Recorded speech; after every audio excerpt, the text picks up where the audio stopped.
601 and I-20. We are live at the Camden Sports Complex in Camden, South Carolina. I'm your play-by-play host, Wendell Capehart, and with me calling today's Jamboree is the coach, Mr. Tony Vaughn. Tony, how's it going today? It's going good. Good. Well, football is back, folks. We have the SCYFA Jamboree Big 12, Big X, and we are bright and early here this morning, getting ready to kick it off with the 6U Camden Youth Bulldogs versus the Seminole 6 out of Florence, South Carolina. All right, Tony, what can we expect today? Well, this should be a good game. It's going to be a little hot, but since it's early on and the sun hadn't come up and got started blazing here, we should see some real good football here going on. Okay, good. Well, while the referees have the teams lined up and getting ready to kick it off, today we have 13 games ranging from 6U to 12U, with each game lasting one 20-minute quarter with a running clock. There is also another set of 13 games over on Field 2, and we'll have those scores for you as they come in. All right? So as the referees have the teams lined up here, we have the 6U Camden Youth Bulldogs. They're in the bright yellow uniforms here, and we have the Seminole 6. They're in the white. We would say with that 20-minute running clock, it's not going to be a whole lot of time for those teams to get a lot of stuff together. So if you get the ball, you need to go ahead and drive it and try to score, because one team could potentially run the clock out with that amount of time. Right.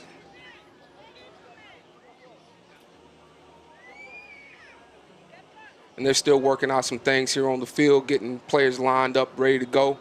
We have a nice crowd out here. It's bright and sunny. It's a little hot. We have a little overcast here.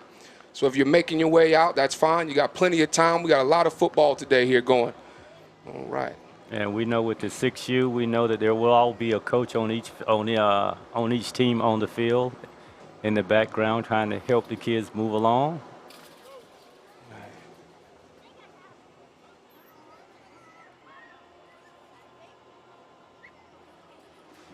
They're still working out a few things here. Yeah, that's And like we said, folks, we're going to bring you scores and all the action here today. So sit back and relax, grab your drink. If you're drinking coffee late, that's fine as well. It's all right. We're brought to you here by Charlie Macro. We're on YouTube streaming live right now. So Charlie Macro Sports on YouTube. You can find us live streaming right now. You can watch all the action. You don't even have to leave your couch today, folks. We got it. We're going to bring it to you live. Oh, yes. Let's go ahead and hopefully we'll go ahead and get this on. Looks like there's enough players on each team. We see that the Seminole 6 already have their 11 players already set up in formation and ready to go. Coach, while we're waiting, talk to us a little. What's the importance for these players in a jamboree like this? Why is something like this important for them beginning in the season? What are they looking to get out of games like today? A game like today helps the kids and the parents and the coaches. A lot of times we want to see what kids can do and where to put them and what position they can play in and what position is going to be best for them to play in. And, you know, giving them a good, strong concept and an understanding of what football is and how it works with the nuts and bolts and the blocking and the tackling and the running. And, you know, everybody wants to play a certain position. And, you know, right. Just giving them to understand, hey, this is football. This is a team sport. We right. all play and win and lose as a team. And, you know, how you going to help each other move forward and play in the game. And especially at this level, the parents a lot of times can hold the kids responsible in classwork and at home if they don't do what they're supposed to do, that they could turn around and say, hey, you're not going to play, and then that's another way of using a force of type of discipline right. to keep them going. That's good. That's good.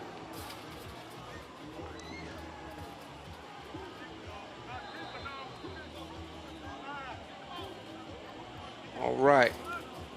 So we're set here. We're working out the kinks here on the field. Referees are still trying to get things set up here. Seminole 6 looks like they're all lined up, ready to go.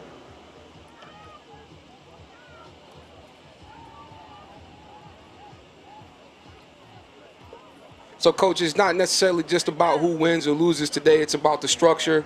It's about getting things situated, ready to go for the season. Who's lining up where, you know, how to get our teams and our offense and our defense set ready to go on the field. Is that right? That is correct. Okay. And, you know, practice is important. That they come and, you know, they get those concepts already in place at practice, so when game time comes, they're ready to line up and go. And, you know, they know what their kids know what they're doing and where they need to be.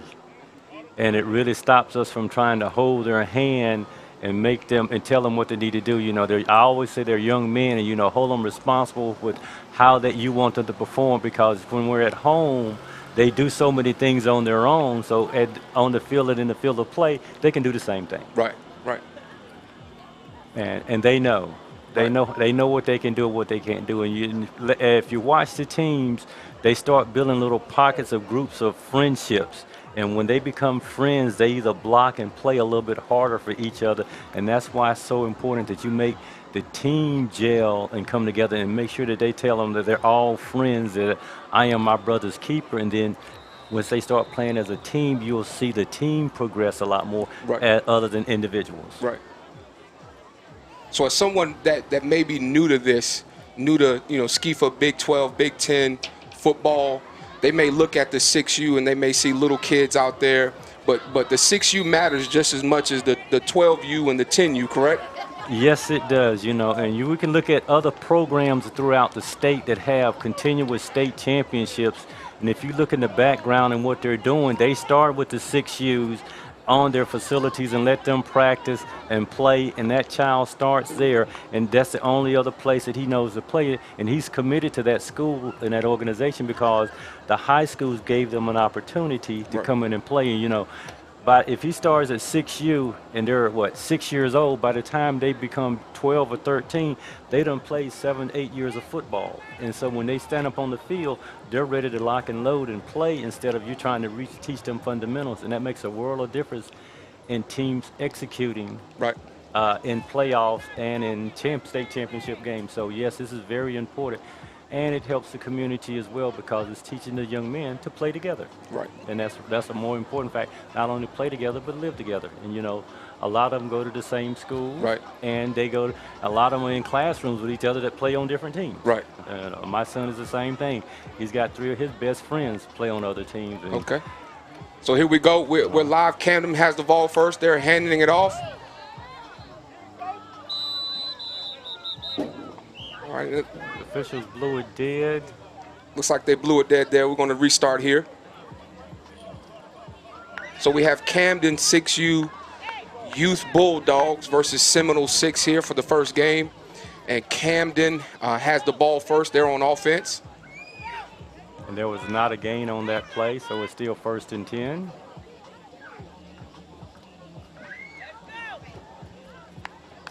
So here we go. We're lining up again. We're snapping the ball here. We're handing it off where the running back keeps it. He turns the corner. He's made 5. He's at 10. And they stop him right before the goal line there. So we have a nice strong play running up the right side by the quarterback from Camden Youth Bulldogs. They made a nice gain there. But it looks like there might be a flag on the play. They're bringing them back. Let's see what this is.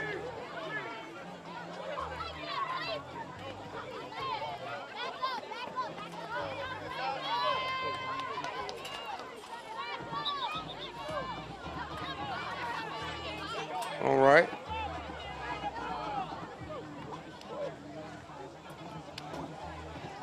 We didn't get the flag on the play, but if they're bringing it back, probably it was a false start. They had several of them moving before the ball was snapped on that previous play. Okay. Coach is trying to reset them. Reset them up. They like to kind of like in a T formation with a 3-back set. Right. Seminole 6 is all lined up. Their defensive line is waiting there, waiting on the snap, ready to go. Yeah, and they got 6 on the defensive line. So they're playing more of them in the box than anywhere else. Yep. All right, so here we go. Quarterback's walking up the center here for Camden 6U.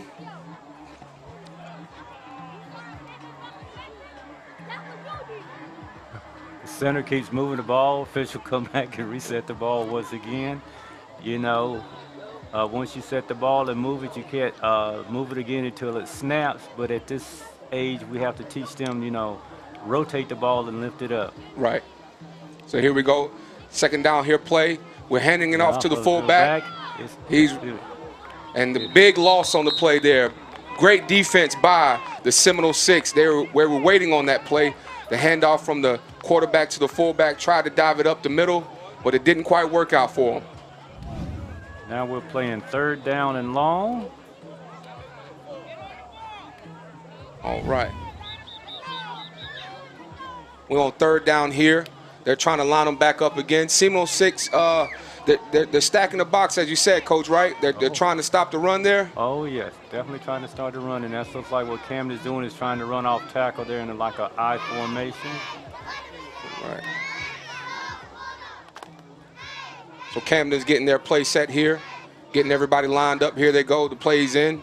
Quarterback's walking under center. Here we go. Third down, folks. Here we go. Let's see what Camden's going to run here.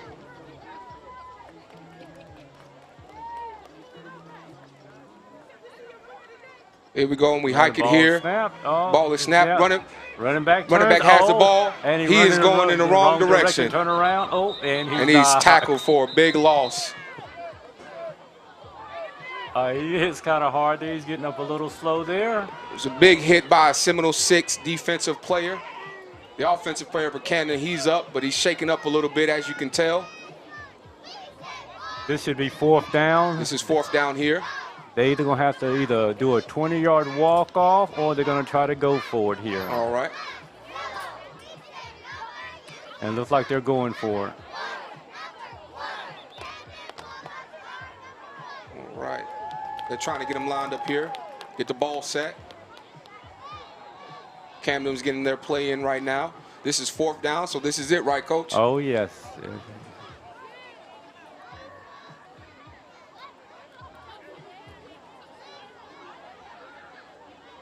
And on that last play, it seemed like they had it. He had the breakaway from the defense, but he just ran the wrong direction. He's got some speed on him. Yes, yeah, yes. yeah. He did not turn the corner. He didn't go north-south. Right, he was running negative south. Right. Let's see if we can get it right. Quarterback's under center. Here we go. Fourth down right here, guys. Ball snap. He hands off. Right off tackle. There's a big pile up, and he's tackled. Quarterback still has the ball. Somebody just.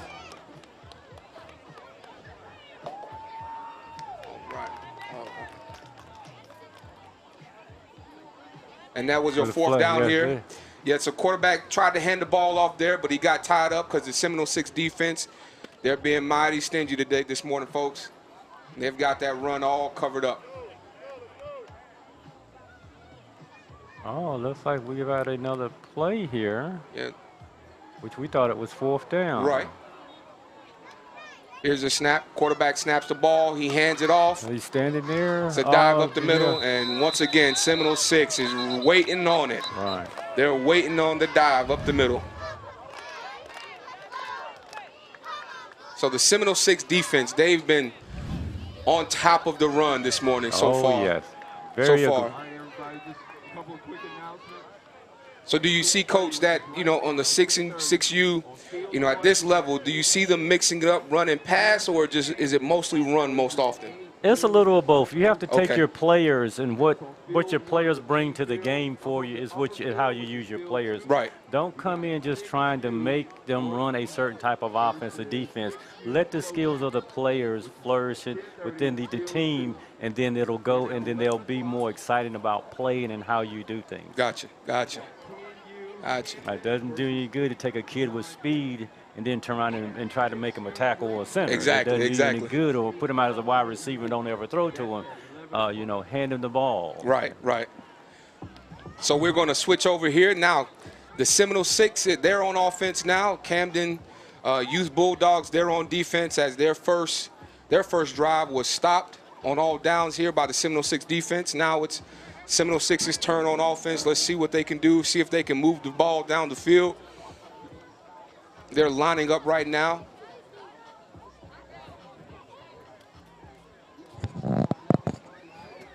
All right.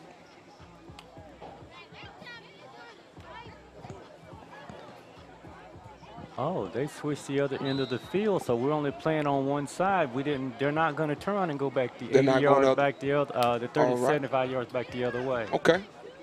All right, so we're lined up here. Quarterback is under center here. They're getting the count. Seminole 6 is in an I formation. All right. Getting everybody lined up here. Here is the first down for Seminole 6. All right, quarterback snaps the ball. Hands it off. He's running. He turns outside. Turns the corner. 5. And he scores just like that. Seminole 6. The pylon. I think that's the red zone. Okay. Let's see where they mark it at. They're bringing it back. There is no score. There's a flag on the field. So they're bringing it back.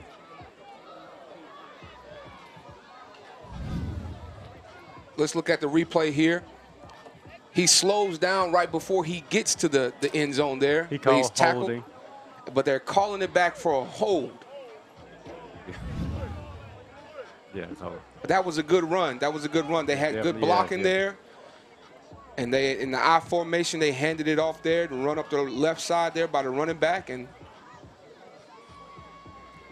the running back did a good job of turning the corner, too. He didn't try to run a lot outside. He cut up field and was getting positive yards.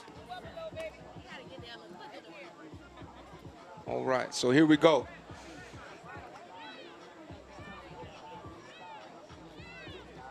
Quarterback's under center here. Play number 2 for Seminole 6. Here's a handoff, same play. He jukes him. And Camden had penetration. Penetration from the defensive line there. Got stopped in the backfield there. Good job by Camden to learn from their mistakes on the first play, and now they made a stop in the backfield on this one, Coach. What do you think? Yes, they did. Like they may have gained only a yard off of that, if they gained anything off of that play. Yes, they were definitely in the backfield on that play. I think it was number 63 there for the Camden Youth Bulldogs that made the stop in the backfield for them. So we're back all huddled up here. Now, Coach, you talked on the last play about the running backs. He was cutting up the field instead of trying to, take it wide there, Coach. It's special when they have vision like that at this age, right? Yes, it is. That's very important. A lot of the kids, they want to run thinking that they can always outrun someone to the outside. A lot of times you plant your foot and cut up, you can get twice as many yards, and then that cuts the angle off from the defense. Right.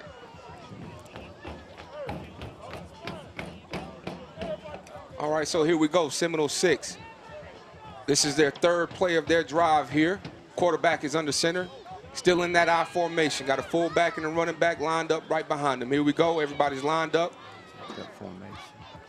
On the hike, like the ball is fumbled.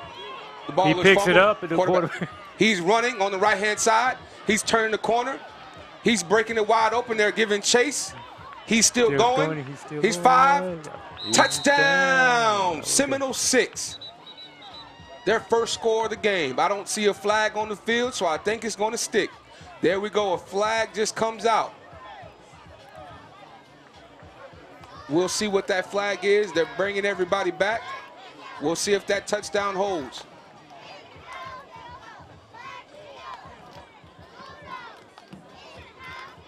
The other thing we would say at this level and trying to teach the kids and understanding football and the officials and certain flags and, penalties that were going, false starts kind of are hard to enforce because they're always moving and trying to keep them straight.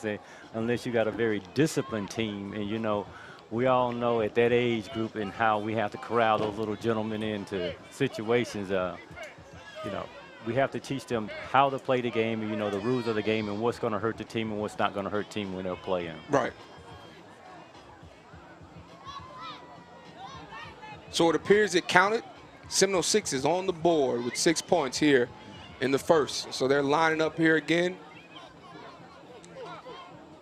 They're getting some subs on in and off the field, but the quarterback looks like he made lemonade out of that lemon. He dropped the ball on that hike. And, man, he picked that thing up, and he took off on that right-hand side, man, and it was off to the races. You're exactly right. And, most of the time on busted plays, there's more times they score in this area of this level of football than any other time because nobody knows what's going on where the ball is at. Right. Seminole 6 is back on offense again. They've got a new quarterback in, number 10 for Seminole 6. All right, they got the play in. It looks like they're in that I formation. Looks like Yes, that's their bread and butter, Coach. Like the coaches are still trying to coach while the center's on the snap there. They should be stepping back and at least 10 yards back because the other coaches are not doing that. Right. Here we go. He's under center. He hikes the ball, hands it off to the fullback, right up the middle. Oh, untouched. Untouched. Uh-oh, there you go. All right, and he is stopped by the Camden number 63 once again, and number 22 for Camden. They made the stop, but a nice gain there for Seminole 6.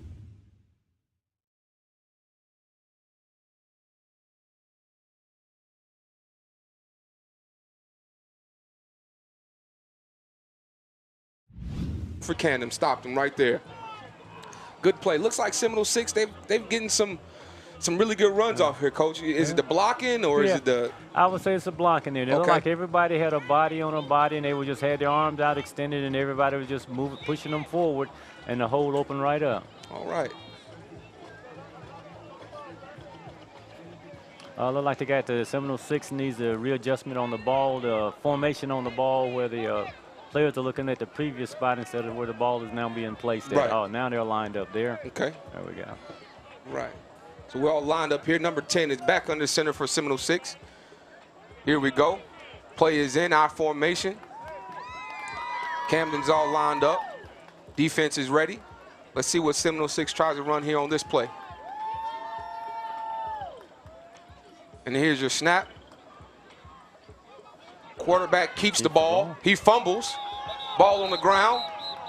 Who recovers it? Seminole 6 gets the ball back. But again, we had a little mix-up there on the center to the quarterback snap here. Let's look at it again on the replay here. Quarterback reaches for the ball. He has it. Yeah, and then he tries to, he doesn't know. He might have forgotten to play there. But someone for Seminole 6 fell on the ball, so they were able to retain possession there, which is a good thing for them. But yeah, Coach, talk to you a little bit about, 6U and their plays and things like that when they're trying to get the snaps right and, do I hand it to the fullback or do I hand it to this running back? How is that important for them at this age? At this age, we always tell them that the snap is most important. Okay. Without the snap, nothing else can take place on that play. And then the next portion of that is the quarterback making sure he gets the ball and handle the ball in the way that he should to hand it off and which way he should step left or right, teaching them that the even numbers are to the right and the odd numbers are to the left and just the simple holes and, how to get there and how you're going to number the backs and stuff like that. It's just a plain, simple. Okay. And there goes the play. We just missed the handoff here. Oh, there's a fumble. Running back fumbles the ball. Camden picks it up. Yep. Camden falls on it. And who was that? Number 22, once again for Camden. Number 22 for Camden on their defense. He falls on the football after.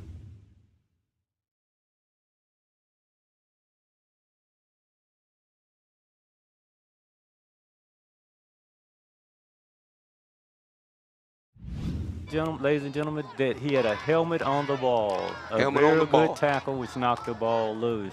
So the back knows he needs to make a good pocket and clamp down on the ball when he's running up in between the tackles.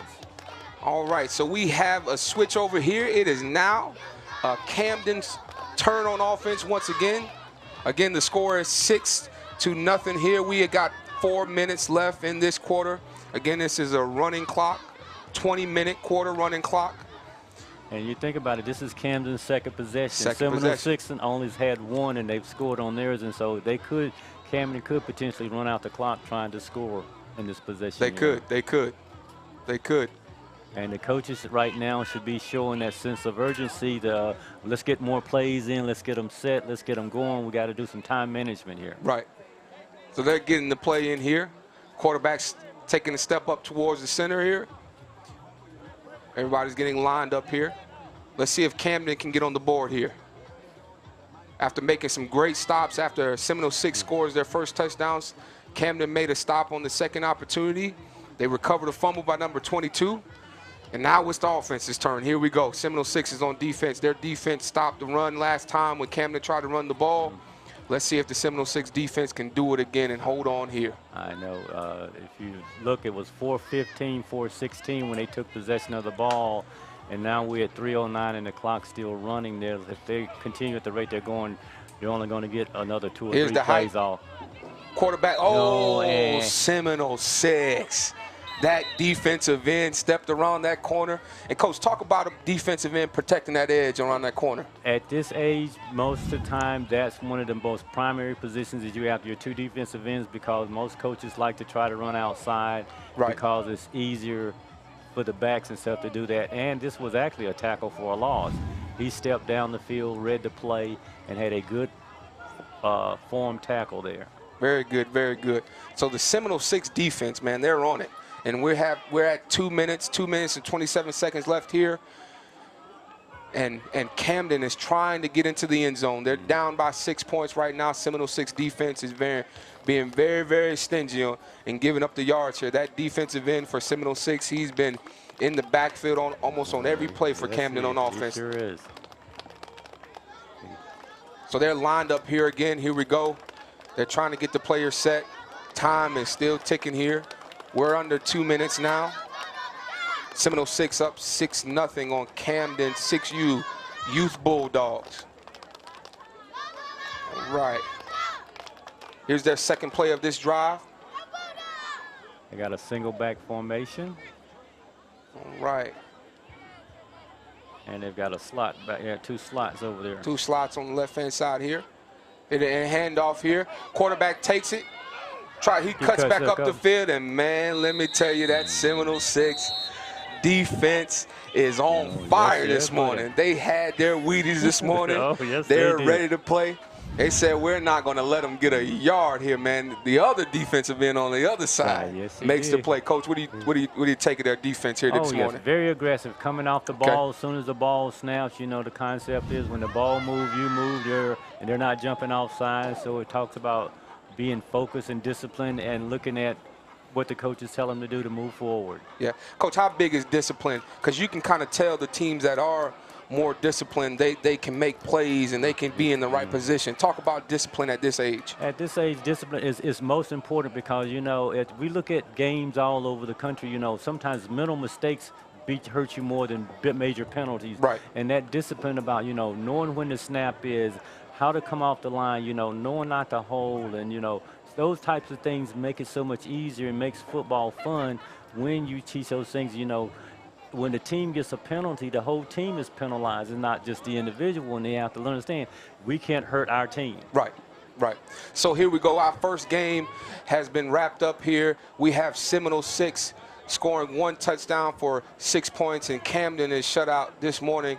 Coach, talk to us a little bit about, we'll start with Seminole 6. They get the W here this morning, but more so not just about the wins and losses.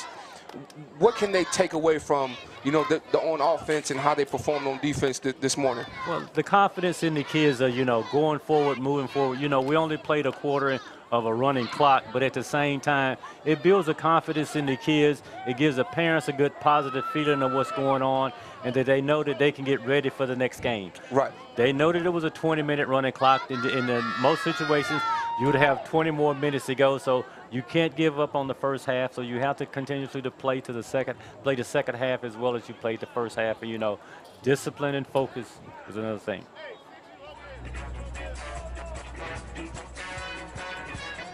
Okay. Right. Okay, good. All right.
All right, folks, and we're back here. I am your play-by-play host, Wendell Capehart, and I am joined by Mr. Tony Vaughn here, and we have our second game, our second matchup here, ready to go.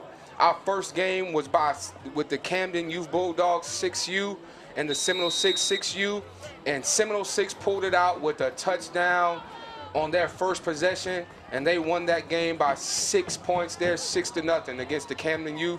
Our second game here, we have the 8U, Camden Youth Bulldogs versus the 8U Seminole 6, and we're lined up here ready to go.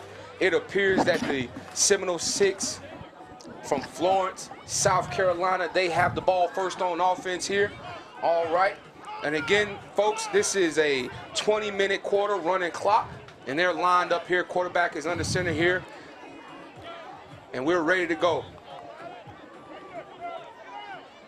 And here's the snap. Quarterback takes the ball. He tries to hand it off, and there's a fumble. And there's hats on it, and who has it? It looks like Camden. On the first play of the game, Camden defense takes the ball on number 6. He's jumping up and down here. He looks excited. He's ready to go. Coach, he's pumped up. Yeah, he just watched the 6U team here play. Now it's his turn. The 8U. Let's look at the replay here. Oh, he comes off the ball, too. Right off the ball. Look at him. Oh, yeah. And they jump on that ball. All right, so it appears they're probably going to let Seminole 6 keep it here. They probably recovered it here. They were the first ones to jump on it on the fumble there. So this is going to be second down here. But Camden, the first play, Coach, look at the intensity from them. What do you think, Coach? And the thing is, you know, we moved up an age group. Okay. And then we're going to see a little bit better play, a little bit more excitement. A lot of the kids, you know, really getting into the game and really wanting to play. All right. So here we go. This is second down here for Seminole 6. This is the 8U. 8U, our second game. Our second game here of also 13 games today, Coach. Yeah, they're in the I formation. I formation here. Here's the handoff here. Like a slow snap there. Oh, here we go. Right up the middle. Good tap by the strong safety. Strong safety makes the stop here. And, Coach, that was a little bit better handoff there. Handoff, better snap. And they faked it to the fullback, and the running back takes it. He takes it right up the middle for a nice gain there. Oh, yes. Let's see. We're lined up here. Here's the replay here. Oh, man, and the safety's there at the last line of defense there. Yeah, looked like he gained about 7 yards on the play. All right.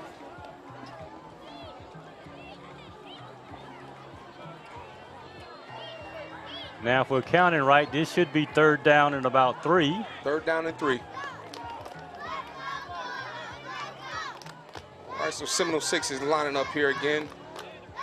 Their last play had a nice little gain right up the middle from the running back here. They're backing that I formation again. We've seen a lot of I formations here this morning. That's single. Get more guys on the line of scrimmage here. Looks like we have a timeout or a flag on the play. Flag on the play. Look like it should be a false start or encroachment on the defense. Let's see what the official's going to give us here. Right.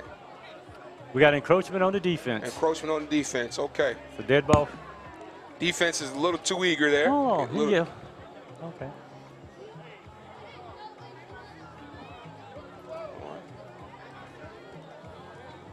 That Camden Bulldog defense is ready to go. But, Coach, like the last game, on the 6U game, you talked about the discipline here, and now we're seeing it again, and I think that's going to be a theme the rest of the day. It's going to be a theme the rest of the day, right, Coach? There you go, discipline, dedication, and determination. We always play with those 3 Ds. Here we go, handoff here. That's a little slow Hand there. up to the fullback. Oh, he makes 2 guys miss. He tried to take the corner there after making that first guy miss. That was a great move by him. But he is stopped there on the edge there by that Camden Bulldog defense. And, Coach, like you said, we're starting to loop as we go up in the age group. We're starting to see a little bit more talent, a little bit more athleticism. Guys making guys miss on tackles and things like that. A little bit more excitement. So far, so what do you think about Seminole 6 and their offense, Coach?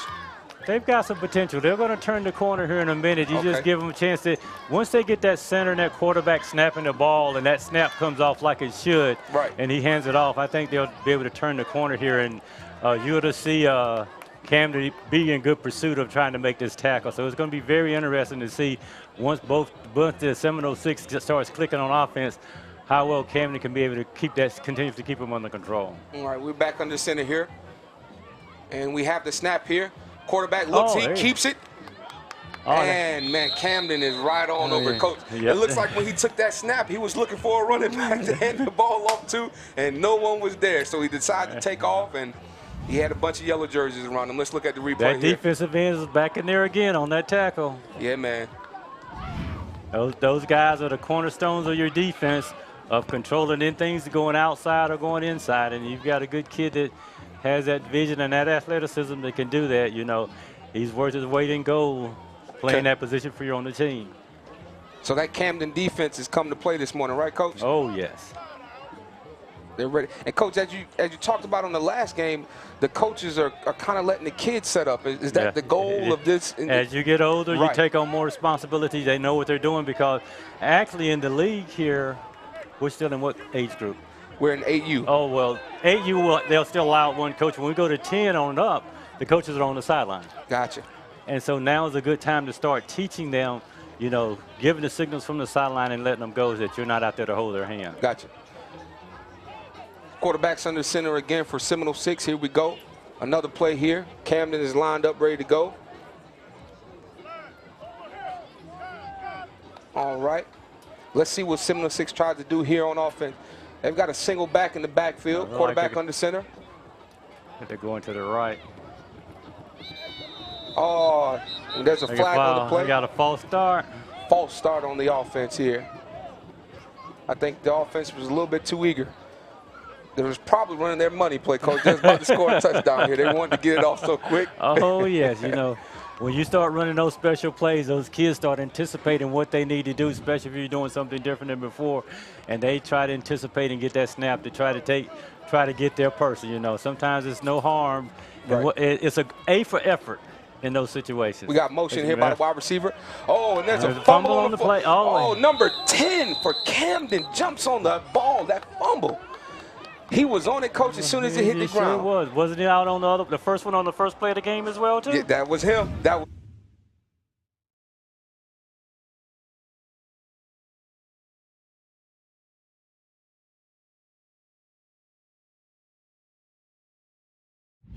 if they can get that snap between the center and the quarterback, good things will happen. Yeah, the play was there. Definitely was there.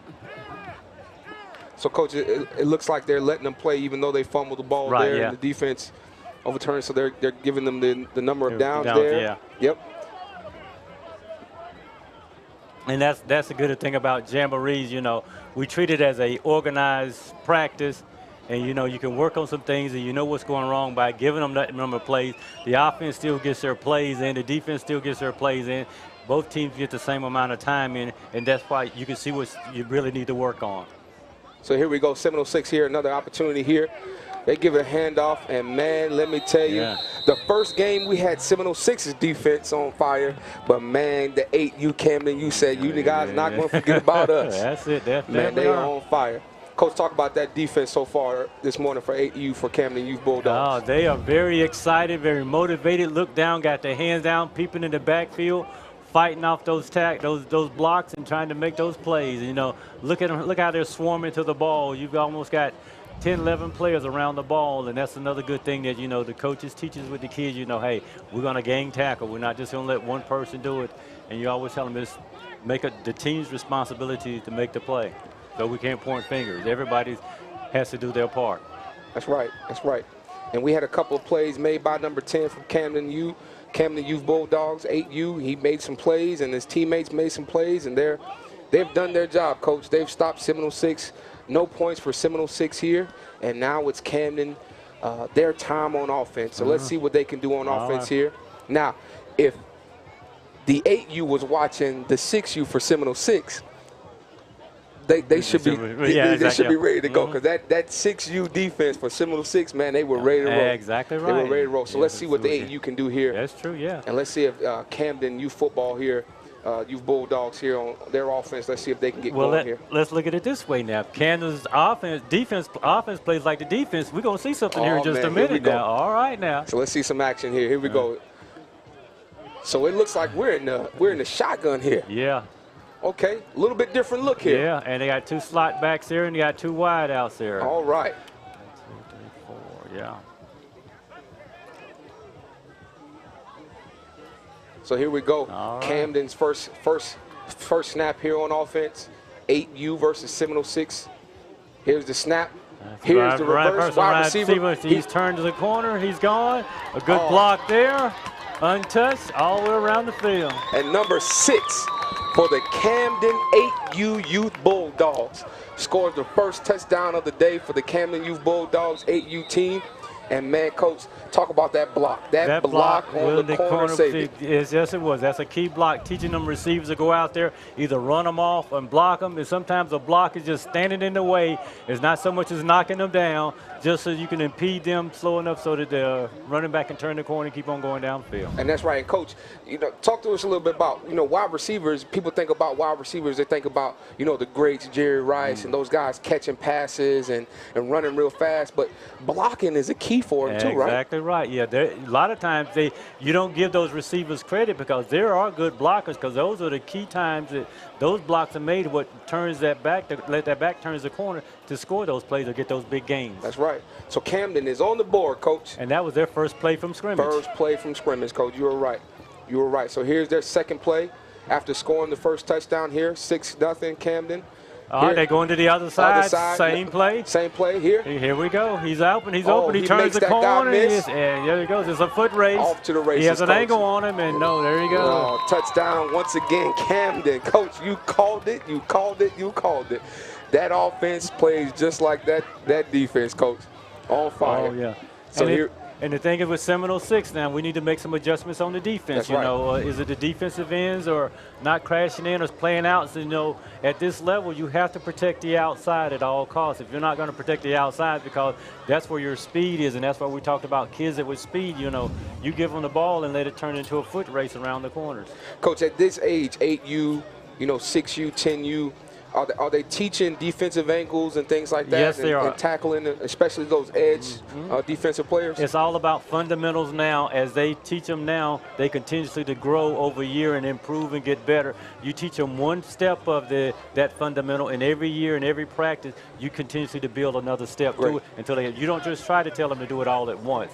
You just let them perfect each portion of that step all at one time. It's the same like blocking, the backs running the ball and how they got to switch hands and how they need to hold the ball and take the pocket and stuff like, keep it plain and simple. Here we go, another third play. We got a flag on the play here. We should have been dead ball foul. All right, so this is going to come back here. And this is just the third play, folks. Yeah, if you just now joining us, man, you missed it. You missed it. Camden, 8U Youth Bulldogs, they ran 2 plays and they scored twice. They're up 12-0 on Seminole 6 here. And this is the third play. And this is a defense in the neutral zone here. Defense in the neutral zone here. So this one is on the Seminole 6. So, Coach, as a coach right now, if you're a Seminole 6 coach and you're trying to get these guys on the same page and get them, what are you telling them right now, Coach? Hunker down, understand your fundamentals, play your positions, understand your assignment. Go after them, keep your head up, look in the backfield, see what's going on. Shed your block, all the little fundamental things there, and just make a good sound tackle. Right. Here, Seminole 6 look, they're playing them all tight in the box again as well, too. And, sometimes you live and die by the sword is how you play your defense versus what the offense is out there. Right. So here we go. Camden is back in that shotgun again. See, they don't. All right. So you don't have anybody out here. Yep, and they have 2 wideouts here in the slot. Oh, high snap. Quarterback gets it. Oh, he's running. He's turning the corner here, and he stopped. Hit. Big hit. Big hit. Yeah. I tell you what, that safety's all over the field for Seminole 6. He's having to cover some ground here. But Coach, you pointed it out right before the play. They had 2 players out there uncovered out there. I think they was getting ready to throw the ball. If it hadn't been a bad snap, there's a receiver point. He was wide open, Coach. He was wide open. But that bad snap saved Seminole 6, and that free safety came out there and laid a big hit. Oh, yeah. There on that quarterback here. So that was a better play for Seminole 6 on defense there. They're starting to get it a little bit better. I think we're going to run I think they will run the same play again. Okay, here we go. Back in the shotgun here. Oh, they switched the formation on us. Switched the formation here. But I still think they're going to throw the ball. Here we go. Let's see what Camden 8U Youth Bulldogs. Here they're throwing the ball just like you said, Coach. And man, Coach, Coach, you saw it. You saw it before they ran it, and they went to throw it. And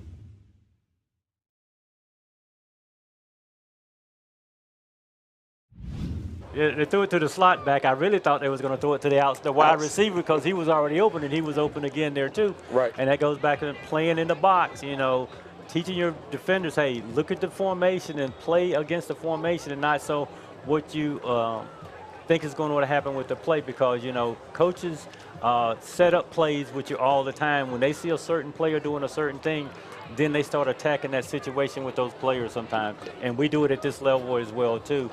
Sometimes winning and losing is your best player, my best player against your best player. Gotcha. And folks, if you're just joining us here, again, we're with Charlie Macro Sports here. My name is Wendell Capehart, and I'm joined here by Coach Tony here and Tony Vaughn, and we've been calling action here today. Again, we got 13 games here, 20-minute running clocks here, and Camden 8U is up 12-0 on Seminole 6 8U, and they're on offense right now. And another high snap, Coach. Oh, get on the ball. Good job. Another fundamental there. Yep. High snap, don't try to make anything out of it. Just fall on the ball, and we can make another play. And, Coach, what happens if they try to pick up that ball and run there? Yeah, all kind of things. Nothing good's happen. A lot of times you already have negative yards, so you're going to get more negative yards because you're going to try to circle back around and either get tackled or even get knocked loose again. So, just protect the ball at that time. That's right. That's right. All right. So here we go. Look like we're switching over here. And now we're going, and now Seminole 6 is getting another opportunity. We're down to 4 minutes. Camden had that ball quite a long time, Coach. And again, talk about managing your time here as the coaches here. This is a jamboree. This is not a regular game. So talk about time management here. And hopefully, as they get older as well, too, that the coaches will see that sense of urgency. Hey, let's go ahead and manage the time. Let's go ahead and get the plays out. Let's call 2 plays at the same time instead of 1 play and let them know that, hey, once the ball hits the ground, let's line back up and let's get ready to run the next play. That comes back from everybody being at practice, knowing what's going on, running through these plays. You don't try to make up plays on the spur of the moment. These are the plays are set. You run through it in rehearsal at practice, and now they're ready to go and they can run those plays. And this is one of those time frames that needs to take place. Gotcha. So Seminole 6 here is on offense here. They've got a little bit over 3 minutes left. They're down 12-0. Right. The receiver went in motion looking for the ball before it was snapped, and now we've got the coaches coming back in trying to correct it. And here we go again with the time management, with the clock still, with the running clock. You know, call the play, get it done, make sure the kids are always set. That's, you know, most important, you know, coming to practice, making sure they're at practice and understanding practice, being productive, that they know what's going on when you run these special plays. Don't give the special plays a real hard name. Just call it something simple. I usually give them the kid's name so that they know who's going to run the ball or what's going on, and then it goes. Handoff here. Here we go. Man, Camden is all over it, Coach. Man, number 6 again. Look at him, Coach. That defensive end for Camden is back in that backfield. He's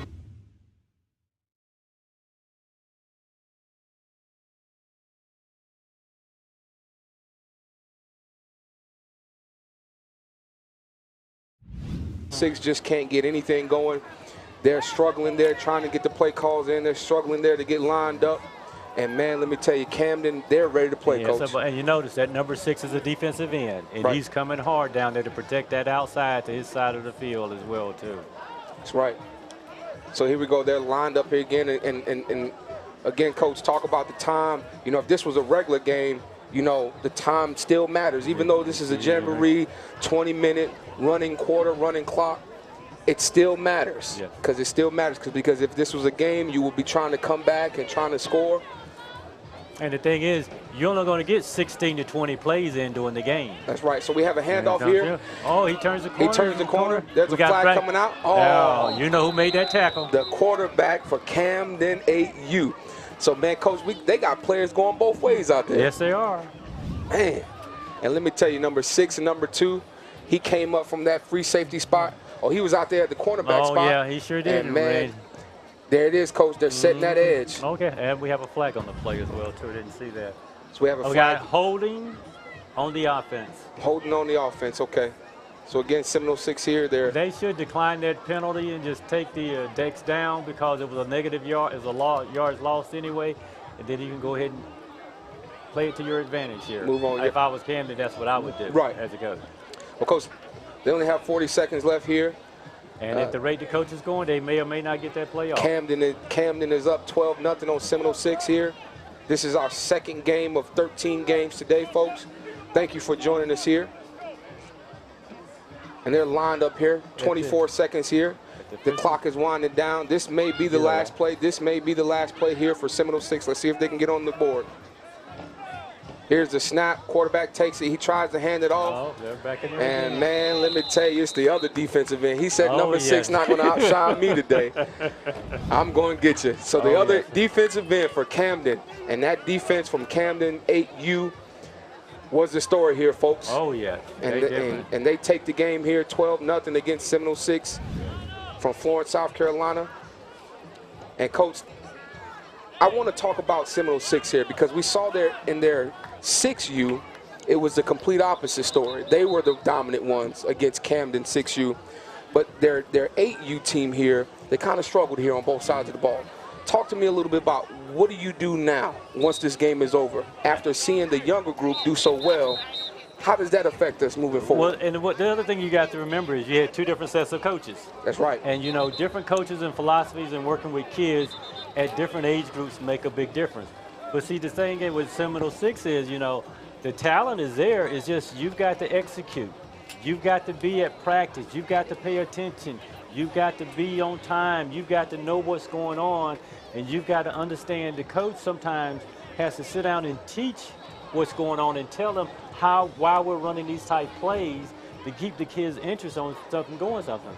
You know, you might want to run a jumbo package or run a reverse, and you're like, hey, this is what I want to do. You know, build the kids around what they need to be doing. And, you know, sometimes you have to put your best player at center. if you wanted to execute, you know, not your best player at quarterback because you need him somewhere else. And, you know, it's Right. called player management and Right. how you manage those kids around your team and what talent do they bring to you, Right. you take and use it. It's kind of like every day that we live, when we live life, if there's a traffic jam, we get off and we go another route. Go another route, That's right. And so, you know, whatever they give us, you know, Camden, number 6, was on that side. He had it nailed down. I would have run away from it. I'm looking for some other hole of weakness in their defense, not the number 6, because to me, he's already a headache after you make the first tackle.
And welcome back, folks, here.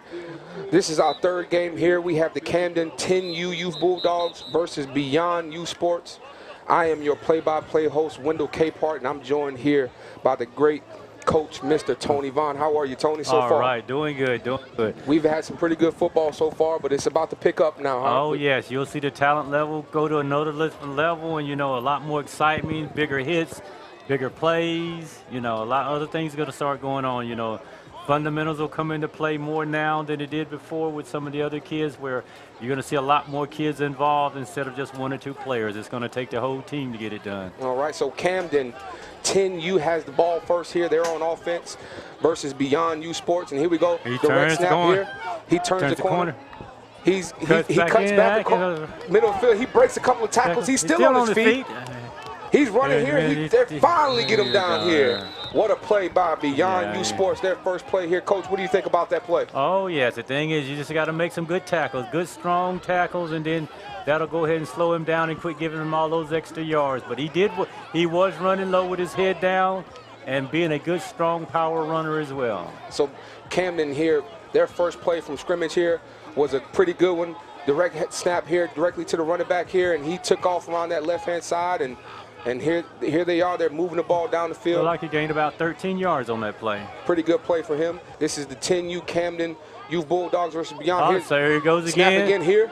Number 9 around the corner. He breaks this tackle. He breaks another one. He's still dragging on his play. feet. He's still on his feet. Oh, he's running. He's No. right there. And Coach, you called it once again. Coach, you call it since you've been calling this morning. We have a little bit more talent here, bigger players, a little bit more athleticism. And number 9 here for Camden. He is a workhorse. Coach, look at him breaking tackles, man. And Coach, talk a little bit about tackling on this level. You know, form and technique matter, right? Yes, sir, buddy. You can't stand up there and run up there and just grab him and try to bring him down. You've got to sit there and square up, drop your butt there, and wrap up real tight on him because they're coming a little bit harder and faster as well, too. Notice that the running back, he had the ball in the right side of his hand to the one to the outside when he was running the ball. Another good fundamental that we need to play. And, you know, the defense, you know, step up, break down and make the tackle. Keep your eyes on the numbers on the jersey to make the good tackle. Right. And, Coach, as you mentioned earlier, this is 10U now. We're on the 10U level, and the coaches aren't on the field this time. They're on the sideline, right? That's it. You know, that thing. And here we go with the coaches having your plays, getting ready to call them in. You know what the next play is, who's going to run the next play. You know, you're always thinking what the next play is going to be. So when the coach is on the sideline, how the kids are already lined up, they know where it's going. You know, that's all about, you know, from the 6 to the 8, now to the 10, knowing what's going on here. Notice that Camden has a whole line, so we know they're going. 25 takes the ball off the right-hand side. He stiff on. Oh, good tackle. Good tackle there by number 13 from Beyond U Sports. He almost broke it there, but we got a holding on the play on Camden. Holding on Camden is coming back here. They had a line up to the strong side there on the right-hand side, so we knew that play was going that way, right, Coach? Oh, here it is right here. Okay, I see right it. there on that wide out to the wider side of the field to the official was holding him. He had him already blocked out, and all they had to do was let him go and run him around because the back had already turned the corner. That's right. All right, so that's that. This is the first negative play here for Camden 10U, and they're going up against Beyond U Sports. Again, folks, we are on 10U. This is the 3rd game of 13 games today, brought to you by Charlie Macro Sports. Thank you for joining us this morning. And they're running that power formation again with the 3 backs to the wide side, to their strong side. Left side here. He turns the corner. And good he block. will be untouched, there you go. Coach. Untouched. Yes, Camden scores here on their 4th play from scrimmage here. And they're on the board, 6-0 here against Beyond Youth. And talk to us a little bit about this drive, Coach, what Camden pulled off here. You notice with Camden, they continuously lined up in a strong formation to the left or right, and all they're doing was turning the corner, putting those extra blockers out there to make that block. We can see here on the replay where they got the 3 receivers here, 1 blocks here. The other one's coming downfield to make this key block. When he turns around, boom. The block is just enough to knock the defender off his stride so that the back can turn the corner and get in the end zone. So blocking matters, Coach. It appears that Camden, you know, in practice they work on blocking, as we can see here today. Yeah. As we can see here today. When you have everybody blocking, even the wide receivers, good things happen, right, Coach? And, you know, Seminole 6, I mean, Beyond, you have to understand something now. When you see that, either you've got to shift or you've got your guys got to know who to pick up, because now you've got a mismatch because you've got so many on each side of the field. If you got this field split down the middle, you got 5 on one side and 6 on the side. But when Camden puts 8 on one side, now you've got an extra man out there. That's right. To block for the running back. So. That's right. So here we go. We got Camden lined up again here. They scored on their first drive. Here's the second one drive. Quarterback snaps in the shotgun. He's taking off on that left-hand side once again. He turns outside. There's a good block there again. And he making people miss. He's still on the field. Like he stepped out of bounds there. And, man, let me tell you, man, number 1 for Camden there. He's taking that direct snap in that shotgun formation. Yes. And look at this blocking, Coach, here. Yes, sir, buddy. A body on a body. And all they're doing is pushing them. And, man, Camden, they're leading by their blockers, and he's just following them, Coach. Exactly he's not right, trying to do anything special. He's just following his blockers. Exactly right. And the thing is, this is one of the smaller backs that Camden is using now. And these little small shifty fella, you got good feet on it. All right, so Camden here, they're up 6-0 on Beyond Youth. We have about 16 minutes left in this 20-minute running quarter here. All right, we have a little shift here on the offense here, and they hear that back in there. Same motion. They're going to the right side here this we go. Time. Snap here to number 1. It's not a look at. Oh. Oh, Beyond Youth, they're there. good. Here goes that pursuit. They're starting to read those plays now. Number Shift 11, down. number 11, number 13 from Beyond Youth. They said, we've seen this before. Oh, yes. We've seen this before. So here we go. We're setting the edge. And talk about that edge set, Coach. There it was. The edge was there. All they do is plant his feet and cut up. He's still running, trying to run east and west now instead of going north and south to cut that pursuit off from him. All right. So let's see if Beyond Youth can capitalize on this now that they've kind of taken a look at their formations and things that Camden is running here. Let's see if they can capitalize on this. Right. You know, as the day goes on, it's going to get hotter. We have to start looking at the sideline and seeing how many players each team has so that we can substitute and, you know, keep fresh players in there so we can keep going so they don't have to worry about getting dehydrated. Because when the regular season starts, you got to play them both ways. We don't want to wear them down early on in the first half, knowing that they got to play the second half of a game. All right. So it here looks like we're switching over now, and it's Beyond Youth's turn on offense here. Camden is up on their first drive. They had a couple of great runs by their great running back. There in the shotgun formation, he took off on the left and the right-hand side, broke a couple of tackles. Folks, if you've missed out, you need to stick around. You need to grab you a drink, sit down on the couch and watch this action because we're on 10U right now. And now we have Beyond Youth Sports. It's their opportunity. Coach, what are we looking for from them on this drive? Well, let's see if they can be aggressive, you know, hand the ball off, turn the corner, get some good blocks. All right. You know, the line firing out. Here's a snap here. Here's a snap. It's kind of high. Kind of high. Takes it. Camden is right there, man. Coach, look at this. Yeah. And, Coach, we see it from the 6U to the 8U and now the 10U. That defense is still strong. Yes, exactly right, yeah. And I think that high snap had caused the issue there on the replay here.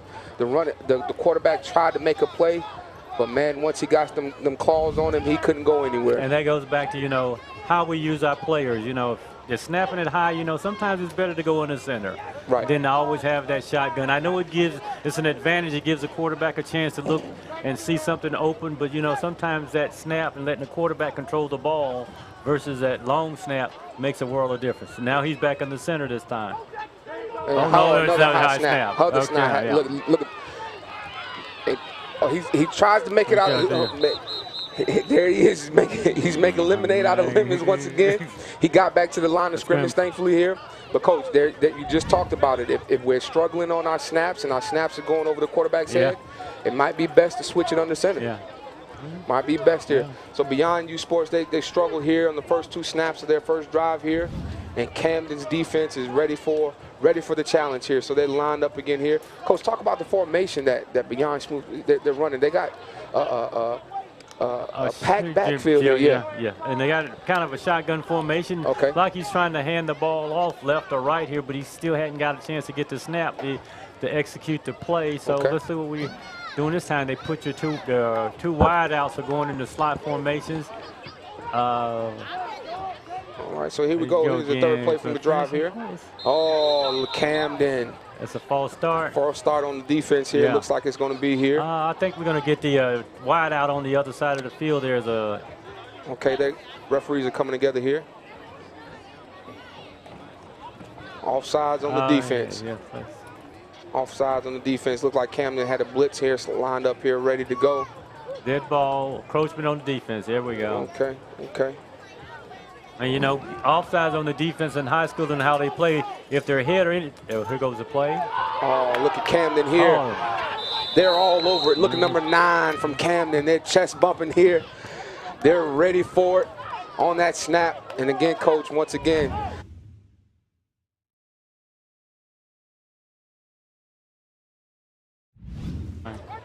So now, the offensive line now has to come in and, you know, be more aggressive and, you know, hey, let's cut this pursuit off here. Let's get some body on the body. Let's get our hands out there and step forward to cut them off. And let's look at what type of defense Camden is running to make sure the offensive line knows their assignments to cut the pursuit off from the defense as well, too.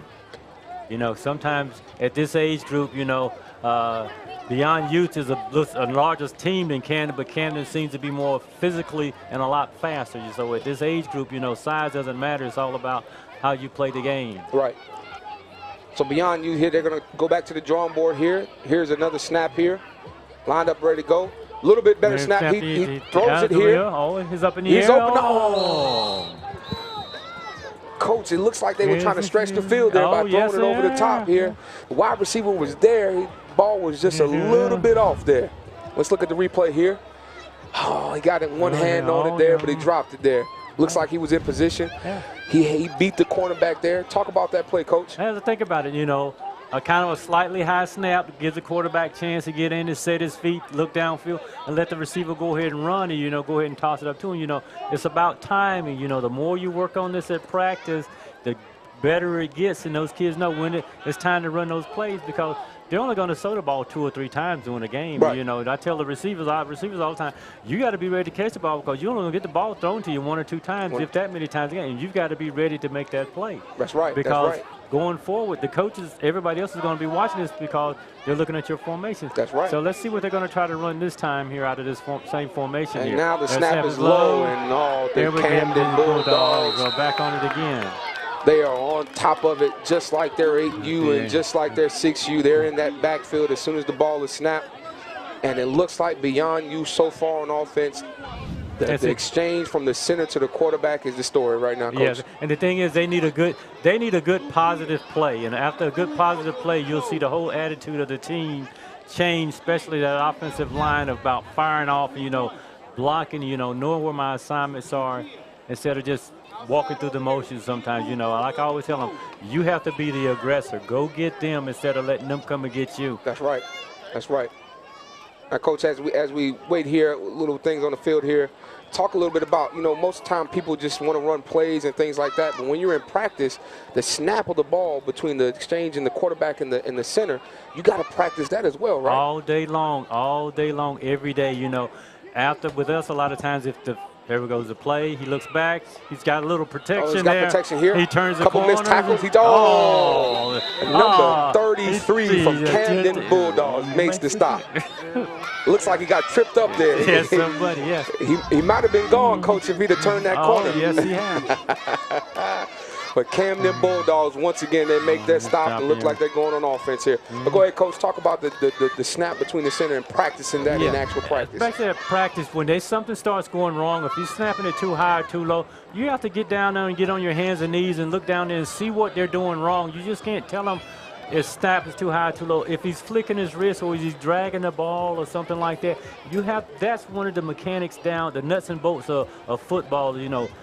Protect that ball and that snap first before you do anything else. And, you know, a lot of times, I don't know, we don't like to get down there and get on our knees, but you have to get down there and look and see what's going on. You got to do it. You got to do it. And when you tell them what's going on and show them, then you perfect that. Then we can move on to the next level. Then you can move forward. And, yeah. All right, and then folks, thank you for joining us here. And then our next matchup here, after this one, we have the Bishopville Dragons and the Blythewood Bengals here, 10U. But right now, we have the Camden Bulldogs up 6-0 on Beyond Youth, and we have a flag here on the play. Let's look and see what it is. We got legal substitution, penalties decline. We're going to run the play. All right. All right, now Camden is back on offense here. Their first defensive side, they made some excellent plays. Their defensive ends got in the backfield and disrupted the offense for Beyond You Sports, and they just couldn't get that snap right. Let's look and see what Camden does on offense here. Again, they're up 6-0. Here we go. Here's the snap here. And the handoff, he's got two lead blockers. He makes a shifty move, and he shifts back across, and he finally gets stopped. Yeah, they're like gain of 5. And the thing is, now Beyond Youth has to have a sense of urgency here to run these plays to get the ball back because they could potentially get the ball back and score. Right. They've shown some potential on their offense to get things going, but they may have to push this issue to make Camden give up the ball to see exactly if they get a chance to come back and try to score. That's right. So it's not over. It's just time management starts now. And that's very important to teach these kids that it's not over until the clock says 0, correct? You keep playing. To the last second ticks off the clock. You never know what's going to happen. That's right. And Beyond Youth, they're only down by 6, so that's a touchdown. They can get that in one play. They almost had it on the pass there earlier, so it definitely isn't over. Here goes Camden for their second play here. We have another flag on the field. Let's take a look and see what this is.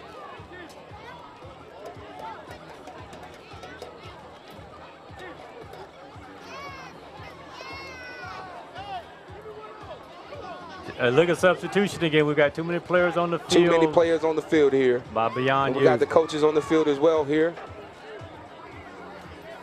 Not quite sure what exactly is the conversation is going on down there, but we do know it was a legal substitution. All right. We're finally getting the substitution right here, and here we go. From the scrimmage here. Here we go. Quarterback takes the ball. He drops back. He takes it off, and beyond youth. Good tackle there. They were waiting on it there. And we got another flag on the play here. And it looks like it's going to be a hold. Yeah. So on that boot.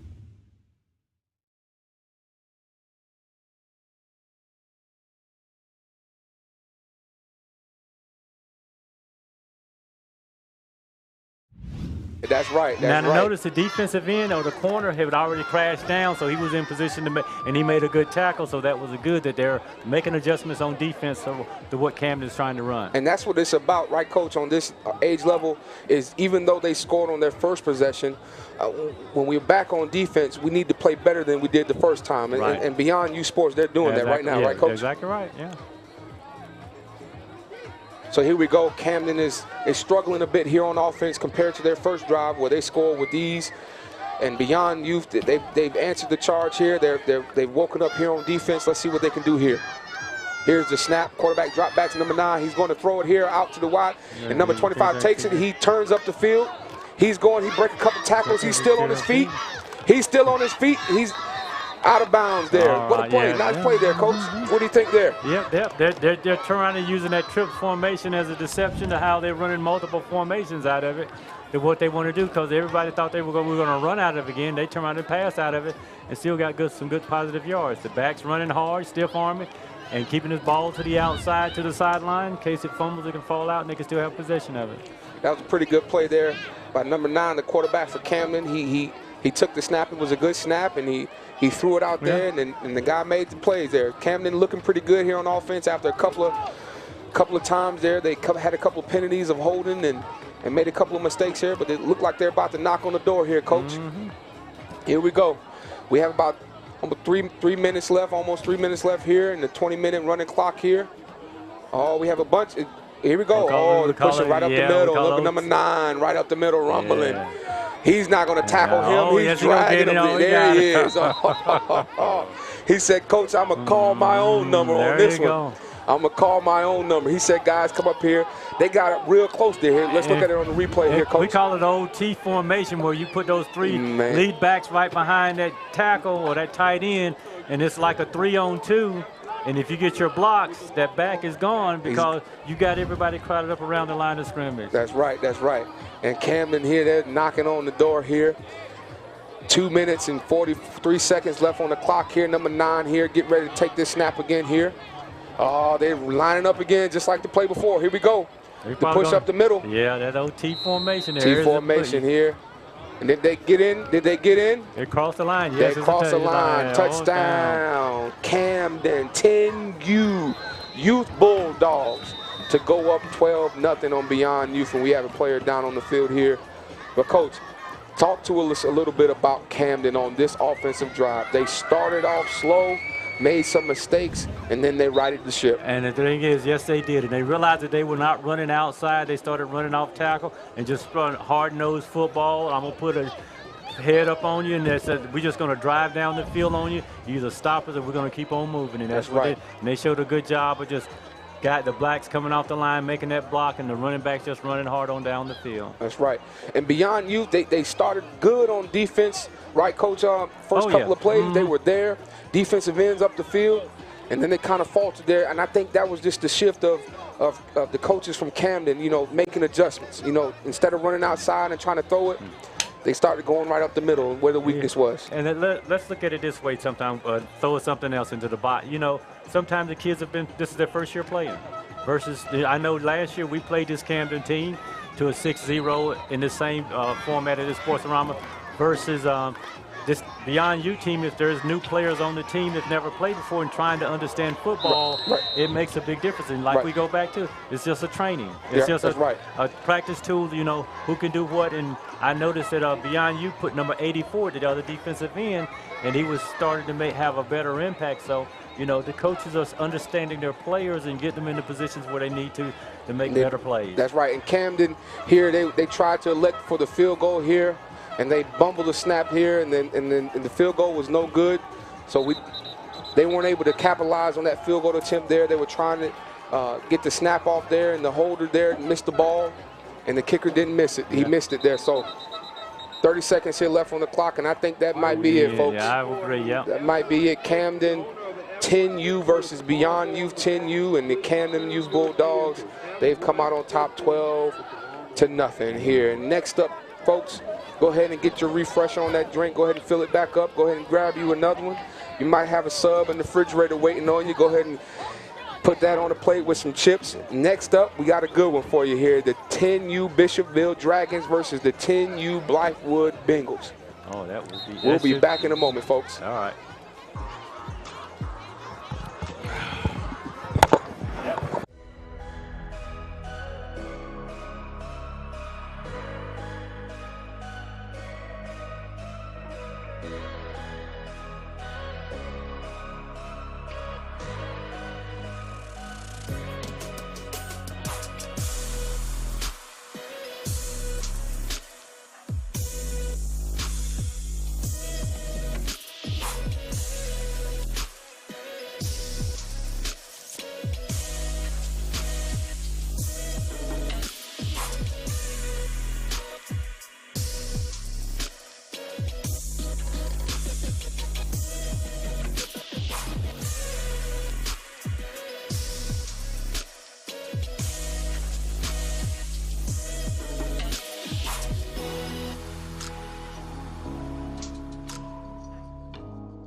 And we're back here, folks. Thank you for joining us here on this beautiful day. Down between Highway 601 and Interstate 20. We are live at the Camden Sports Complex in Camden, South Carolina. You are here with Charlie Macro Sports. I am Wendell Capehart, and I'm joined by my colleague here, Mr. Coach Tony Vaughn. Tony, we've had some exciting plays here so far. Oh, yes, we have. You know, the thing, we've had some exciting plays. You know, we haven't had a completed pass. Well, we have one completed pass so far. That's right. And we're going to probably see somebody try to really throw the ball and, you know, air it out here. Okay. And right now we're on the 10U here. This is our fourth game here. We have the 10U Bishopville Dragons. They're going to be in the white here. And then we have the 10U Blythewood Bengals here. A highly anticipated game here. And Blythewood is on offense first here. And we're going to see what the Blythewood Bengals have to offer here this year. Yeah, Blythewood played in the SCYFA last year. Bishopville is one of the few first team coming back in this year. So we've got some new competition coming in, so we'll see how it goes. All right. Blythewood's going to try to give them a nice warm welcome here to SCYFA here this year. But let's see if the Bishopville Dragons here can make their name for themselves here in this Jamboree here. And this is the 10U folks here, and this is, again, we have 20-minute running clock, okay? 20-minute quarter running clock here, okay? All right, looks like we have to start here. Referee blew his whistle here. And then, again, we have Blythewood on the field here. Looks like Blythewood got 12 in there. 1, 2, 3, 4, 5, 6, 7, 8, 9, Shotgun 10, formation 11. here with 2 in the backfield with them here. One wide out to the right. Here's the snap. High snap here. Oh, there we go. Oh, then falls on the ball. On the ball. And here we go. We're seeing the same mistake here, Coach, from game to game here. When they're in that shotgun formation, the snap is very important. I think this time with Bishopville having this big kid right here up on the nose guard around the center here might be a little intimidating for the center there. He's more worried about the block and getting the snap off, where he should be really focusing on the snap. That's right. That's right. So Blythewood's going to try it here again. We got a new center here. We're going to see if we can get that snap down pat with Blythewood Bengals here on offense. Shotgun formation, 2 in the backfield, 1 wide out to the right-hand side there. And here's the snap. So they snap here, struggled here with it again. Bishopville is all over it. All over it here. That goes back to Coach, you know, it's nice to have those type formations, but let's teach the fundamentals first, something simple and easy to give the kids a good foundation and build the confidence that they can take the snap and then move them back instead of trying to put them back in the snap and, you know, that center is not there, you know, snapping the ball up instead of snapping it high. You know, before we were seeing it snap it high and over his head, now it's short and to the right. Right. And, Coach, it's not that easy as just subbing somebody out and putting a new person there. You've got to have that repetition, and you got to have that practice and the quarterback and that center, they have to have some type of connection there. Exactly right. Understanding each other. That's right. So they're back under center here. This is the third play. And we have two bad snaps here by Blythewood here on offense here. Let's see if on this third play of this first offensive drive here to see if they can get it right. All right, quarterback's ready to go. Shotgun snap here, 2 in the backfield here. Here's the snap. And once again, over his head. And they're just following it once again. So Blythewood is struggling here early on offense here against the 10U Bishopville Dragons here. And Bishopville is on defense. They're ready for whatever they're doing here, Coach. And as soon as that snap goes off, they're in that backfield. Yes, like you said, they've got that big old nose guard there over the ball, over the center. Do you think that's kind of messing with the center there a little bit? We have to play the way it is until they stop doing it. But the thing is, if Blythewood gets a playoff, then we'll see what type of offense and the skills they got until they got to get a good snap off to build that confidence to start running some other plays. You know, we got to get past this first stage. You know, you got to protect that center, that quarterback center snap first. That's right. Then we can go from there. And look, Coach, they're under center now here. They're back. They've done away with the shotgun formation. Quarterback is under center to try to get that snap off a little bit better. Here we go. 2 in the backfield here for Blythewood Bengals on offense for their first drive against Bishopville. And here's the handoff here from the running back. He takes that corner. Oh, yeah. And, man, let me tell you, they tried to bring him down, and they finally did. Bishopville makes a stop there. That's a pretty good gain on the play right there, Coach. That's a confidence builder for Blythewood, knowing that, hey, let's get good away from that shotgun. Let's go in the center here. Let's hand the ball.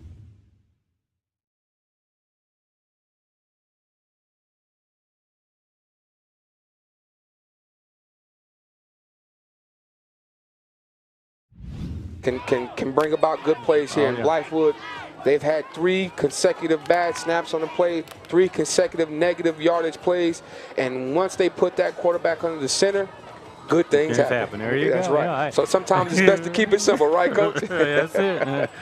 Hey, quit looking at all that college and NFL stuff. Yeah. Go back to the basics. That's right. That's right. We'll leave it to Nick Saban. There you go. That's right.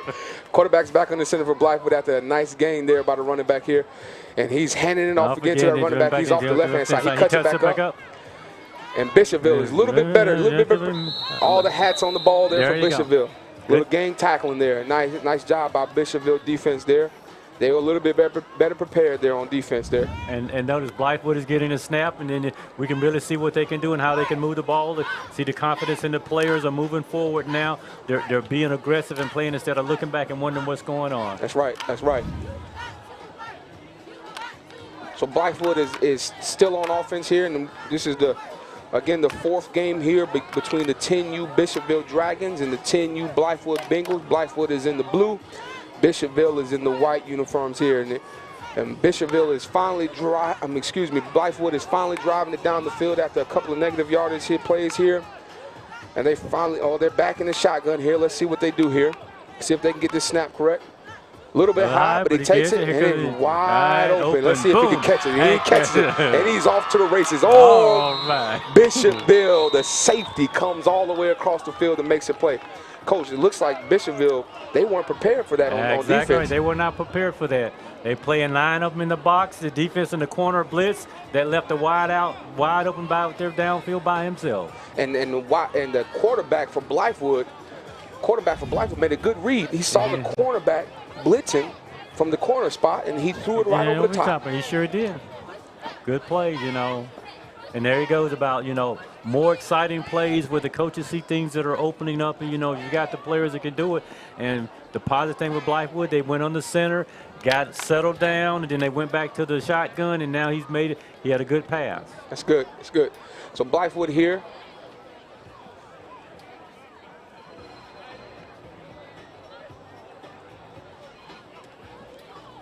All right, Coach. They may have scored on that play, I believe. Yeah, it looks like. So it could be Blythewood here up 6-0 on Bishopville after that play. Yep, it seems that Bishopville is now on offense here after Blythewood scores here. So Blythewood is up 6-0 on Bishopville here. That was a touchdown. That was a very nice play, folks. If you just missed it, Blythewood went back to the shotgun formation, and Bishopville, they blitzed from the corner. Talk to us about it, Coach. Oh, yeah. He did a good pass play. Look, the receiver out there has his hands open, watching the ball all the way and tuck it, caught the ball and started headed to the goal line. I always tell those quarterbacks, hit the receiver in stride, and it means you don't have to stop and run. He can keep on right on running and make it a foot race. All right, so now it's Bishopville's Dragons, their 10U turn on offense here. And the quarterback, we have it here in the shotgun formation. And then we have a hike here. He's handing off, he keeps it. Quarterback keeper, he's dragging a couple of players. Pretty nice game, about 4 or 5 yards on that play there, Coach. Definitely, yes. Blythewood's not a big team on defense, but they need to be very aggressive. That's right. And it looks like Bishopville had some pretty good offensive linemen there. Had a nice push there on that play. Yes. And they look like they're creating a strong side of their line because their big number nose guard there, he drug the kid, pushed the kid all the way downfield there. So they were running right behind him. He kept his feet moving. Like we said earlier, sometimes it's best to keep it simple. There you go. Run behind your blockers. There you go. That's right. That's right. Hey, all you need is 3 yards every play, and eventually you'll run out of real estate. All right. So Bishopville is back on up there. Looks like they have a couple of substitutions here, and they're trying to get their play call in.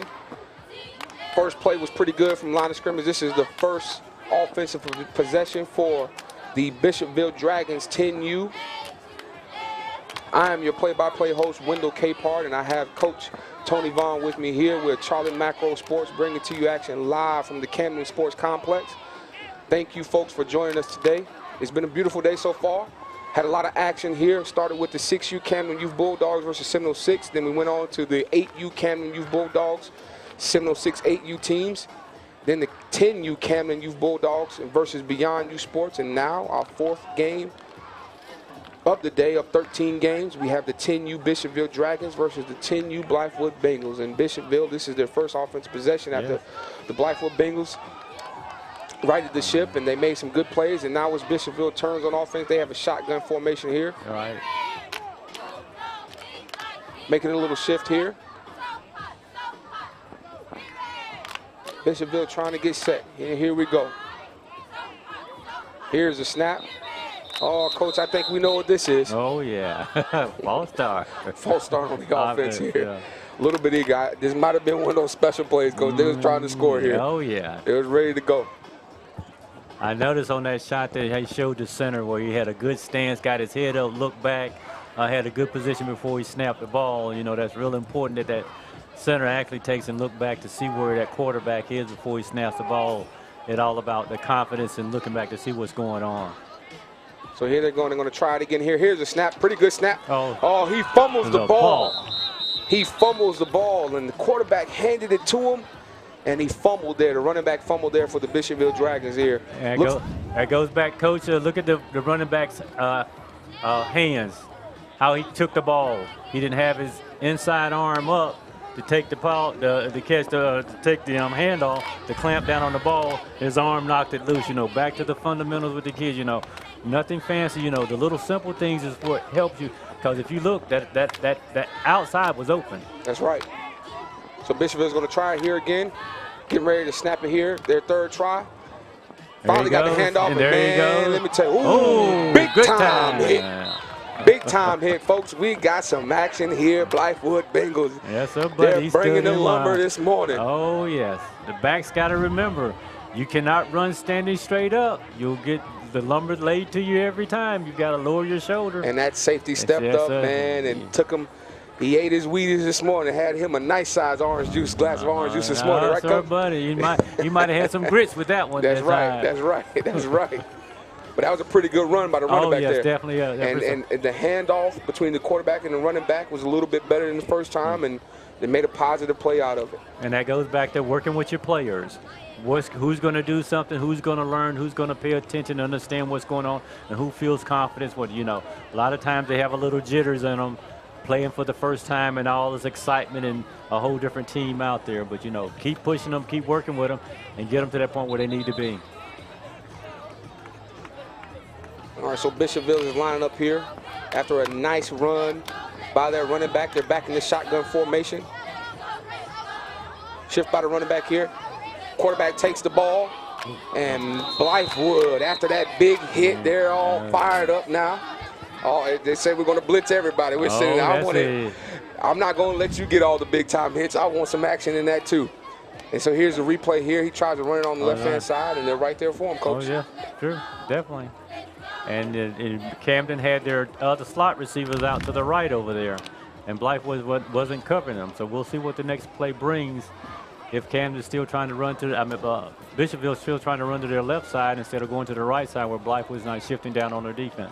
That's right, Coach. Talk to us a little bit about as far as, you know, big-time hits and what it can do for a defense. Oh, it excites the heck out of the players and the team when one player can get a hit, especially if he's one of the key players on the team that you know can get a hit, or one of the players who first time out there and he's starting to understand football and get a hit. That's just a strong confidence builder for him that, hey, Coach, I got a big hit, and, you know, moving forward, you know, so that they can continuously do that. And it's like, this is what you want to do every play. That's right. Keep that same concept there.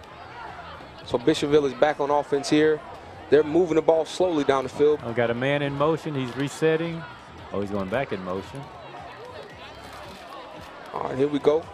Shotgun formation here. Bishopville Dragons 10U versus Blythewood 10U. Snap here. And, man, Blythewood, after that big hit. Oh, yeah. Being very aggressive. Very aggressive, very aggressive. They're going to feed off of that energy and that momentum from that big hit from their safety. We had a flag on the play. I want to say it's going to be a face mask. That's what it looked like, Coach. Looked like a face mask on the play there against the defense. Yes, that's going to be a face mask. Let's look at the replay here. Decent snap here. Try to take off on the right-hand side, and there it is. Yeah, Face mask on the play. All right, so Blythewood is there on defense, but they made a little mental mistake there by grabbing the face mask, and once again, that's the fundamentals, right, Coach? Oh, there you go. Fundamentals of tackling. Tackling. Yeah, you got to stay low. Don't tackle high. Bishopville back on offense here in the shotgun formation. Takes the snap. Busted play there. Busted. Not so much of a busted play. The backs didn't know where they were going. Right. And again, it's all about the play calling. It's all about the practice and the repetition, Coach. When you have practice and repetition, you know, mistakes like which way do I run and which way do I turn for the handoff, you get that situated before even game time, right, Coach? That's exactly right. And you have to, and the thing at this level, you have to run those plays over and over and over and over again until you get it right, because it's about confidence and execution with the kids. If it's confident to play, they know what they're going to do, they can execute it. Because if they're not confident and looking around and unsure of themselves, somebody's not going to step off because they're worried about where they're supposed to be if they don't understand the formation. Right. So Blythewood Bengals, their defense has taken the charge, and they stepped up after a couple of good plays from Bishopville Dragons, and they stalled them on defense, and now we're switching back over, and it'll be Blythewood on offense again for their second possession. Yeah, and the thing is, notice that the possessions are going a little bit longer with the older kids, and they're holding on to the ball a lot more, and you're getting those yards, you know, eating up more time on the clock, which means less time for your opponent to have the ball. That's right. That's right. So here comes the Blythewood Bengals 10U. They're back on offense again after scoring on that first possession. Let's see if they can right the ship on those snaps. They're back in the shotgun formation, it appears. Let's see if Bishopville can hold them here. Let's see if Bishopville can hold them and get the ball back and try to tie the game up here.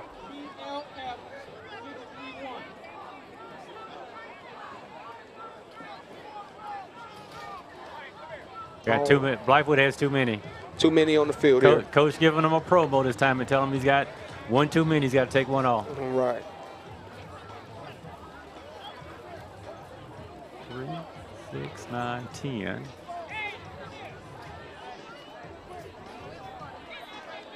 All right, so here we go. Too many. Too many. 13. All right. So here we go. Blythewood Bengals back on offense here for their second time of the day.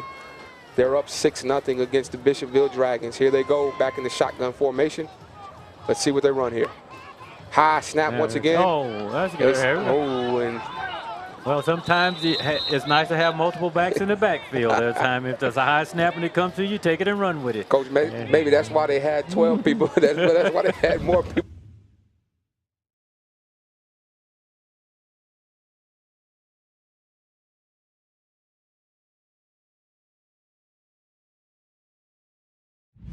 On their first drive, Blythewood had the same problem, but then they righted the ship. They put the quarterback under center, and they scored a touchdown because of it, Coach, right? Yes, they did, yeah. So let's see if they do that again here. Now, what should Bishopville be trying to do here, Coach, to keep them out of the end zone here? Well, we know that Blythewood's going to try to run outside there on them, and they've got speed to go outside on them. They've got to take their defensive ends and make sure that they contain the outside or slow the backs down so those linebackers or corners can come in and make those tackles. Blythewood here on this is their second play here. A little bit better snap. Quarterback don't know where to go. He hands it off to the running back. Running back makes a couple miss. He's back up the middle. And Bishopville, he probably got a yard there, Coach. Oh, maybe yes, I would say. Probably got a yard there. Bishopville is on top of it there. Bishopville's defense has been pretty good today, Coach. Yes, they have. They've maintained. They've been breaking through the line, and it's taken more than one to tackle, but they've been making the tackle. Got a hands on there. He holds on to him. He still goes a few positive yards. Then they makes the tackle. Then there's 3 on the tackle.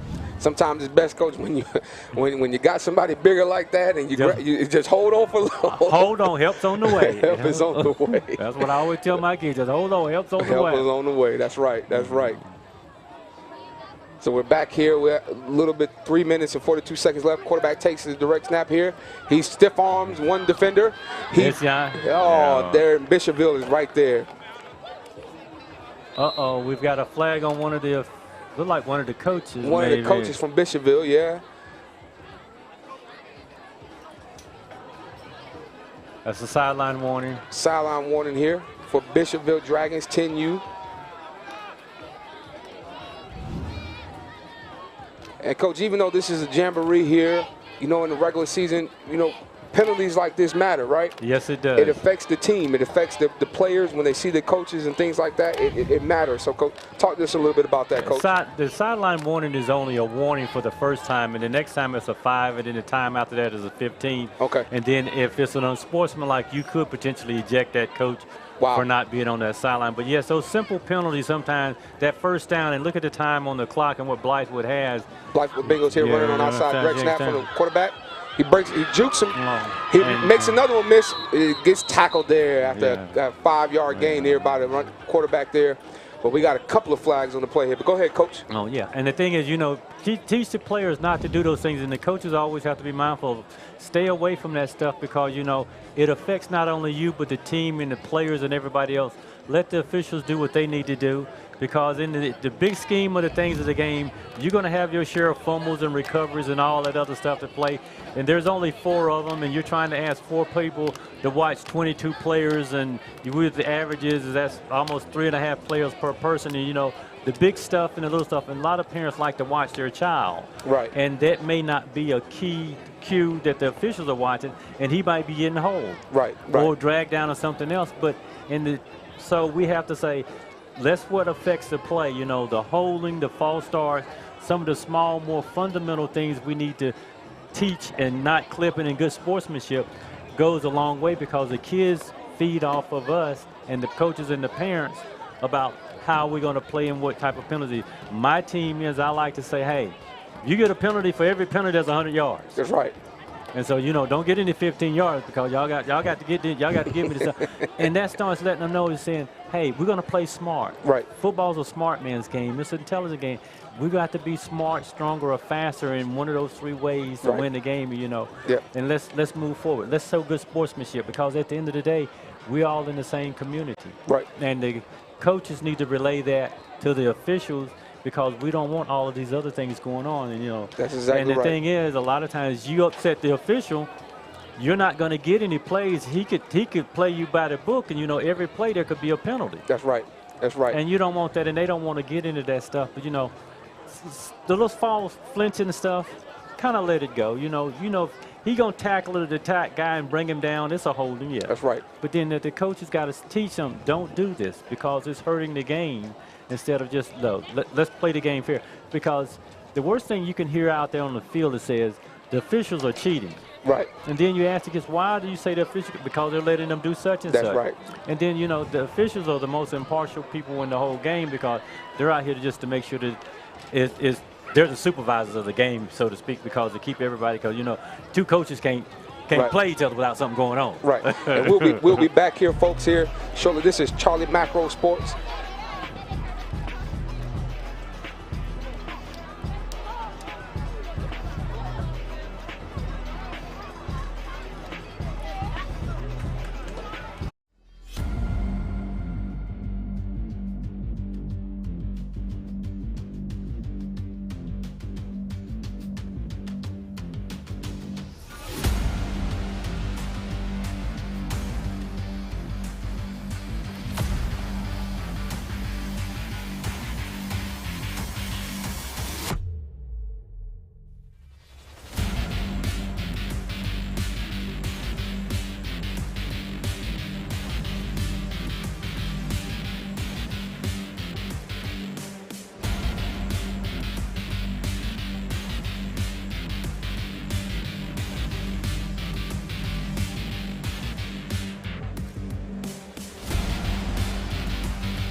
And we're back here at live at the Camden Sports Complex. This is Charlie Macro Sports bringing action to you live for the SCYFA Big XII, Big X Jamboree here. We're now on Game 5, and we've got a good one for you here. Ain't that right, Coach? Oh, yes, we do. Two teams have been in the league for a while. They're used to playing each other, so we know the competitiveness, and they know each other well. And so we're going to see some good things happen here. We're going to see some exciting football. We have the 10U Carolina Elite versus the 10U Greenview Eagles. And we have the Eagles here first up on offense here. Let's see what they run. Quarterback on the snap. He hands the ball off here to the running back, makes a couple miss, and gets tackled after a couple-yard gain. Oh, yes. Hey, the Greenviews are like they're going to try to force the ball, play heads on the football, and, you know, they're going to run it up off tackle here a few times, but what you're going to see them break outside here in a minute here. They're just testing the defense to see what's going to happen. And they're right back under center. Coach, they're not wasting any time. There you go. The more plays, the better. Running back goes in motion here. Oh, look, counter play here. Oh, back makes a couple. Good play by Carolina Elite. Yeah, staying at home. They snuffed that counter out just good, Coach. But look at Greenview. They're trying to get as many plays off. You were talking about this, Coach. The time management, managing the clock, getting the most plays off. Talk about that, Coach. Oh, yeah, and that's very important. You know, the kids come, you can get these things. They know what they're doing. They know what plays they're going to make, you know. Trying to catch the defense offside. I mean, all sides are not ready by running those plays. You know, no huddle rushes the defense, and it gives the coach not time to substitute or call signals because it's playing. And we've seen that at all the levels. Like, hey, and the more plays you get, the greater your probability of scoring. That's right. And it looks like we had a flag on that play. Looks like it would have been a false start on the offense here. They were trying to go a little bit too fast. Oh, yeah. Sometimes you can go too fast, right, Coach? Oh, yes, definitely. You know, that's what the thing is. You got to teach them to slow down and listen to the count. Let the quarterback take control of the offense. Center here. Yeah. Inside, there you go. Missed tackle here. Come on, turn the corner. Oh, Carolina Elite. Yeah. Their linebackers in those ends are stepping up the field. That's it. And you know, Greenview, they're trying to get these plays off, and they're trying to make the defense rush. But man, Carolina Elite, they're right there, Coach. Oh, they're right there. Exactly right. Yeah. And see, that goes back to playing each other in the conference and playing. I think they played last year probably in the semifinals of the conference championship last year. And here's the first pass of this game. Oh, and it's picked off by Carolina Elite, number 12. There's a bad block there. Big time blindside block there. Yeah, we got there's a flag on the play there. Yeah, that may negate that interception. He got the ball with clean hands, so getting the ball with clean hands, that still means that he gets this interception. If it had happened before, then it would have been changed over. But see, remember, he possessions, he's got the ball now, he's running now, here comes the block. Right. Okay. Well, that block was from the front, that wasn't from behind. Okay. He laid him to him from the clean block. After you see him, it's just the way it looked. Yeah. Well, I tell you what, Coach, we may have a better view than those on the field. So, you know, it's okay. It's okay. We may be right. But, Coach, it looks like the quarterback, the ball might have slipped out of his hand. When he went to go throw it, he was there. Yeah. And the thing is that you got to teach those quarterbacks to rotate their hand, get their hands on the laces in the right position to throw the ball. This is a better pass right here. And, man, let me tell you, that looked like a little Alabama with their slants that they run. There you go. Man, the big number from Greenview Eagles.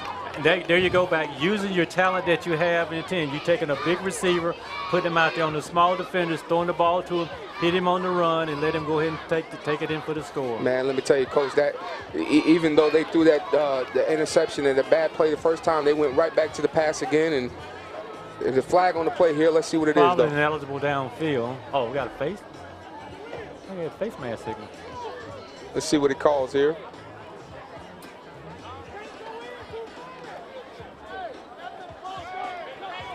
So they're going to count the touchdown. Touchdown, right. Yeah, they're going to keep the touchdown. So it may have been on Carolina Elite. But Carolina Elite seems on that defense, they seem to be on their heels a little bit. Right, yeah. Now that Greenview switched over to the pass, and those bigger wide receivers, they're taking advantage of it, Coach. Exactly right, yeah. And don't think that Greenview is going to continually throw the ball, too. Here we go. They're backing the shotgun here with the back behind the quarterback here, and he takes the snap.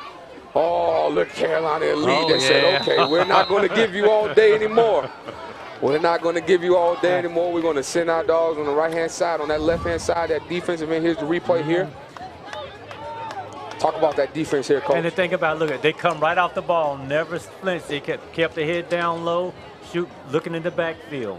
33 from Carolina Elite. And the thing was, Greenview had a larger line, but Carolina Elite had the more smaller, faster, elusive players. So, sometimes it's how you use them is what you want. That's right. And Carolina Elite sent enough that Greenview couldn't pick them all up. That's right. So Greenview, they're switching over to defense now after a couple of plays on offense. They did score. They ran a slant to their big wide receiver, and he went untouched right into the end zone. And now it's Carolina Elite's turn to see if they can answer back. This is their first possession. What do you think, Coach? I think they're going to answer back. This is going to be a last possession game here. Here we go. So it's already been exciting, folks. This is a little bit different than what we saw earlier today. I hope you got your popcorn ready. Here we go. Carolina Elite. 10U versus 10U Greenview Eagles. Greenview up 6-0. Yeah, they got twins to the left-hand side. Well, they got twins on both sides there. Oh, they're running a wide receiver sweep here. He hits that corner. Nobody's touched him yet. He's still going up the sideline.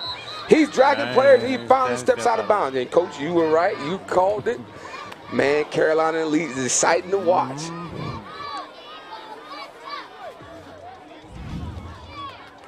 Oh, yes, and they turn that corner, And look at that. Look at the good big-time block there. And he steps out of bounds. All you got to do is follow those blockers. And look at the quarterback and center and quarterback exchange. That's right. How important that is, and the confidence of getting those plays running and moving. Once you get that going, it adds another split second to your time and your plays and your backs knowing, running with confidence and knowing how to make what plays are going to be done next. All right, so here's the second play from scrimmage for Carolina Elite. 10U versus the Greenview 10U. Greenview's up 6-0. Here we go, handoff. He fumbles the ball. The big fullback fumbles the ball. Let's see who falls on top of it. Greenview recovers the fumble there. And I think it was the handoff exchange between quarterback and the fullback there, Coach. They're probably going to give the possession back to Carolina Elite because of the Jamboree rules here. But if it was a real game, it'd be Greenview ball, right, Coach? There you go. So they're going to move them on back to where they start. So we see the first mistake here by Carolina Elite. They had a big-time play off the wide receiver sweep on the first play from their possession, and then the second play they made the mistake. And then once again, Coach, it doesn't matter what age group we're on. It's the mistakes. You got to have the fundamentals. You got to have the discipline. Is that right, Coach? That's it all the time. All right. Yeah. Always practice and preach the fundamentals. Don't ever get away from them, because at all the levels, you see the fundamentals is what makes those guys succeed, is their fundamentals and not all this other fancy stuff, Making sure you're securing that handoff. That's right, Coach. So here we go. After big-time fumble and recovery for Greenview, they're going to give the ball back to Carolina Elite. They're going to run that play again. Here they go. He's under center here. And he hands it off to number 12 again. And Greenview is waiting on him, Coach. The defensive end made that play, And he fought that block off. He fought the block off, and he set that edge there, and they couldn't get around him, Coach. They were trying to get around and turn the corner just like before on that wide receiver sweep, and they couldn't do it. I think there was a kind of a mix-up in the backfield here with the fullback. Right. Didn't know where thought he was getting the ball. So once again, it's about that communication between the coaches and the players, getting that correct play call in and getting them set up correctly. Is that right, Coach? Yes, and knowing what the play is. Keeping the plays simple, too, not something complicated for them to understand. That's right. Carolina Elite started off with a lot of momentum when they first got the ball. Then they had the big-time fumble, and now look, it appears Greenview is feeding off that fumble recovery, and their defense is stepping up here. Let's see if Carolina Elite can pull off something here. Yeah, and Greenview is not going to give up. They're going to keep on coming. That's one thing about them. Here we go. He dropped back your pass. Oh, Greenview Eagles. Back there again. Yeah, very aggressive. They are feeding off that fumble recovery here. Carolina Elite is faltering here. Looks like it was going to be a pass play here. Let's look at the replay here. He drops back. Yes, it was a pass play. And, man, look at that. Defensive line was in the backfield right away. Look at him clapping there, Coach. He's excited. Yeah, he was already in the backfield. Like I told you, you get back there and disrupt it, Or make them take an extra step. Help's on the way. Help is on the way. Somebody else is going to make the play for you. That's right. That's you do right. your part. Everybody does their part. The play is successful. Greenview has all the momentum right now after they scored on their first offensive drive. Carolina Elite, they're on their heels on offense here. Let's see what they can do here. They're back in that shotgun with trips out to the right. Swing pass out and incomplete pass from number 1, the quarterback for Carolina Elite 10U. I think they try to swing it out there real quick to him. And looks like there may be a penalty here. I think it was illegal shifting. Yeah. He had a legal shift. The number 21 was never set for a full second after he shifted out of that form, after he shifted from one position to the other. And Coach, talk about, even though you want to go fast on offense, you have to be set, correct? Yeah, everybody has to be set for 1 second once everybody quits moving.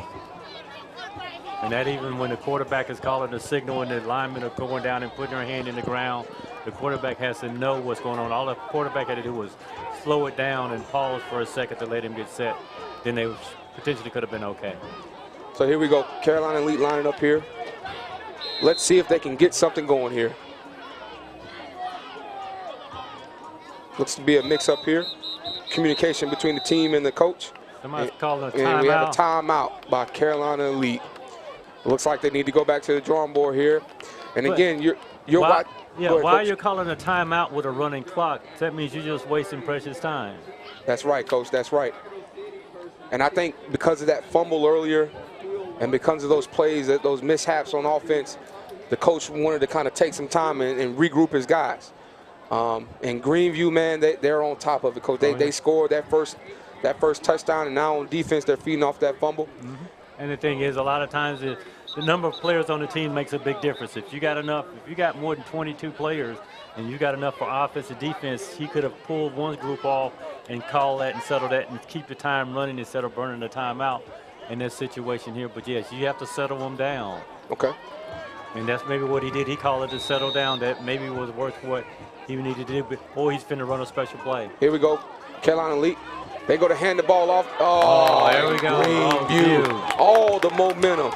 Oh, yeah. All the momentum on defense right now, and they are disrupting the Carolina Elite offense right now. They can't get anything going, Coach. Yes, sir, buddy. You're exactly right. They're coming off that ball. As soon as that ball snapped, they are moving down the field with their head, looking in the backfield, grabbing that running back or whoever the ball carrier is. And, Coach, you could tell, look at the players. They're coming off that field. They're high-fiving. They're jumping up and down. They're ready to go. Oh, yeah. And they're excited. They're ready to score again.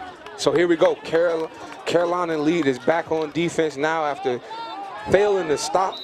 And look at Greenview. Already set, ready to go. Ready to go. Here we go. Greenview back on offense, being up 6-0 here. Quarterback drop back to throw. Throwing the ball again. He throws it up in the air, and big time catch. Oh. We call that a Randy Moss, don't we? He got mossed, and Coach, let me tell you, he didn't moss just one of them. It looked like he got 3 of them. Oh, yeah. That might be on TikTok a little later today, Coach. I don't know if you want to be on that TikTok review there. Right, yeah. But we might have a big-time wide receiver on our hands. We might be seeing something early, Coach. That goes back again. Use the potential or the ability of the players that you have around you, and that's a mismatch as tall as he is against some of the smaller receivers. And, you know, the Carolina Elite, they may now have to think about, hey, I got to put the taller guy on him because it's a jump ball. And they're right back into here. Here's Greenview. They're lined back up, ready to go. Handing it off here. He makes one miss. He breaks the tackle. Here we go up the left-hand side. Good block there. Good block. He's got one guy. He shakes him off. He keeps going. He's dragging players. They can't. He fumbles the ball. Oh, he takes it away from. He fumbled the ball, but they called it dead. Maybe he stepped out. I'm not too sure what happened. Let's see on the replay here. He shakes this guy off of his spin. The defender rips the ball. That is a fumble on the offense there. Greenview, Carolina Elite. I don't know what happened. They blew it dead. They probably ruled forward progress after he turned around and had him in the grass. Man, what a play. Remember, the Jamboree rules are still going back with Greenview still getting the ball. I got you. So it's a little bit different rules here, folks. But as you can see, man, it's still action here. And this was an official game, regular season game. It would have been Carolina Elite's ball, Coach. That's exactly right. Going the other way. And I tell you what, Coach, even though Carolina Elite, their offense can't get going, their defense is keeping them in this game. That's a momentum builder. So here we go. Oh, bad snap. Oh, he picks it up. Oh, coach, let me tell you, man. Greenview. A game changer. And think that's number 21 who picked that up. He's the running back that was on Carolina Elite as well. That's exactly right. That's exactly right. So and players going both ways. And he playing those. Right there. And look at him picking the ball up. Coach, he was going to take that to the house. Yes, sir, buddy. Here we go, Greenview back line. And that's 2 fumbles in a row. Two turnovers in a row. And folks, it doesn't matter. You might have a big play, but that very next play, things can change. Momentum can shift. And right now, Carolina Elite has all the momentum, and it's being done by their defense. And here we go. Greenview. Oh, he shakes and bakes. Oh, good tackle there. Very good tackle by Carolina Elite, but good game by the running back. We have a flag on the play here. It appears to be it was on the offense here. Let's see. Oh, face mask on the defense. And just like that, Greenview has the momentum back in their position.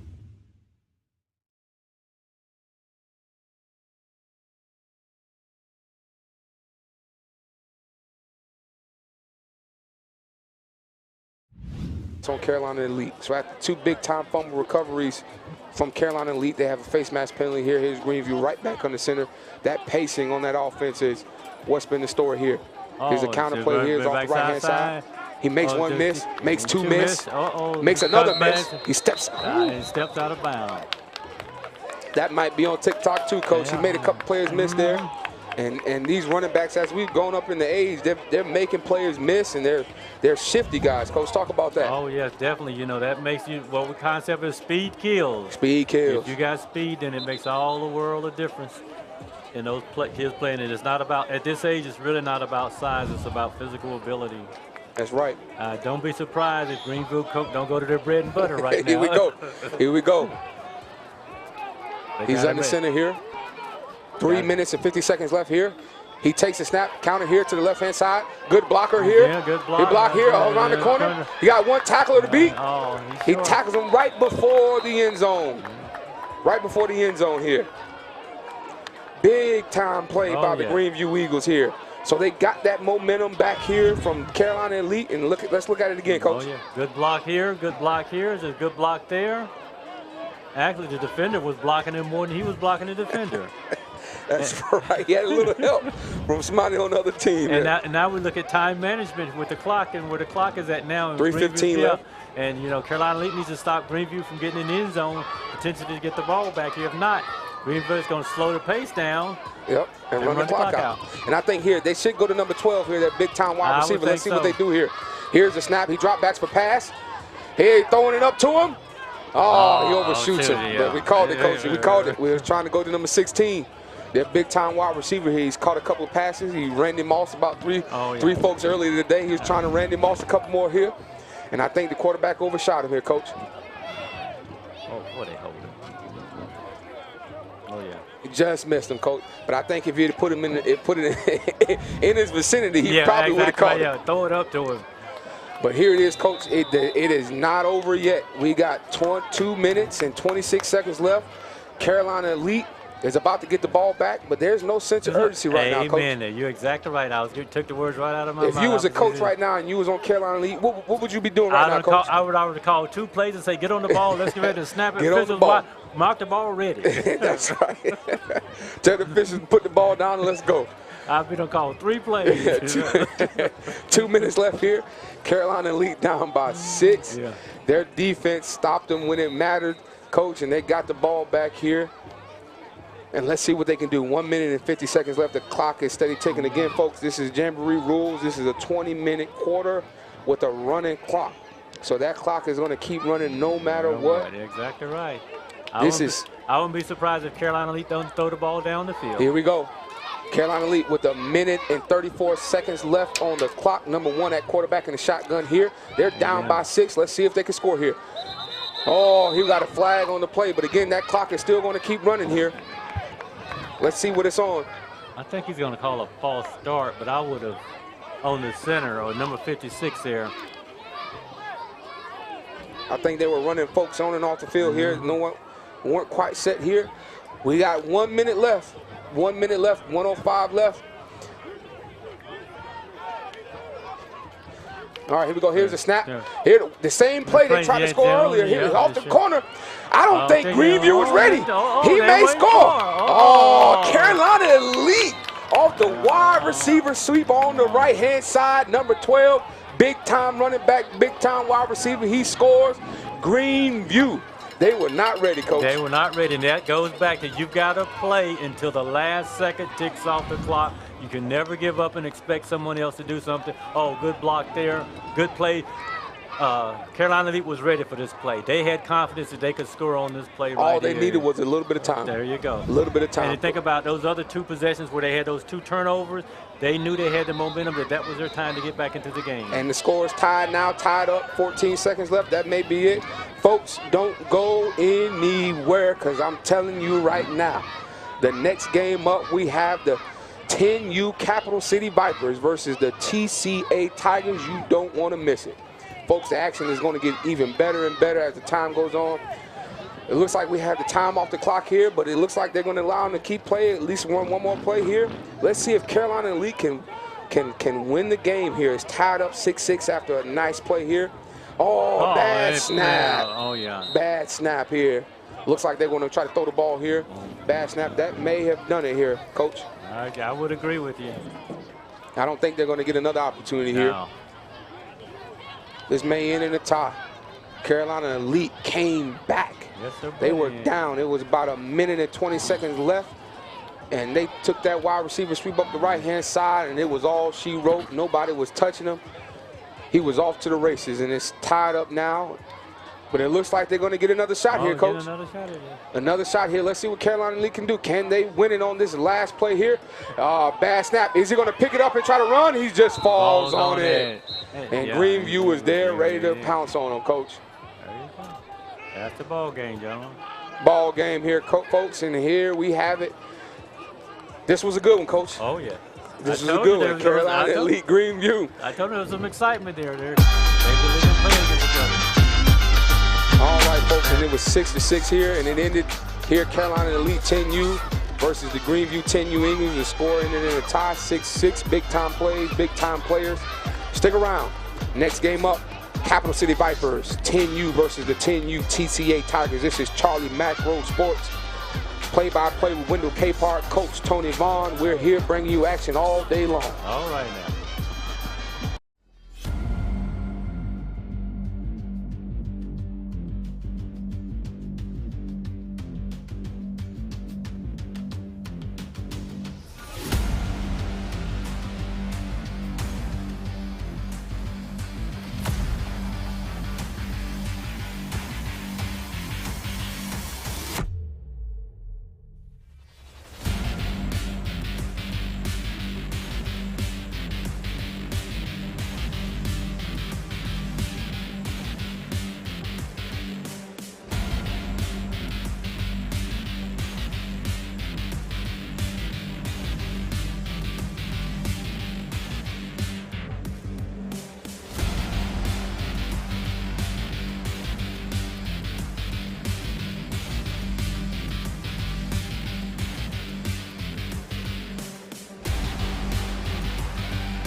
And we are back here, folks. Thank you for sticking around here with us.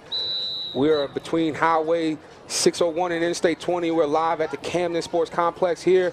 And this is our last 10U matchup today. We have the Capital City Vipers here versus the TCA Tigers. This is a good one, folks. Thank you for sticking around. This is Charlie Macro Sports. I am your play-by-play host, Wendell K. Park, joined today by the coach, Mr. Tony Vaughn. We're ready for action here, right? Yeah, we're ready for some more action. That last game was exciting. Let's hope we keep the same momentum going here. All right. And see what we're going to do. All right, so here we go. We got Capital City Vipers. Oh, here, a reverse. Yeah. The first reverse of the day. Here we go. He got a beat number 4. Big time block here. Another big time block. He cuts it up the field. He's got nothing. Oh, big time stiff arm. There we go. He comes back and makes the tackle. And Coach, what a play. Oh. Coach, Capital City said we're going to come out and we're going to show them what we got. This is the first reverse we've seen all day. Talk about it, Coach. Sure is. You're exactly right. He turned around and had a good block there, and the defense turned around and got sucked back in, and he turned around and just turned the corner, and, you know, a few key blocks along the way. And he saw daylight, and the guy come back and run him down from behind. Big time stiff arm, folks. If you're just not joining us, that's a little taste of what you missed already so far today. But stick around. You might want to grab all your food and just bring it on over to the couch. Bring everything on over. You're not going to want to leave after you've seen what you just saw here today, That's Coach. exactly right. So here we go. Second play from scrimmage here. Capital City Vipers, 10U. Oh, handoff. He's got action. Oh, big time hold. Stiff arm here. He shakes him off. Number 13 last. Oh, big time stop here by TCA Tigers. Capital City is moving the ball, Coach. Yes, Talk to us. Yes, they are. They had a hole open up right there. Made some good blocks, hit the linebacker. We got snatched the rail. And everybody else turned around and didn't react back to the ball. Coach, I'm going to tell you, I probably could have drove my camera through that hole. Yes, big time hole right there. Yeah, we could have went arm in arm in that one. You're right. That's right. That's right. And that goes back to fundamentals about, you know, knowing your assignments, you know, just firing out and getting downfield. As long as you're moving downfield, the back follows your lead, you're getting positive yards. And folks, this is the Big 12, Big 10. Folks, this is big time football here. Capital City handoff again, makes another miss. Another miss. TCA having a hard time trying to tackle. Here we go. And I think this might be a touchdown. Touchdown. Capital City Vipers. First possession of the game, they drive it right down the field, and it started off with a reverse. It sure did, and good momentum.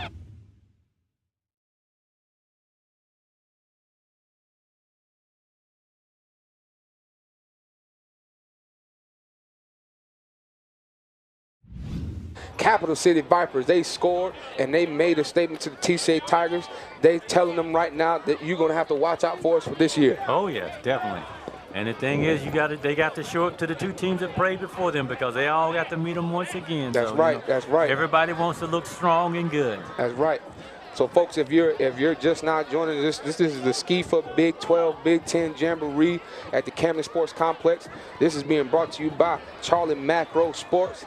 We got all the action here, folks, so stick around with us. I am Wendell K. Park, and I'm joined by Coach Tony Vaughn. And you just missed a great drive by the Capital City Vipers 10U. This is the last 10U game here. After this is nothing but 12U action. But Capital City said, hold on. Don't rush to the 12U just yet. Yes, they did. Don't rush. Here we go. Back in there. Oh, fumble snap. The quarterback picks it up.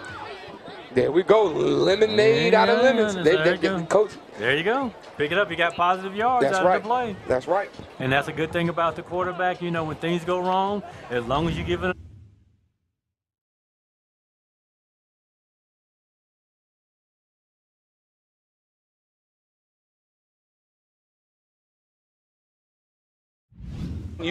this is their second possession, their second drive here on offense after scoring very easy on their first one. Quarterback drops back. He throws the ball up. Oh, he's open. He got it. And he catch. Oh, he drags a player and he gets tackled here by TCA Tigers. And folks, let me tell you, this 10U team, Capital City, they are on fire right now. Let me tell you, they're firing on all cylinders. Yes, sir, buddy. Nice pass. Very good pass. He stepped back. Good protection. Lineman turned around and did pass blocking. That was a pretty spiral. Oh, Coach. yes. Pretty spiral. And he caught it, he saw it, brought it in with his hands, and then moving the ball. TCA, Coach, talk to me a little bit about what they should be doing on defense right now. They just got to be more aggressive. passive and coming off, just coming off the ball and putting pressure. There was no pressure on the quarterback that time. Right. From none of the players on TCA. Yep, you got to get pressure on that quarterback. And those defensive ends, they were not making any. They ain't putting no pressure out there. Those should be your best tacklers on the team. Creating some type of havoc back there in the backfield or something. Somebody just called a timeout. And it looks like we may have a timeout on the field. Not too sure who called it. Probably TCA. I would trying think to so. regroup. Yep. And Capital City Vipers, folks, if you're just now joining us, this is the type of action we've been seeing all day. The last game, Carolina Elite Greenview Eagles ended in a 6-6 tie. But let me tell you, Coach, they were throwing that ball and running that ball left and right all over the field. And Capital City, they're keeping right up with the action, Coach. And we know we can't. You always got to remember, you got to play to the last second, ticks off the clock, because you never know what's going to happen. You never know. You never know. But talk to me a little bit about the momentum Capital City has right now, Coach. How difficult is that for the other team right now when you have all the momentum going on offense? And when you have that momentum going like that, it's hard to get your other team pumped up, because the more you do and the more positive you are, the more the kids fall down. And it's a good time for the coach, for TCA, to call that timeout, rally them around them, say, hey, guys, calm down, relax. Follow your assignments. We're okay. Right. And just do what you need to do. Get in the backfield. Let's make some of these tackles. One good hit or one positive tackle here can change that whole game here in a minute. Quarterback hands it off. Oh, it's another reverse to the wide receiver. He got the ball. He stiff arms. Oh, man. They're trying to go back to the little bit of trickery play to the wide receiver reverse. They scored off it on the first possession here, but I think he didn't quite have the ball there, Coach. Yeah. It's like he was a little slow getting the ball there. It's like a little hesitant about what's going on. There goes the... Yeah, he kind of messes the ball there. He slid to the back of his arm there. It wasn't a good handoff.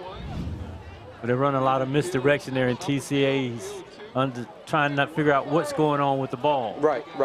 And sometimes the misdirection can cause havoc, Coach, for defense, especially if you're not reading your keys and your things right. If you're not doing what you're supposed to do on defense, that misdirection can mess you up. Now we're finna flip, aren't we? Yeah.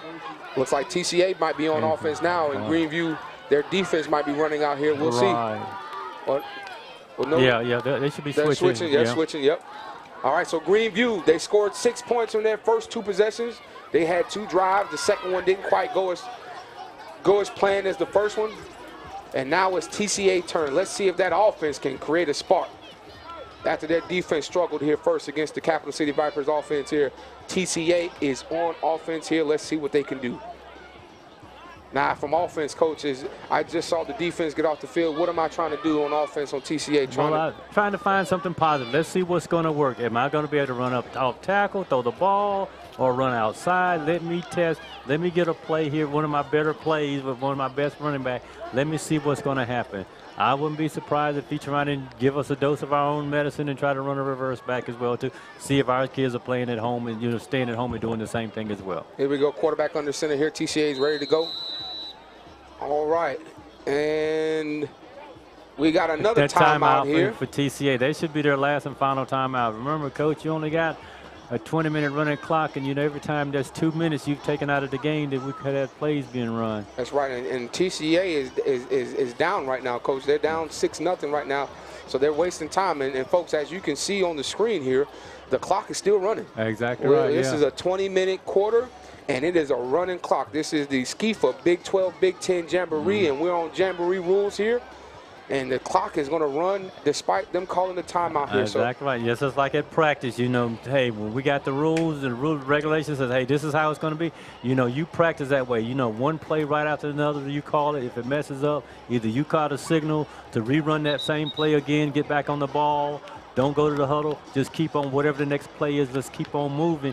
Just get the plays in and the reps so that the kids know what's going on instead of just burning up good time. Okay. The time is for the kids to play, not for us to be trying to coach. Okay. All right, so now we're back. TCA is ready to go on offense here. Let's see what they do. Quarterback's under center here. Here we go. Here's the handoff here. And Capital City is on top of it, Coach. Oh, yes, they are. Slapping the helmets here. Congratulations, TCA. Coming right off the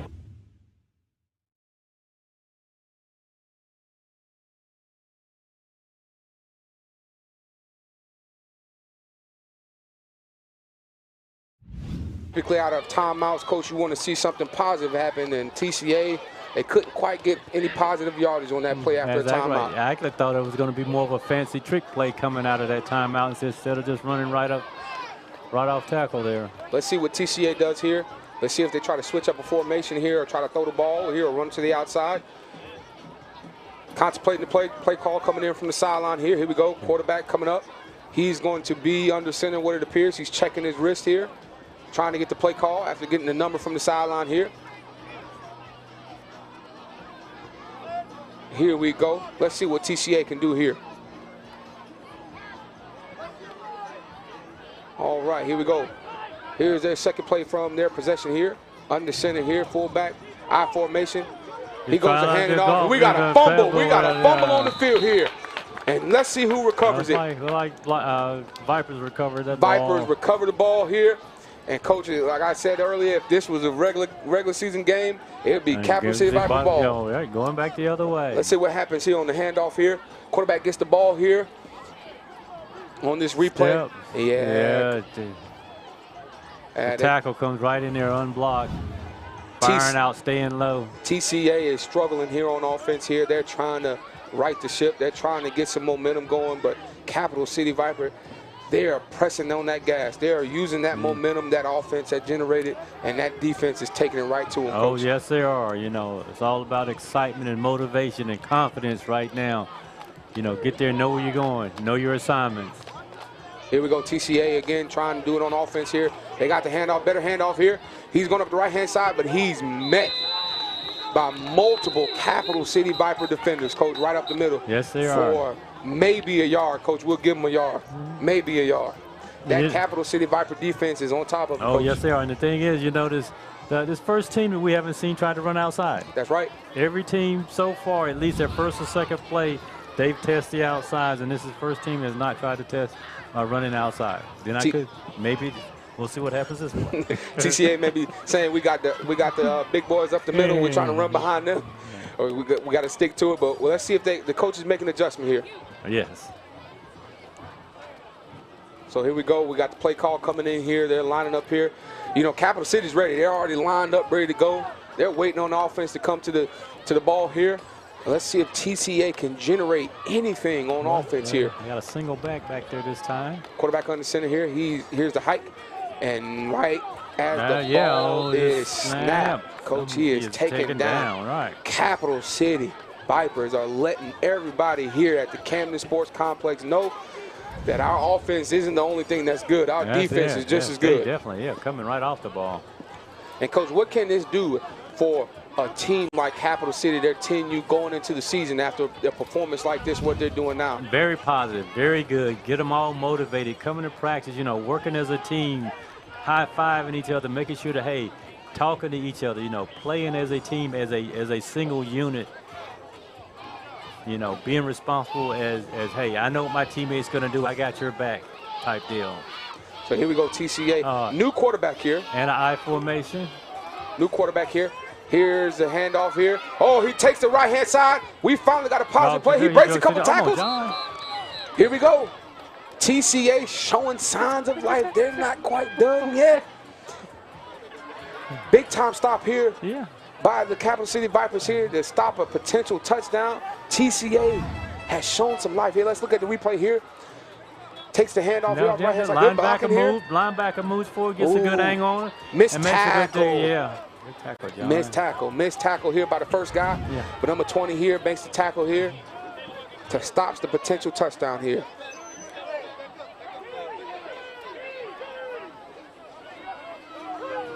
So number 20 for Capital City, he saves the day. He saved the day. Because if it wasn't for him, he might have scored that. Coach TCA showing signs. They switch quarterbacks and they say, okay, we got a new quarterback in here.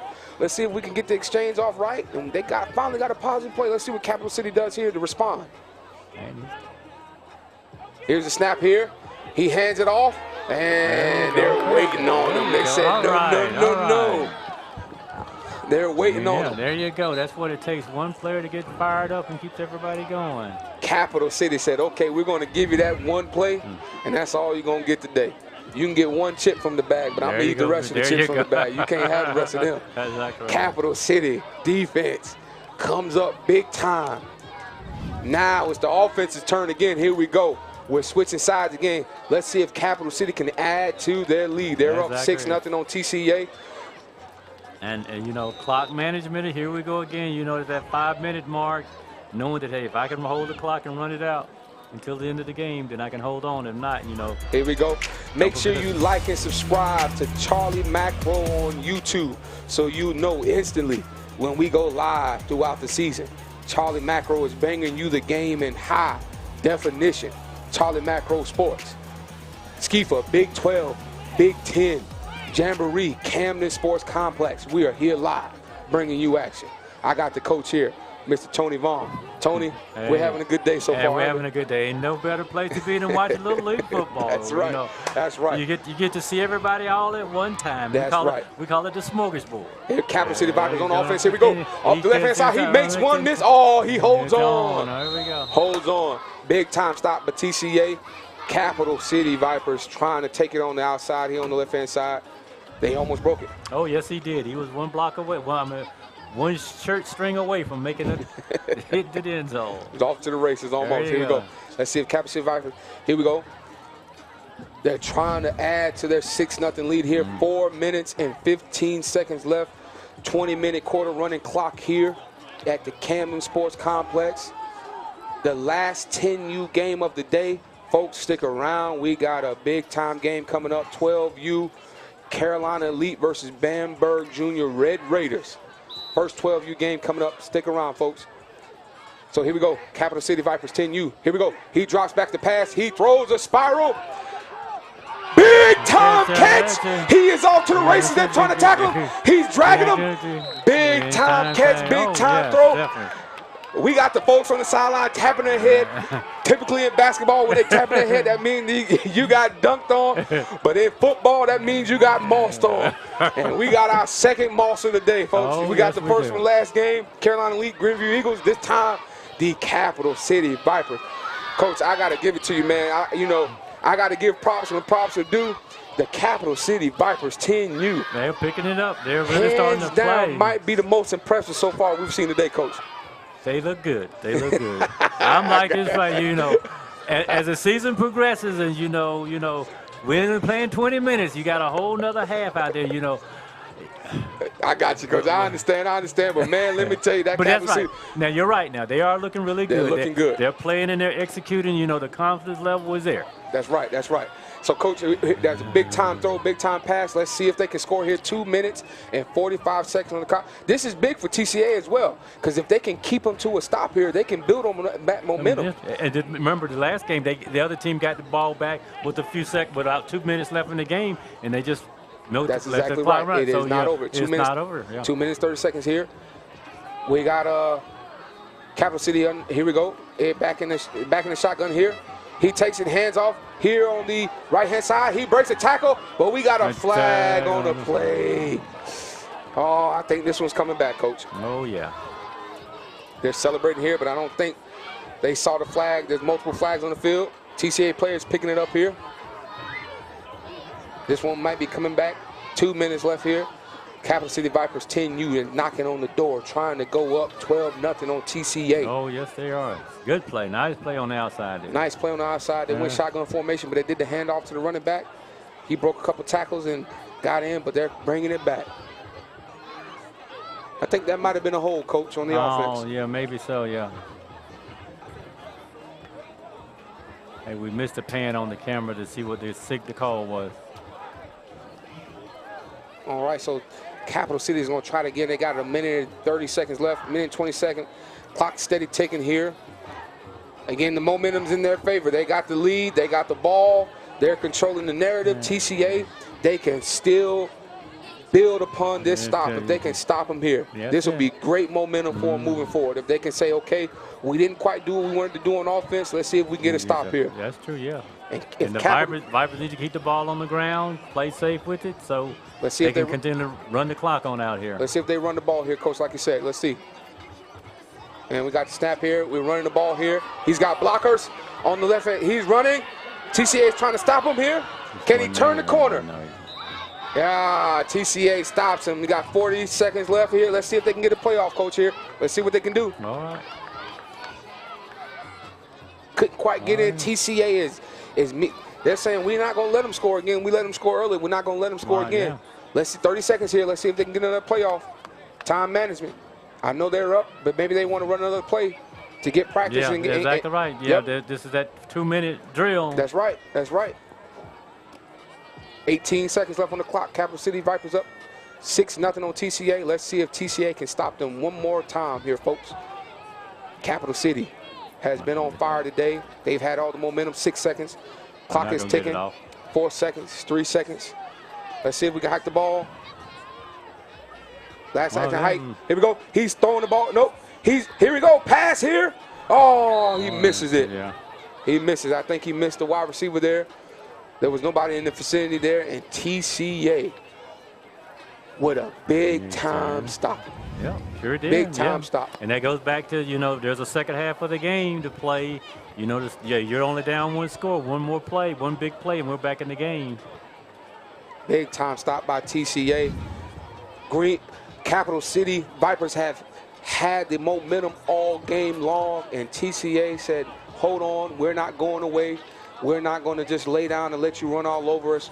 Even though you had all the big-time plays, we're going to make a stop here. Yeah. Let's see if they give him another play, Coach. Let's see what happens here. It looks like they're going to give him one more. Let's see if Capital City can punch this one in, Coach. Think they should run the ball? Hey, protect the ball. Turnover now is detrimental. That's right. That's right. Me personally, I'd be like, hey, we're going to run the clock out. I'm a secure the win. That's right. That's right. But we're at a scrimmage here, so this is a good time, to practice those game time scenarios. They're going to there. Oh, big time stop by the cornerback, number 19 for TCA. Said, not in my house, not on my island. There you go. And he had.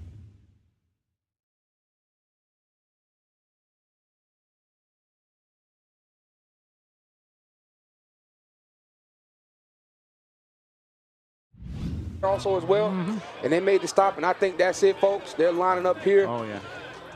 What a game by the Capital City Vipers. And I think, folks, if you were watching this game from the beginning, you would pull away some great things from Capital City. Oh, yes, definitely, yes. Passing the ball, running the ball, blocking. Defense very aggressive, over the ball, making real good tackles. Very positive. And also TCA, even though that offense couldn't get going, that defense said, hold on, we're going to we're going to carry you guys, and we're going to make some stops, and they've got some things to work on too as well. They got some things to build on, because moving forward, their defense is stopping here in the goal line, Coach. And that goes back to how many scrimmages have they had versus each other teams. That makes a big difference coming into the game and starting the regular season, because the more scrimmages you do, the more things that you can fine-tune and knowing what players can do what, because you've had them out there in that real environment instead of playing against each other. That's right. So it appears TCA may get another shot here. And just like you said, Coach, it ain't over till it's over. TCA here with their last possession on offense here. Let's see if they can at least tie the score here and go away tied here against the Capital City Vipers. The last 10U game here. Here's the back snap. He picks it up. He runs it. Oh, that big-time defensive end comes down the line and does his job, and he stops him in the backfield. TCA is still struggling on offense here. Bad snap, and that defensive end from Capital City, he's going to come right down this line. Let's take a look at this replay here. Look at him, Coach. That's it. Sure did. Untouched. Boom. Watching the ball, big very aggressive. And that's what you want right there. Those defensive ends coming in and making those plays that motivates the defense to go in and says, hey, my play is next. TCA, another opportunity here. Another opportunity. Let's see, can they capitalize on this opportunity? Another stop here. Quarterback gets it. He pitches it. 21. Big time. Real good pursuit. Very good pursuit there by the Vipers that time. Capital City defense is all over the field, folks. They've been all over the field. Their linebackers and their defensive end. Let's look at this replay here. Down the field. Try to sweep to the right-hand side. And right there, as soon as the running back gets the ball, they're stopping it. Coach, I think that's it. TCA has run out of opportunities. And the Capital City Vipers, 10U, takes the W from the TCA Tigers. All right now. and they're lining them up here. Folks, don't go anywhere. If you like what you've seen so far, you haven't seen nothing yet. We are going to the big time, That's folks. over the big boys now. The big boys are next. Stick around. Go ahead and replenish that popcorn, replenish that drink. Go ahead and change your socks. Brush your teeth if you haven't brushed your teeth. Come on back to us and join us. There Charlie you go, Macro man. Sports, Camden Sports Complex, Wendell K. Park, Coach Tony Vaughn. We got all the action. Don't go anywhere. Charlie Macro Sports here. We got the Carolina Elite 12U Bamberg Junior Red Raiders up next. All right. SCYFA Big 12, Big 10 football live.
And we're back. Folks, this is Wendell K. Park with Charlie Macro Sports. I'm joined by the coach, Tony Vaughn.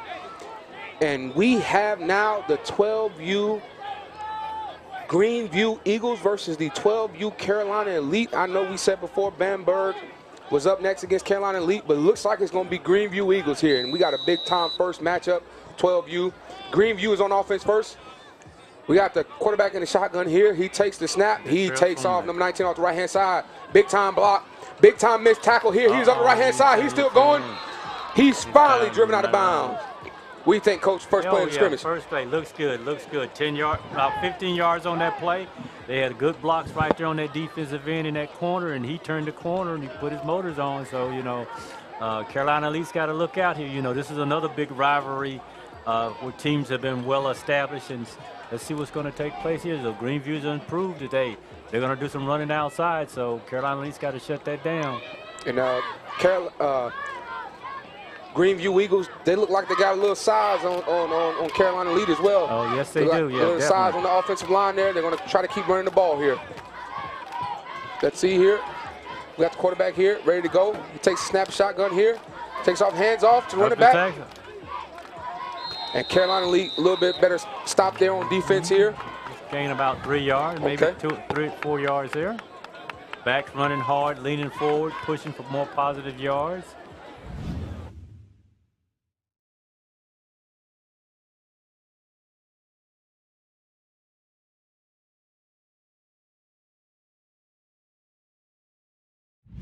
This is 12U football. It's a little bit different. Oh, yeah. A little bit more athleticism, a little bit more talent. Kids are a little bit bigger. Fundamentals are a little bit better. Here we go. He hands it off. Carolina Elite is in the backfield. Look at him. And they stop him on the left-hand side. Greenview tried to turn that corner. Pulling them down by the jersey. Look how Greenview gets back up and gets back, hustles back onto the ball, getting set. Just like their 10U, Coach. Yeah. Just like their 10U. They're trying to get as many plays as possible. Notice that them loose jerseys where them players can drive and hold on. If those jerseys were a little bit tighter, then they couldn't do stuff like that. He's going to hand off. He's fumbled the snap here. He's going off the right-hand side. Makes 2 misses. Oh, he fumbled. He dropped the ball. And he falls on it. Greenview. Quarterback fumbled the ball from a big-time hit from Carolina Elite. He falls on the ball. And Greenview maintains possession. After almost a costly mistake. If this is regular season, folks, Carolina Elite, they might would have had the ball there, Coach. Oh, yes. Hey. But I tell you what, Coach, Greenview may look a little bit bigger in size, but it ain't about who's bigger sometimes, Coach. It's about the heart, right? Yeah, that's it. The heart, the size of the fight in the dog. That's right. Sometimes them little chihuahuas be fussing, but you don't know how bad what they'll do to you, though. That's right. That's right. Greenview here trying to another snap here. Handoff, fakes a handoff. He reverses to the left-hand side. He's up the corner. Big time hit from that cornerback. He steps up, number 88. Says, very good tackle. I might be a corner, but I can tackle. That's it. Big time stop here. Let's look at it again, Coach. And that's the key there, just make it, regardless of how big or small you are, the heart to make that good sound tackle. He wraps up and drags him down, hits him around the race where his center of gravity's at, and he brings him right on down. And that's the fundamentals we've been talking about, right, Coach? Oh, yes. You got to have fundamentals, no matter if it's 6U or 12U, you got to have fundamentals. We've been talking about that all day today, folks. This is what the Jamboree is about. It's about a learning experience. These guys can get better. Greenview with the snap in here. He's looking to throw the ball. Big time throw here. Throwing it up for catch and deflected. Carolina Elite, it looks like they were prepared for it, Coach. Oh, yes, they were reading it, definitely. And that goes back to, the higher you get up, the more the kids are reacting and understanding now. They done played a couple years of football. They understand the concepts and what's doing. When the quarterback drops back and look, we got to start backpedaling with the receivers coming down the field. And there's 3 Carolina Elite kids over there. Right. So they were prepared. They were there. They were in position. They weren't caught out of position. And Carolina Elite now has an opportunity to come on offense after Greenview tried to score there, but they came up empty-handed. And now it's Carolina Elite's turn. 12U, Carolina Elite, Greenview Eagles.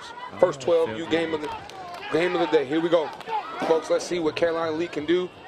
Coach, what are we looking at Carolina Elite here? What are we looking for them to do? Kind of the same thing they did on their 10U. They're going to try to power and run the ball. They will throw it. They're going to test the outsides first to see what they can go with.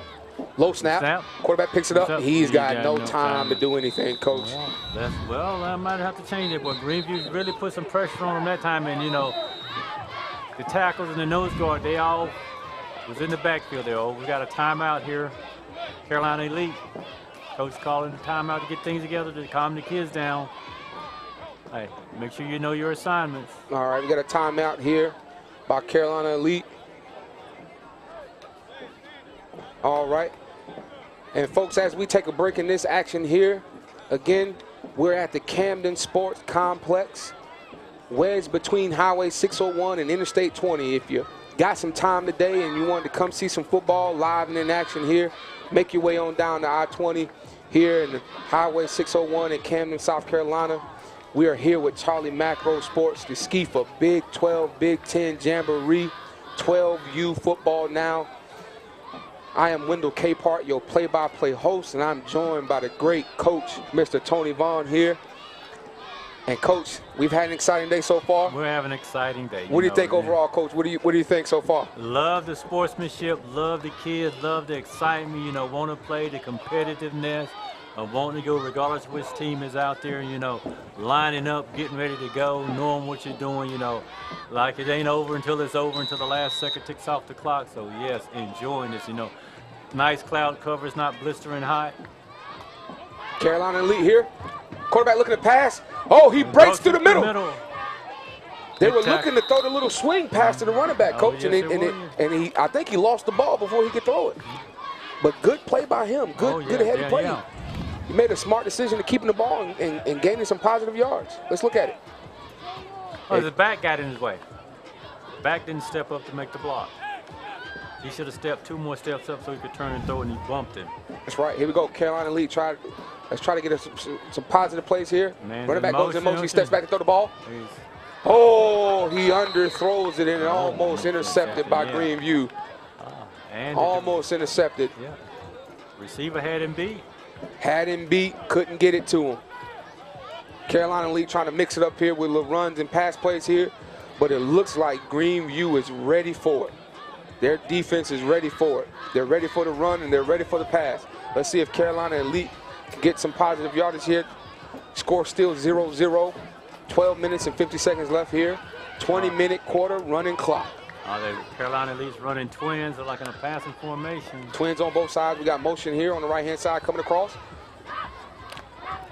Handoff. And in the backfield is the big-time Greenview defensive end. Oh, yeah. He shot up there fast, coach. Yes, he did. Played it very well. Stayed down low, made the tackle. And this is that discipline we talked about, right, coach? Mm-hmm. That discipline, even though the motion was coming, they didn't get fooled, right, coach? There you go. And he held on. Help was on the way. Help is on the way. All you got to do is hold on. So Greenview here, defense is putting up a big-time fight for Carolina elite. Let's see if we got motion here again on the right-hand side. Trying to get a mouthpiece in. And once again, they try to run the same play to the other side. And, man, Greenview says, not today. Not today on our field here. Greenview has come to play. Their defense is ready for Carolina elite.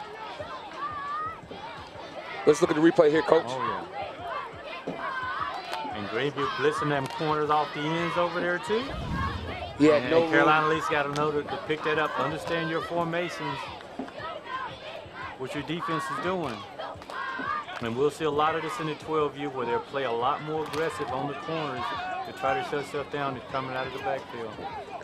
All right, let's see if Carolina elite can get some positive yardage here. Let's see if they can score.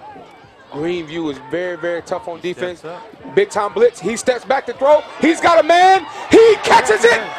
Big time catch, big time throw by Carolina elite. They got a first down, moving the chains. Big time play. He got behind the defense on that one, coach. Yes, sure did. Very good pass.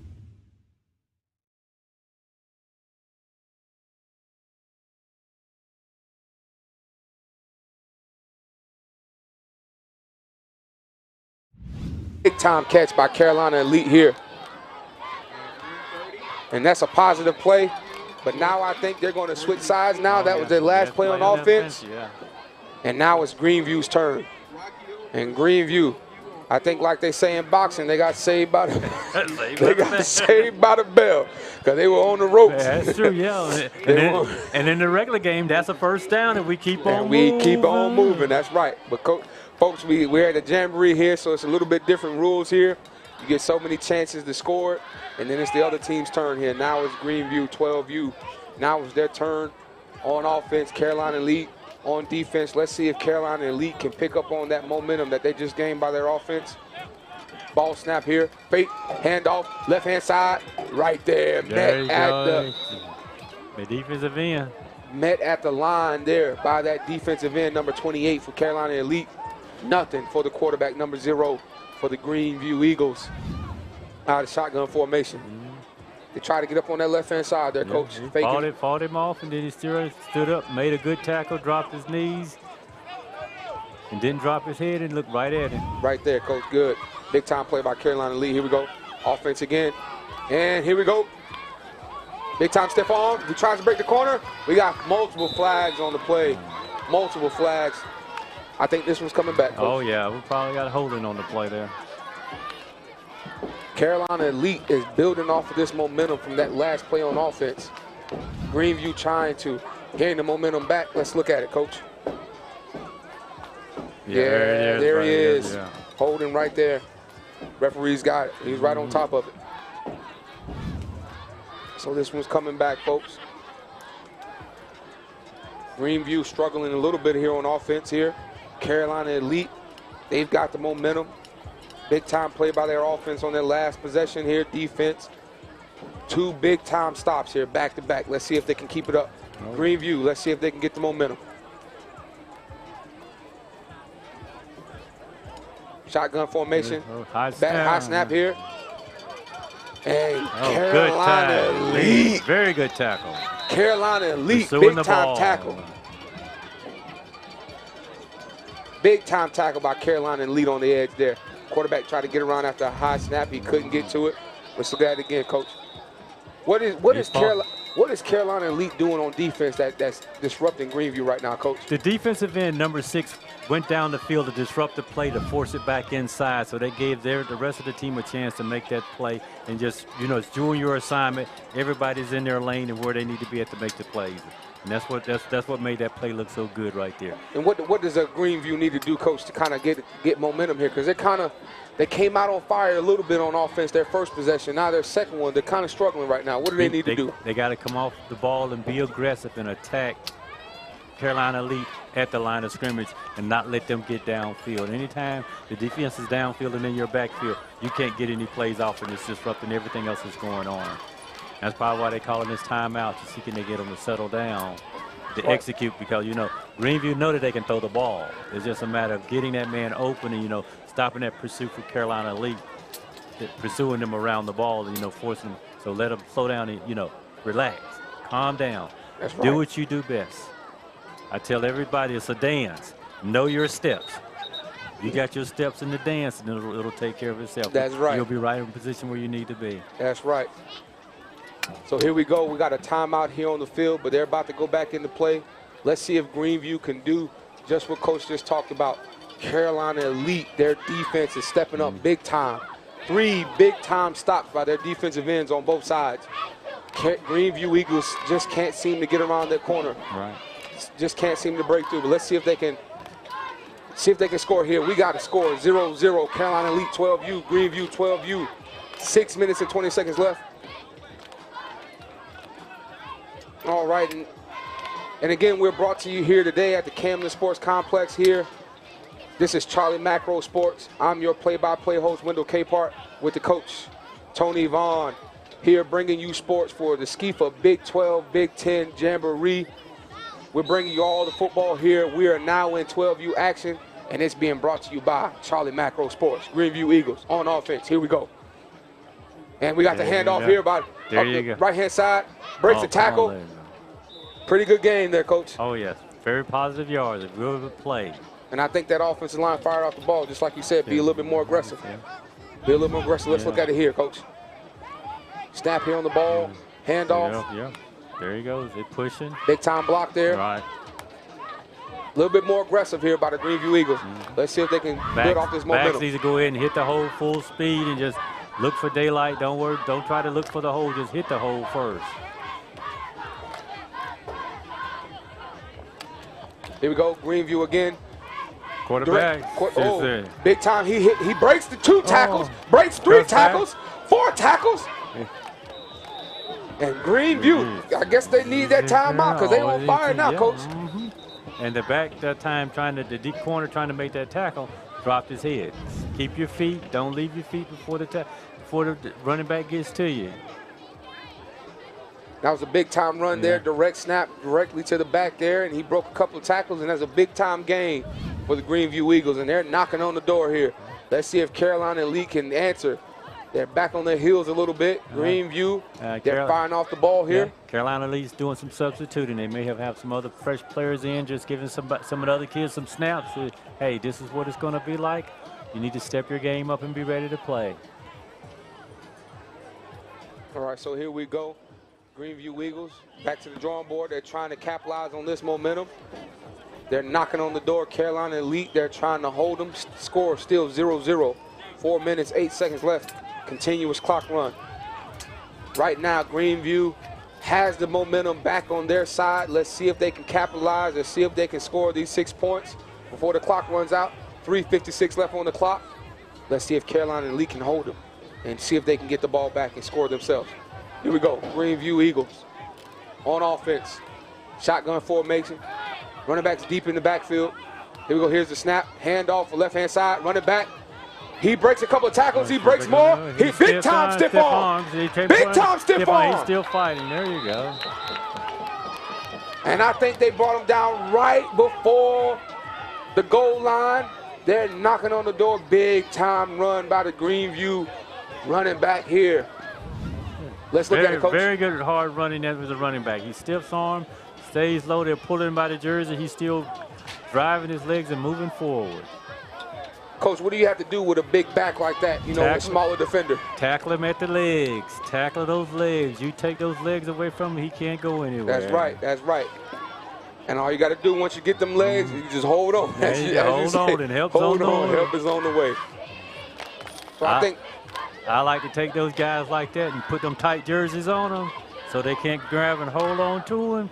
He'd have been gone. He'd have been gone. Yeah. So, you know, little things that we do as coaches, you know, to try to help the team and get them understand, you know, well, my jersey's too small. No, you're just real tight. You just got to just put it on and we got to roll with it. That's right. So that was Greenview's last chance on offense here.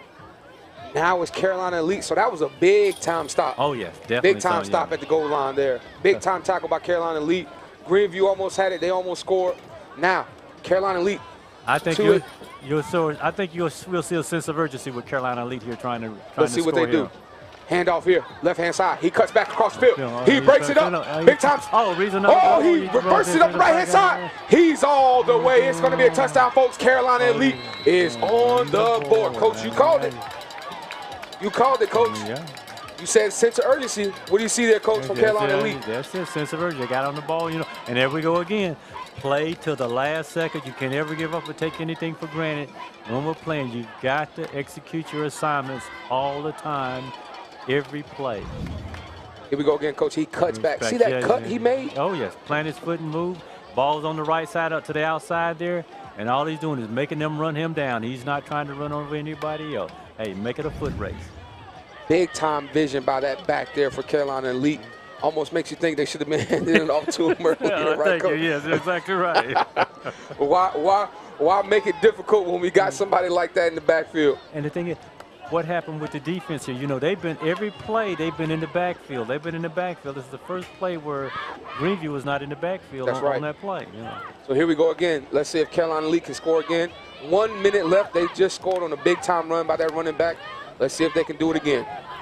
Number 10 making a shift to the play here. Looking over to the sideline. They're trying to get another player on and running on the field here. Lace bringing the player in here. He's trying to get set here. Hikes the ball. High snap. Wide receiver screen here.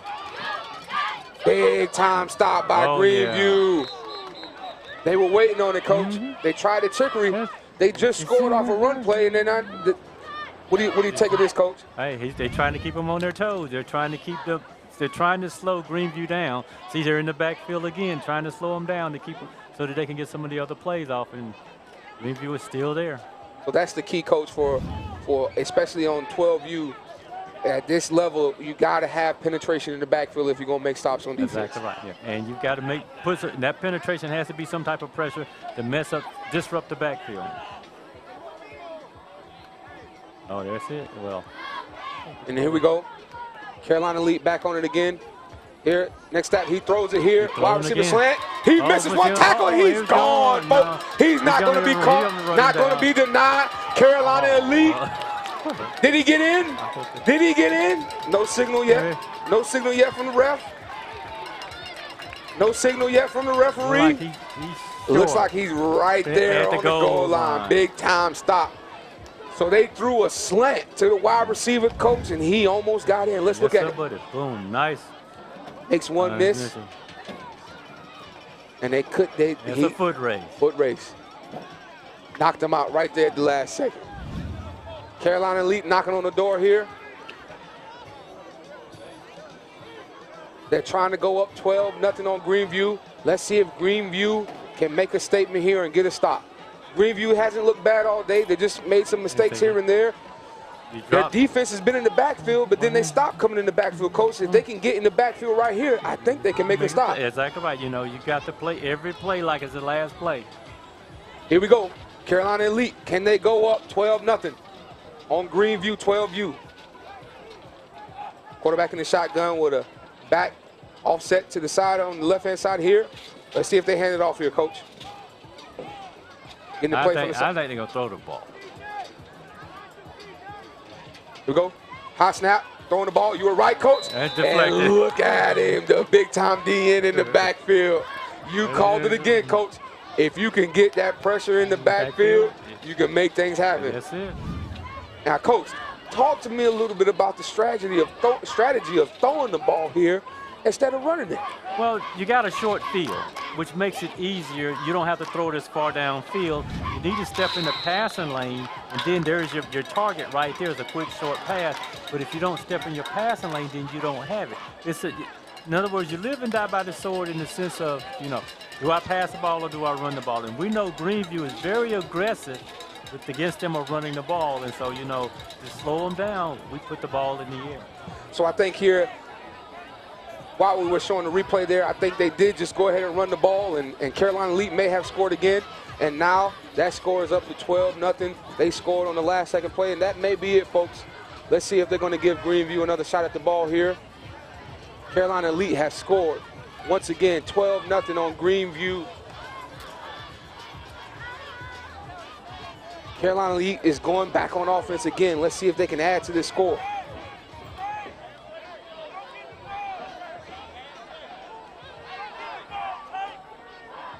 They're trying to get people set here. And a single back, no back in the backfield. No back in the backfield. Quarterback is by himself. Let's see if that penetration can get this stop here.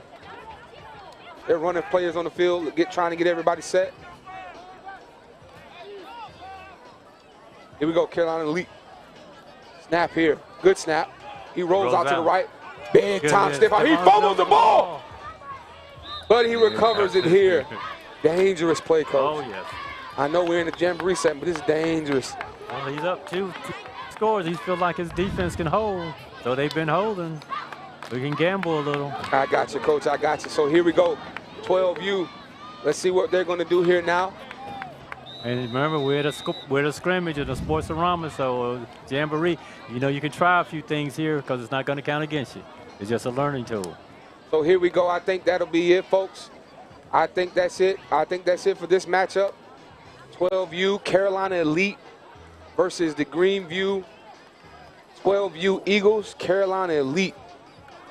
2 touchdowns. Oh, yeah. 2 touchdowns off a big-time run here. And then also, after a big-time pass, they punch it in with their running, that quarterback there. Our next game, folks, stick around. We got the Rock Hill Wildcats and Beyond U Sports. 12U football. Camden Sports Complex, Camden, South Carolina. I'm Wendell K. Park, Coach Tony Vaughn. Charlie Macro Sports. Live action here. Stick around, folks. We'll be back.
And we're back here at the Camden Sports Complex. I'm your play-by-play host, Wendell Capehart, with Charlie Macro Sports, and I am joined. I got a special guest with me here today. Mr. Terrell Vaughn, the Bulldog, is in the booth with me today. How you doing, sir? Doing good. Appreciate you having me. Introduce yourself a little bit here. Well, the former guy you had on here, that was my dad, but former Bulldog, graduated 2019. HBCU national champ. I was a tight ends coach for South Carolina State this past football season. Okay. So we got a big-time guest here. He knows football, folks, so I hope you got your popcorn, and I hope you got your sandwich, and you filled up your drinks again here. We got more action, and we got a big-time team, a big-time with big-time experience back on the field for us today. Here we got the 12U Rock Hill Wildcats. They made it to the championship game last year, and they're going against the 12U Beyond U Sports 12U team here, and Rock Hill is going to have the ball here first. Coach Vaughn, what do you think? What are we looking for from here from Rock Hill? I'm looking for them to establish the run a little bit. Okay. And so there we go. Here goes sweep on the right-hand side. He takes it. He makes the tackle miss. And they bring him down after about a 5-yard gain. Coach, what do you like there? I like how they got upfield. Positive play for the first play. Build some confidence so they can set the tone for the rest of the game. A little bit of misdirection here on the right-hand side.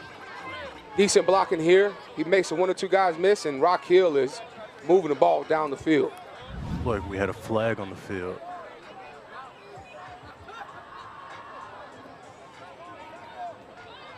Okay, we're going to play second down. Okay, here we go, second down here.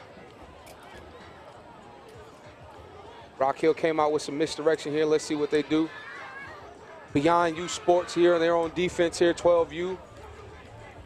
Let's see if they, go ahead. I wouldn't be surprised they try to set up for probably a pop pass or something like that, a little misdirection, run play for the first play to set up another play probably on third down if they don't get too far ahead of the sticks this play. Okay.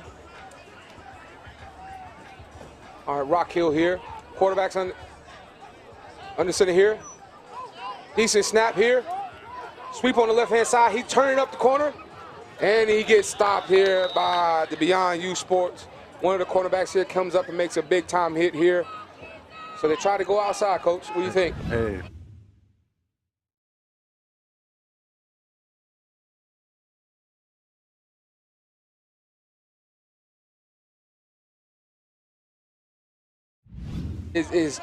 Is key there in space, especially when you don't have a lot of people around you. Oh yeah, that on defense, that's I would say 80% of the task at hand. Oh yeah. If you can make the open field tackle, that's the most important thing, getting the man on the ground. And I tell you what, because of Rock Hill's experience, you would think that Beyond U Sports, they would come out to be a little timid, be a little scared, but they're answering the call. Oh man, yeah, that's the beauty of football. Can't be scared of no man. That's right. That's right. That's right. So here we go. Rock Hill. Quarterback on the center here. Let's see what they do. Everybody set. We got motion here. We're handing off to the fullback straight up the middle. Beyond Youth. That defensive line says not on our watch. They're making Rock Hill work for it here. Oh yeah. Oh yeah. Looks real good. I'm waiting for Rock Hill to pull something out of their pocket. It looks like they're trying to set something up here. Oh yeah. Ran to the right. Came back with the exact same play to the left. Stay to the left, yep. Yeah, ran straight up the middle this time, so let's see what happens this play.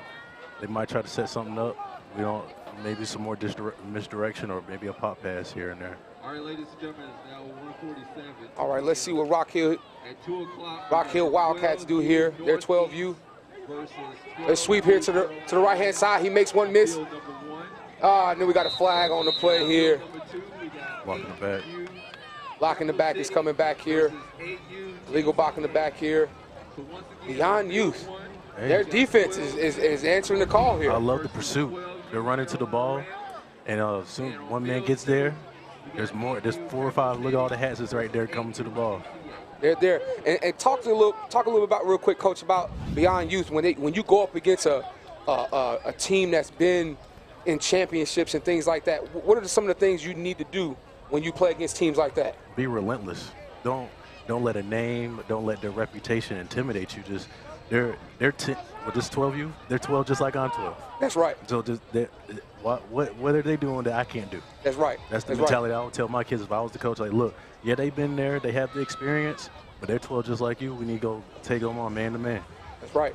And Rock Hill, what do they need to build on as far as last year? You know, they don't need to get stagnant, right? They need to keep growing. They need to get better, right? Right, and there's probably some kids that wasn't on the team last year, they're on this year, and there's probably kids that moved on to a higher level. And so the kids who are new to the team this year need to carry on that tradition. Got motion here, under center here. Hand off to the fullback, right up the middle. Big time gain there. Yeah. Using a little bit of misdirection here. Might have fooled the defensive lineman there a little bit. Offensive line got good push, and they got some yards there. Looks like Beyond You's trying to guess now. They done swept right, swept left, right up the middle, swept right again. Now they give them another up the middle, so they trying to guess instead of just trying to stay playing sound and playing where they need to play on defense. And see, Rock Hill doesn't look too flashy, Coach. They look like they're just being quite simple, sweep left, sweep right, up the middle. They only ran 2 plays to me. But down there for one, the Beyond Youth, they might look like it's more than 2 plays. Right. Might be moving a little bit too fast for them. Right. But yeah, Rock Hill moving the ball here. Beyond Youth, they're trying to be a little strong here, trying to keep them out of the end zone. Let's see what Rock Hill can do here. We got 16:05 left, 20-minute quarter, running continuous clock here at the Camden Sports Complex in Camden, South Carolina. This is Charlie Macro Sports, bringing action to you live. This is the SCYFA Big 12, Big 10 Jamboree. A lot of football action left today, folks. Stick around. We got a lot of football action here. Now we have the 12U Rock Hill Wildcats, Beyond U Sport. Rock Hill kind of knocking on the door here. Let's see what they do. Hikes the ball here. Here goes the pass. Oh, quarterback takes off and run. He's got blockers. No one's going to touch him. Touchdown. Oh, he runs over the last defender there. Oh, man. Our cameraman kind of got faked out there a little bit. Yeah, he did. I tell you what, they dropped back to pass number 44, quarterback for Rock Hill, and he must have tucked it and run. Yeah, he didn't like what he saw. He made very mature decision at that age. Pull it down.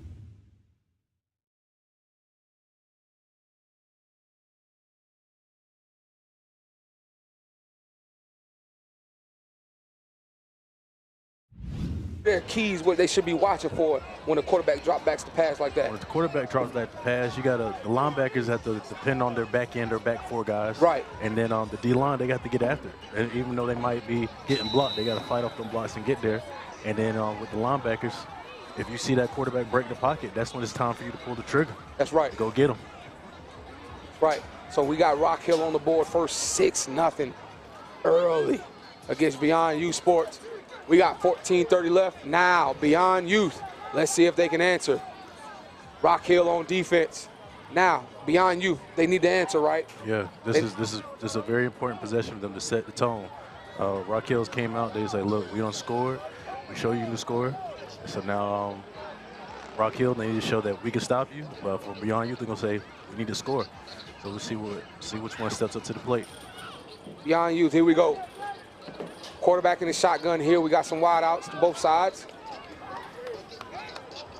Let's see what they run. They're running some folks here on the field here trying to get set. 12U. Some double personnel. Okay. In motion here. Hand off here. A right hand. Oh, penetration.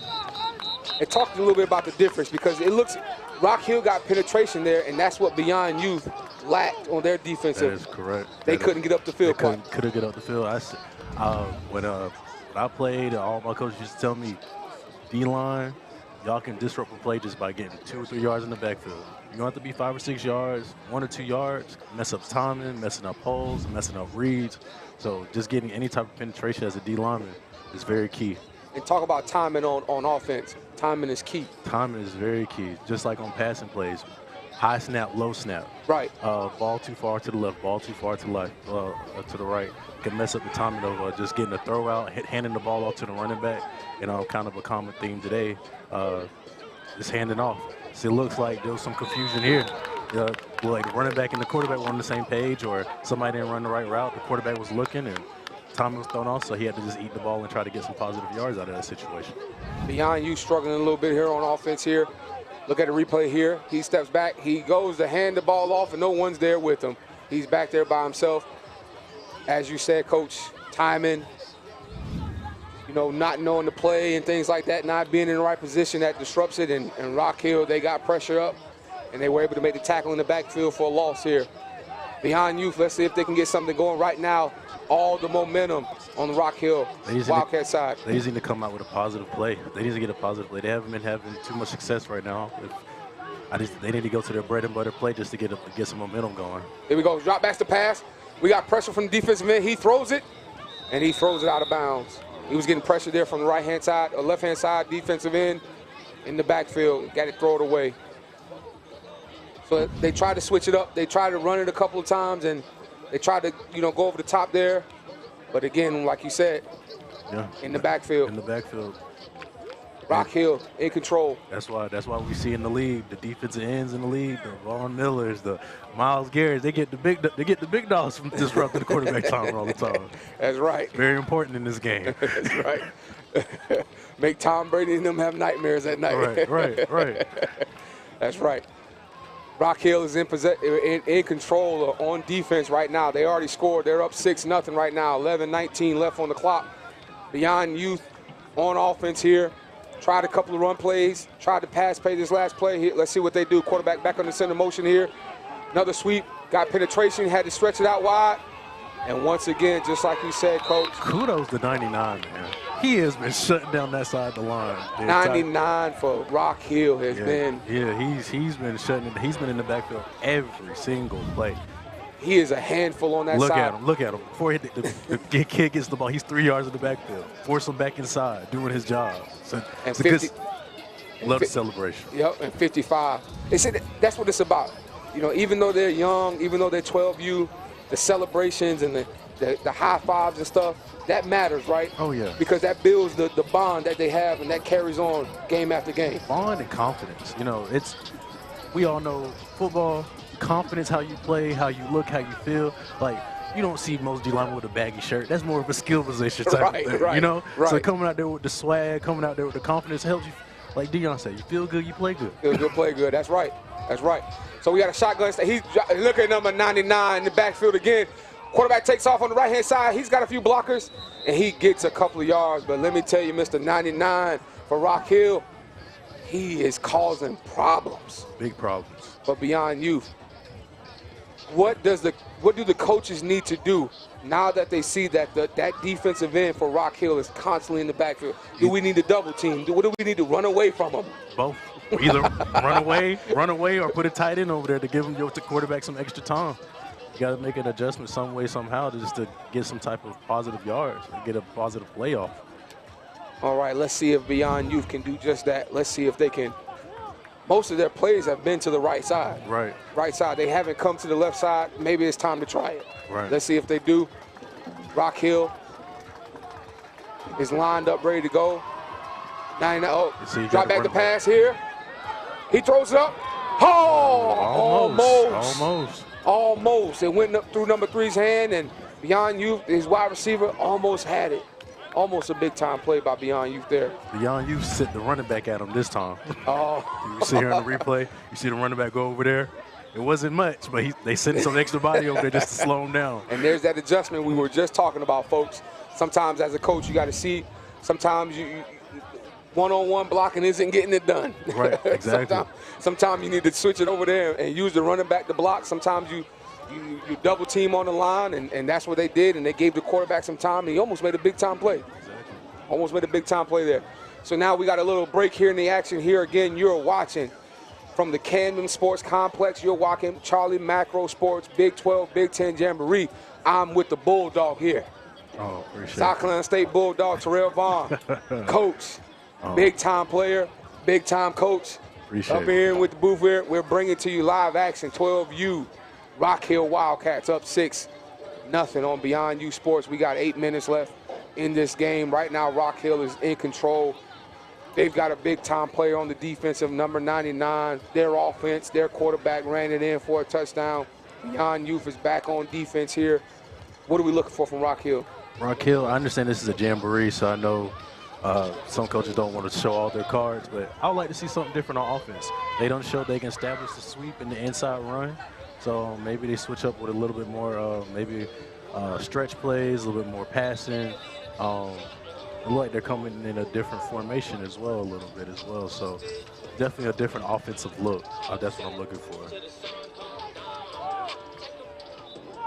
All right, quarterback number 44 is getting people in place. Oh, yeah. Making sure everybody's in their right position. Here they go. He steps under center. Here we go. Rock Hill on offense again. Up 6. Oh, fumble the snap here. They fall on top of it here. They get the possession back. Again, timing is key. Timing is key. As a former offensive lineman, I played center, so it's very important that exchange between the quarterback and the center. It's vital to the play. You got no snap, you ain't got no play. That's right. The quarterback need to make sure he's up under there to make sure he can get the ball, and the center need to make sure he gets the ball back there to him. So you can't say if it's the center, you can't say it's the quarterback. It's on both parties if the snap doesn't work out. And we've seen all day today, Coach, that quarterback-center exchange has been key. The teams that have been able to do it correctly, they've excelled. Right. The ones that have faltered in that area, they've struggled. Exactly. Right? And it doesn't matter whether it's 6U or 12U. You got to get that exchange down. Got to get it down. Got to get it down. I remember there's been times where I mess up a snap and get taken out of practice. They send you on the left. Maybe 2, depending on how they feel that day, you know. So right. That's how important it is to the play to make sure the offense runs. Right. So here we go.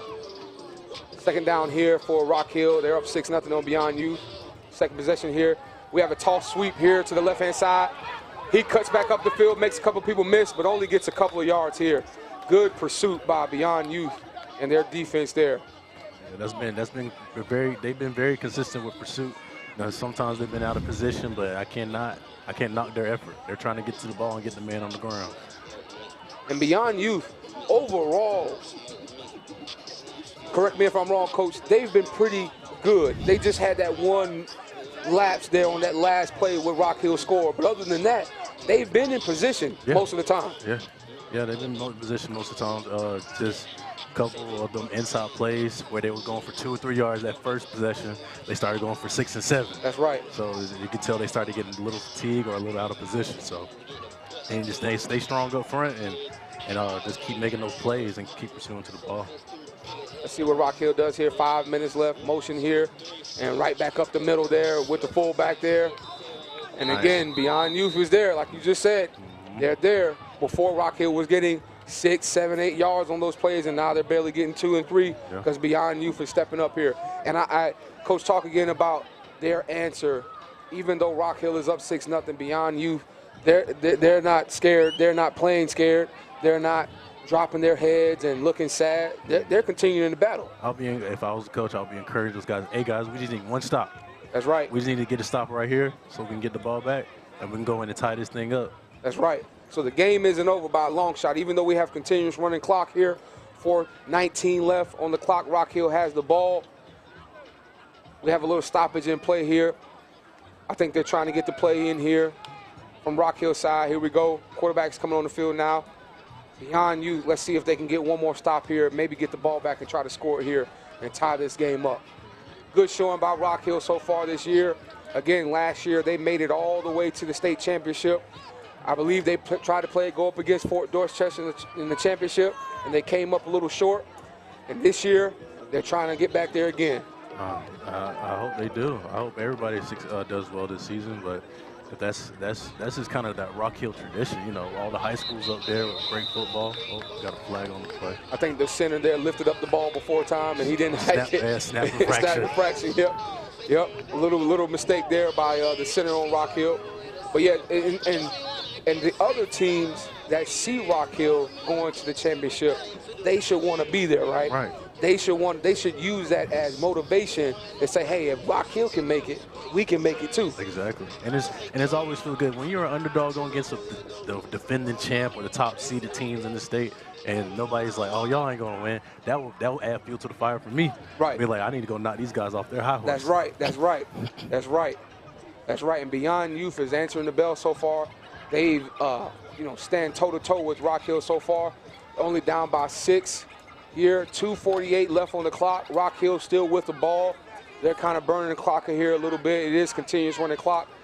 Let's see if Beyond Youth can get the ball back here one last time before clock runs out, and let's see if they can score one more time here. Let's see what Rock Hill does here. He steps up to center here, the quarterback here. And here we go. He rolls out to the right-hand side. He's going to drop back. He's trying to throw it back across the middle of the field, and no one's in the vicinity there. I think he let him a little bit too much on that pass there. Oh, yeah. But as you can see, they were lulling him to sleep, run, and try to hit him with a pass there. Oh, yeah. That's what those good teams that run the ball very well. It's hard. It's hard when they're getting 3, 4, 5, 6 yards on a run play. And as a linebacker and a safety, you'd be ready to stick your nose in there. And next thing you'd be like, oh, snap. Receiver behind you, and they're trying to throw deep ball, throw the bomb on you. And Beyond Youth, once again, their defense stands tall and is able to stop Rock Hill from getting back in that end zone. Beyond Youth, 141 back left on the clock. They're hanging in there. Rock Hill is struggling a little bit on offense, but they've got all the momentum because they got the ball and the clock is on their side. So let's see what they run here. Beyond Youth, let's see if they can get the ball back here shortly here after making one more stop here. Is that ball game?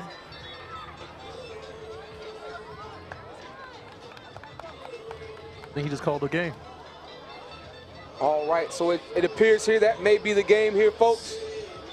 And that may be it. Rock Hill goes on to win this one against Beyond Youth. Rock Hill 6, Beyond Youth 0, 12U football, Camden Sports Complex. This is Charlie Macro Sports. I'm Wendell Capehart with your play-by-play, and I'm joined by the Bulldog, Coach Terrell Vaughn, and Rock Hill 12U takes the W in this Jamboree against Beyond Youth. But, Coach, let's not take anything away from Beyond Youth. Oh, no.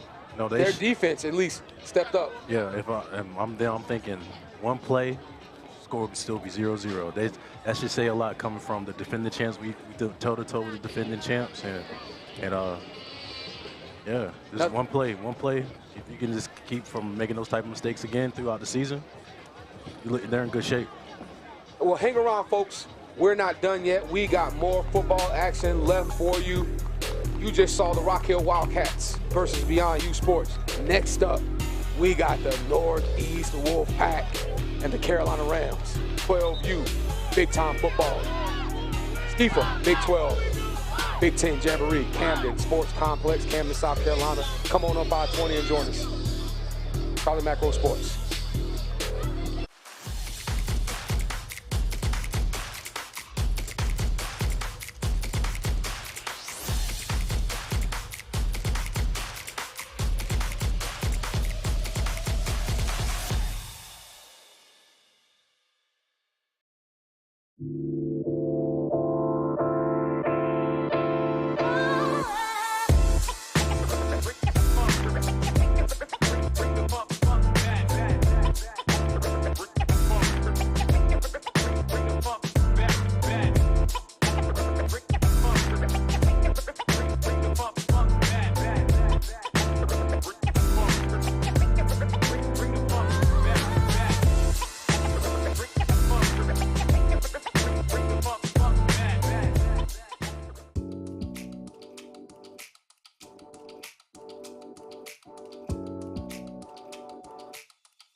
All right, folks, and we're back at the Camden Sports Complex. This is Charlie Macro Sports bringing to you live the SCYFA Big 12, Big 10 Jamboree.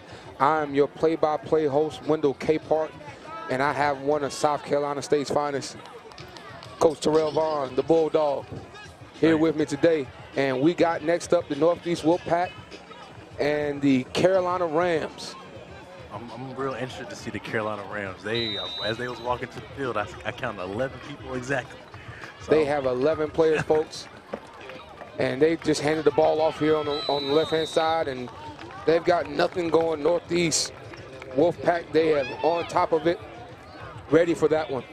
And Coach, they only got just enough, but sometimes that's all you need. Exactly. That's what I was going to go with it next. And so with teams like that with a smaller number, everybody know their role, and they try to do the best that they can with their role. So I'm real interested to see how this plays out. Quarterback rolls back out, and big-time stop by that linebacker core from Northeast Wolfpack. Quarterback tried to turn and bootleg out to the left-hand side, and he goes nowhere. I'm loving the energy from the Wolfpack. They're running to the ball. They're full of energy, jumping around, making plays, tapping each other on the helmet. It's a good sight to see from the Wolfpack defense. And they've got nice uniforms out there, nice helmets, and like you said, look good. Look good, play good. All right. Well, let's see what the Carolina Rams can do here. He's dropping back again, and they're on top of him. Oh, he breaks through. They're not done yet. He breaks a couple tackles, but they stop him finally. And Northeast Wolfpack, they've come to make a statement. Oh, yeah. Oh, yeah, they're looking real good. They've been in the backfield 3 plays in a row. So the Rams need to do something. They need to make an adjustment, roll out, or just kind of probably just hand the ball off, try to get an outside play, try to get a positive play. So we'll see what they do on this next call right here. All right, Northeast Wolfpack here. 3 consecutive stops for losses there in the backfield. Looks like they're blitzing up the middle again. Here comes the blitz. And as soon as he picks it up, the ref blows it dead, trying to save him. There we go. He's talking about timing. That snap was low. He had to reach down, was able to keep his eyes up to see what's going on in the field. So, and it gave time for the Wolfpack to get in that backfield to make another play. The Wolfpack have all of the momentum, and they do a big-time substitution. They bring off their first team defense, and they bring on their subs. And let's look at the subs. They can keep it up here too. We got a whistle here, stop here. They're counting the players here. Must be for the Wolfpack. the Rams here. Let's see if they can get something positive going here on the play here.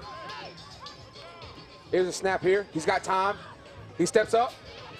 He throws it. Big, almost there. They had 2 receivers in the same place. Yeah. And I think that's kind of what messed it up there. Yeah, messing up there, and then Wolfpack had a good rush. He had to evade 2 defenders just to get the ball off. So the Wolfpack still getting that backfield, but he able to make enough room for himself just to get the ball off that time. All right, here, so the Rams here. They're back to the drawing board again. The Wolfpack are in control on defense. This is 12U Northeast Wolfpack versus 12U Carolina Rams. Camden Sports Complex, this is Charlie Macro Sports. He drops back to pass. He goes to throw it. He's got a receiver in the open. Oh, he drops it. He drops it. Almost completed by the Carolina Rams. Now, I'll tell you this, Coach, from what it looks like, Carolina, they got a quarterback. Yeah, he can throw it. He can move too. He look like he's the athlete on that team, and he's trying to make something happen. And he needs the rest of his teammates to come with him. Well, I tell you what, Coach. When I was playing in high school, our coach used to tell us, "Ain't nobody coming out of them stands to help us." Right. You know, we all who we got. So don't be looking for somebody else to come help you. And even though they just got just enough, Carolina, they need to find it within themselves to try to make it happen. Yeah, because when you're in that locker room and when you're on that field, it's just you and your brothers. That's right. That's all you got. So now we got the Northeast Wolfpack on the field on offense here. Carolina is now on defense here. Let's see if the Wolfpack can use that momentum from their defense and make something happen on offense here. Let's take a look and see here. We got shotgun formation here. Oh, he steps on the center here. Ball height, he hands it off. Number 13, he's taking off on the right-hand side. He's not touched yet. He's gonna score. Touchdown, Northeast Wolfpack 12U on their first play. Coach, what do you think? Wolfpack ain't nobody to play with. Come out strong on defense, and then first play from scrimmage on offense and score. That's can't beat that. You can't beat it. You can't beat it. So far, so good for the Northeast Wolfpack. Even on defense and their first possession on offense, Coach, they took it to the house. One play. One play. That's hey, if I'm the Carolina Rams right now, I'm saying, all right, let's put that behind us. Right. Let's step this thing up. Let's focus on the next play and get a stop. Because as we seen earlier today, it ain't over till it's over. Exactly. So you can still make stops, and you can still come back, and you can tie it up, and you can definitely win it. But let's see what the Wolfpack did here do. They go to hand it off again. He fumbles. Big time fumble, and the Carolina Rams recover. There you go. Now, folks, this is a Jamboree, but if this was regular season, it'd be Carolina Rams football. That's the type of mindset you got to have. You have a lot of tenacity out there on defense. You know, so you have one lapse in memory or lapse in focus and touchdown giving up. You can't dwell on that. You got to have short-term memory loss and move on to the next play. And like you said, with that fumble, the ball be going the other way if it was Ball a be going the other way. That's right. So Wolfpack made a mistake here. Let's see what they do here. They toss sweep to the left-hand side. Carolina Rams are there. Good pursuit. Good pursuit there. I like the pursuit there. Yeah, ever since it seems like Carolina Rams got woken up on defense after that one play. Fumble recovery and nice game tackle right here on the sideline for a short gain. So look like Carolina Rams starting to come to life on defense. That's right. So here we go. Northeast Wolfpack. They're meeting some opposition now from the Carolina Rams. Carolina Rams have said, hey, we're not going anywhere. You might have scored already. It might be 6-0, but we're not going to go anywhere. We're going to hang tough, and we're going to keep fighting. Let's see what the Northeast Wolfpack can do here. Quarterback under center here. Ball hike. Handed it off to the running back. He's got blocked. Oh, he fumbles the ball. He fumbles again. And guess who recovers? Carolina Rams. I'm liking the tenacity right now by the Carolina Rams, man. I'm loving it. And here's a great example, folks, that you cannot go strictly off the eye test. They may look bigger, they may look better, but it's who plays the hardest and who does the best things right. That is correct. That is correct. And the Carolina Rams have said, hey, if you're going to make mistakes, we're going to capitalize on it. So let's see if Northeast, they're losing momentum right now. Carolina Rams, they got all the momentum. Running back off the right-hand side here, Good big time tackle. Carolina Rams have come to play football here, folks. Offense couldn't do anything. They gave up that first-time touchdown on that first run, but since then, they have answered the call, and the Northeast Wolfpack, they can't do anything right now. Now, if I'm the Wolfpack coach right now, I'm telling my guys, let's get back up on our feet. Let's get some positive plays going. We've been fumbling the ball. We had one good play, and it seems like we lost focus. Got play action pass here. He's rolling out to the left-hand side. He's got he drops the ball. He has it. Look, he was trying to run before he caught it. That's right. He saw those defenders coming in those yellow jerseys. He tried to run before he catch it. And, man, he probably –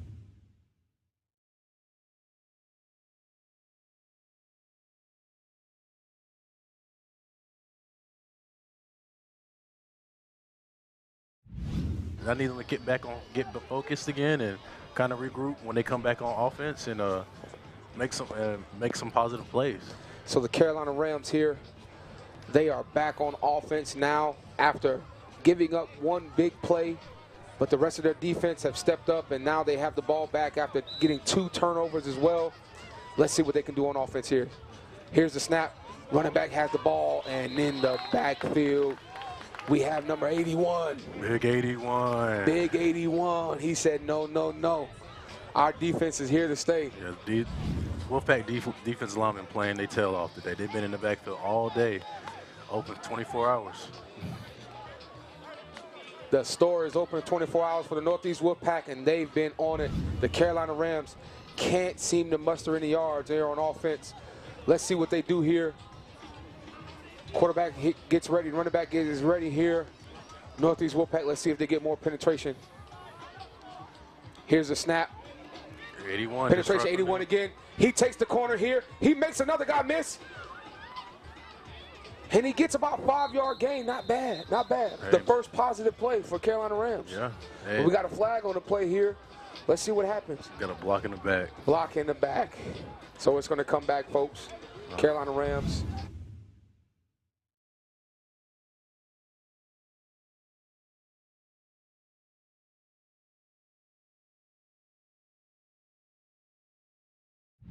Cost your team. You know, first positive play, and it's negated with a penalty. And if they would have ran that for a touchdown, that was coming all the way back. Yeah, I would have been upset. Yes, sir. Yes, sir. So here we go to snap. Carolina Rams drop back the pass. He's got all kind of pressure. He's scrambling out. He needs blockers. He gets a block in the back there. There's the flag. He's running there, but it's coming back, folks. It's coming back. He's not going to score. It's coming back. And you just called it. You just called it. That could have gone the last play. We just talked about it, didn't we? Same exact result. So Carolina Rams, they have opportunities to answer.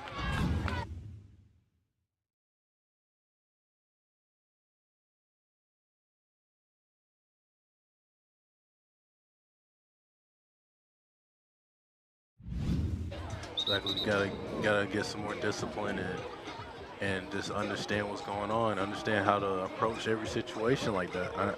I know you was trying to throw the block for your quarterback because both of them saw daylight. You gotta understand how to approach the man. If you can't block him straight up, at least just running away or just try to make an opportunity for your quarterback, but don't cost your team with a penalty like that. So we've got a break in the action here. The score is 6-0 Northeast Wolfpack here. We have 10-14 left in the game. This is Charlie Macro Sports. We are streaming live on YouTube right now. Search Charlie Macro on YouTube to watch the SCYFA Big 12, Big 10 Jamboree at the Camden Sports Complex. I am Wendell Capehart, your play-by-play. I am joined by the coach, the Bulldog, Terrell Vaughn. We are bringing you all the action here. As we look on right now, I think there may be a player down. It's nice to see him jogging off the field, so it can't be nothing too serious. So Northeast Wolfpack had a player down. He's jogging off the field. That's always a great thing to see.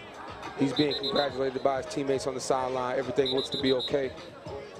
So they're going to resume play here. Yeah, the Rams. I can believe they're over here getting a breather and getting some water. Yeah, they're the few.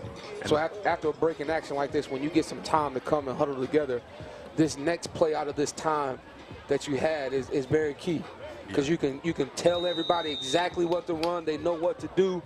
You want to see a positive play right here from the Rams, right? Yeah, positive play, and if there's need to be an adjustment, hopefully the adjustment was made. So maybe right here take a shot, or just have a really positive run play here. Just making sure that we get something going here on offense. All right, so here we go. Carolina Rams waiting for everybody to get set. Quarterback in the shotgun here with a back in the backfield with him. And we got a stoppage of play here again.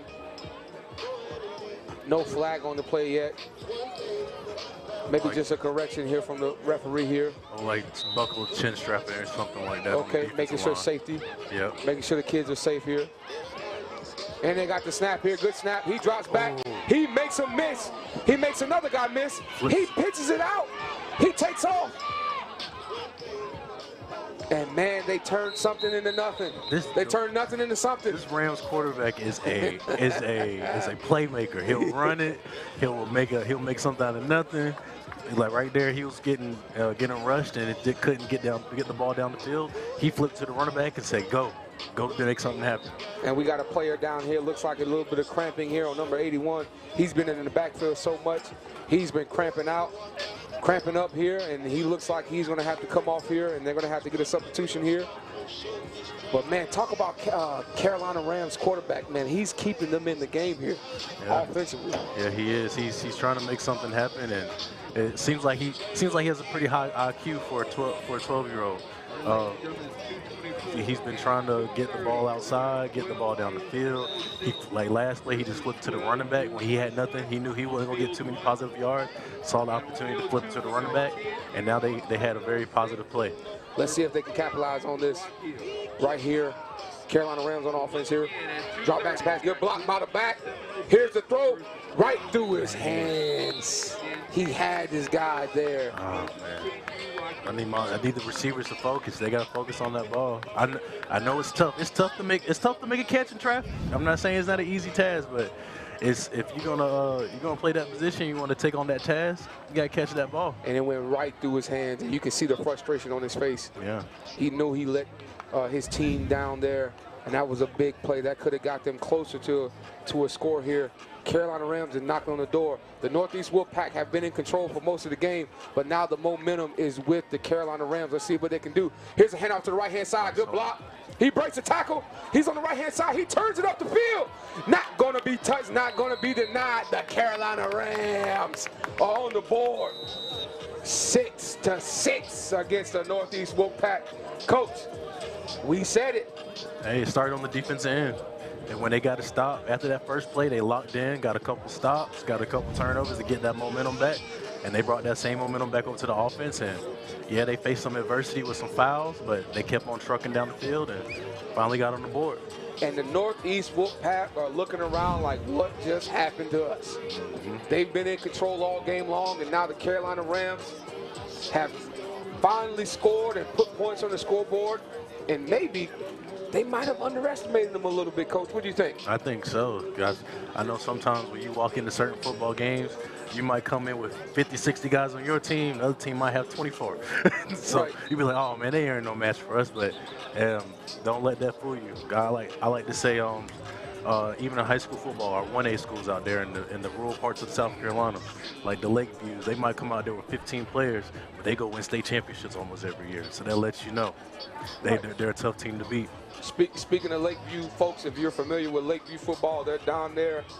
And I went to high school, and in my career, Lakeview put us out of the playoffs. My last game was against Lakeview. Oh, man. And man, that was a tough game, man. They had a running back by the name of Scooty Boot. I don't know his name. I'm not bringing any disrespect to his name, but they called him Scooty Boot. He was a pretty good running back, and he tore us up that whole game, man. That was my last high school game, man. So it's funny you mentioned Lakeview football, but we now have the Wolfpack on the field, and we have a timeout here with 4:36 left on the clock. But like Coach just said, you know, it's not about how you look, it's about how you play. All you need is enough. And if you got some guys on your team that are willing to lace them up and go out there and hit and be combative and be disciplined, good things can happen. And we've seen that right now with the Carolina Rams. Yep. So this drive coming up for the Rams, I still want them to play good defense, but for Northeast, I'm them. I'm looking at each other on the bench right now, and even in the huddle right now. We need to make something happen. We need to have some positive plays so we can drive down the field and get some momentum back, because they done snatched the air out the stadium and taken everything from us. So the Northeast Wolfpack here, they have the ball on offense. It is tied 6-6. We have 3:43 left. 20-minute quarter continuous clock running. And now we're down to the wire here. Let's see if the Northeast Wolfpack can turn the momentum around. We have a handoff here. Number 13 breaks the tackle. He's up the right-hand side. He makes a guy miss off a nasty spin move. Real nice move. And he's a big 12 guy, 12U guy, because he looks like he's bigger than most of the players on the Rams defense. So and when he touched the ball the first play, he took it to the house. He outran everybody. So it's nice to see that he's a little elusive, and he's a little tough too. So it might be a nice all-around back right here. And Coach, if I'm not a mind reader, but I think I know what you're thinking. Hey, we might need to give him the ball again, right? if I'm the coach, yeah. Hey, let's do that again. And it looks like they're going to hand it off. Oh, he fumbled the ball. Big time fumble, and guess who recovers it for their third fumble recovery for the day? The Carolina Rams. And Northeast Wolfpack, they're taking one step forward, 2 steps back. Every time they get something positive going, they do something else, just kind of bonehead or a mistake, and it sets them back, and they have to kind of just start this drive all over again, based on the rules today. But start the drive all over again and start from square one. So they've been moved back to the beginning here, and they got to drive it all the way back down the field. The the Carolina Rams defense, they have come to play. Oh, look at the penetration, big time penetration. But the running back picks up the ball up left-hand side, but he's going to be stopped. Look at that pursuit. You got 1, 2, 3, 4, 5, 6 heads around that football just now. You can't ask no better than that. You won all 11, but hey, that's a really good pursuit. And you can see on the replay here, fumble. Yeah, the Wolfpack pick it up, but look at this pursuit. There's only look at the hats. Hats on the ball. 3 to 6. Can't ask better than that. 3 to 6. Can't beat that. Can't beat that. No, Carolina Rams, they are on fire. They turned around. Everybody played offense, and now we on defense, and we still got big time hit, big time fumble, and once again the Northeast Wolfpack have fumbled for the 4th time today. Yeah. So if I'm the coach for the Wolfpack, next practice we running with the football in your hand, and I'm hitting at it. Don't drop my ball. Don't drop my ball. This is a very important concept that has to be perfected, because that will cost you football games later on this season. So just working on ball security, you know, that's going to be probably the theme for practice when they meet up again next week. That's right. So here we go. Northeast Wolfpack here, have the ball. Here's a toss sweep to the right-hand side. Number 13 here. He's up the sideline. Big time stiff arm. Big time missed tackle. He stepped out of bounds. And there he is, number 13 again. Yeah, that's their guy. Coach, I'm telling you right now, if I was on that sideline, 13. he would have about 30 carries right now. Yeah, you got to. That's the only positive thing you got going on for you right now. He can't be stopped, man. The Carolina Rams, they're trying to get the hats to the ball, but he is so elusive, he's quick, and he's big, and he's hard to tackle, and the Carolina Rams are having a hard time with him right now. Let's see if they go back to him. Last time they brought in a different running back, and that running back fumbled the ball, but it looks like number 13 is back in that backfield, and they're learning from their mistakes, and let's see if they hand him the ball again. Carolina Rams, you got to know what's coming. Let's see what they do here. Getting the play call from the sideline. Here's the snap. Oh, they faked it. Quarterback. Oh, he missed the tackle. Missed tackle again. Did he get in? No, he didn't. Looks like he on the goal line. Big time stop there by the Carolina Rams. Let's take a look here on the replay. Big time fake. I like the play call. They've been sweeping it out, handing it off, and a nice quarterback keep there for some nice positive yards there. I like the play call there by the coach. I think that's Tom. Is that Tom? We got one more possession. All right, let's see here. Let's see what they call here. Looks like they're going to give the Carolina Rams another chance here on offense. Yeah, like the coaches on the field giving them some water. Yeah, they need it. They need it. There's only 11 of them, so you got to make 11. sure. So all defensive players are switching now on over to offense, and that's a testament. Just think about how they've done so far on offense and defense. Ball game here. But let's talk about it, Coach. Here, let's start with the Rams. What do you think? Tough, real tough team. They were kind of shaky at first. Couldn't get anything going on offense and let up that first big play. They got woken up by that big play by the Wolfpack, and they've stepped up, got 4 fumble recoveries today. They pursued to the ball and able to get a score on the scoreboard today while being down 6-0 and able to tie it up. The end of the quarter was 6-6. So shout out to the Rams. And for the Wolfpack, they started out strong, but they kind of fell apart towards the end. So my advice to them is they need to learn how to finish. They're going to start fast, finish fast. And there you have it, folks. Northeast Wolfpack, Carolina Rams tied at 6. Coming up next, we have the Seminole 6 and Blythewood Bengals 12U football. This is Charlie Macro Sports. We're live on YouTube right now. You don't even have to come out here if you don't have any gas money. Don't worry about it. You can sit on your couch and watch this live and in action. This is the SCYFA Big XII Big X Jamboree, Camden Sports Complex. I'm Wendell K. Park, and I have the Bulldog, Coach Vaughn, here with me, live in effect. Thank you for joining us.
And we are back, folks, here at the Camden Sports Complex here at the SCYFA Big XII, Big X Jamboree. Up next here we have the 12U Seminole 6 versus the 12U Blythewood Bengals. Seminole 6 has the ball here on offense here, and it looks like they're going to start off going the wrong direction here. They're a false start on the offense here. And these Seminole 6 to lock in is like one half line heard the clap to go and the other half didn't. So I need them to kind of get on one accord here. Here we go. Snap here by the quarterback up the right-hand side. He's got blockers. Ooh, good block. Good block here by the wide receiver. He broke the tackle. He breaks another. And they got a huge gain up the right-hand sideline by Seminole 6 versus Blythewood Bengals. Coach, what do you see there? Huge block here on the outside. Look at this. You can't, ooh, man, knocked him off his feet. You can't ask something better than that to get you free on the outside to get positive yards. Coach, there. I think that quarterback owes his wide receiver some Chick-fil-A later. Chick-fil-A, donuts, a burger, something. You know, I gotta feed you, big guy. And once again here we have another false start by Seminole 6 after a big-time run by their quarterback there on the right-hand side. Another false start. So it looks like they're trying to play a little bit too fast. They need to slow down just a little bit. Right. They get the, I know they got a good run, and you make sure they get settled, and just let the offense work. Here we go to snap here.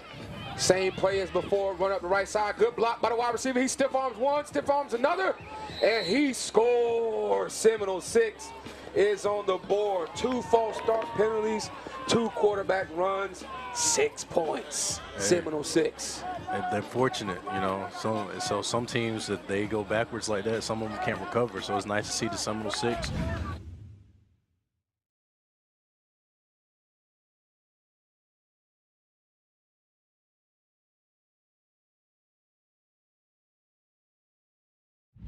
Into the end zone, so really good blocking job by the tight end from the Seminole 6.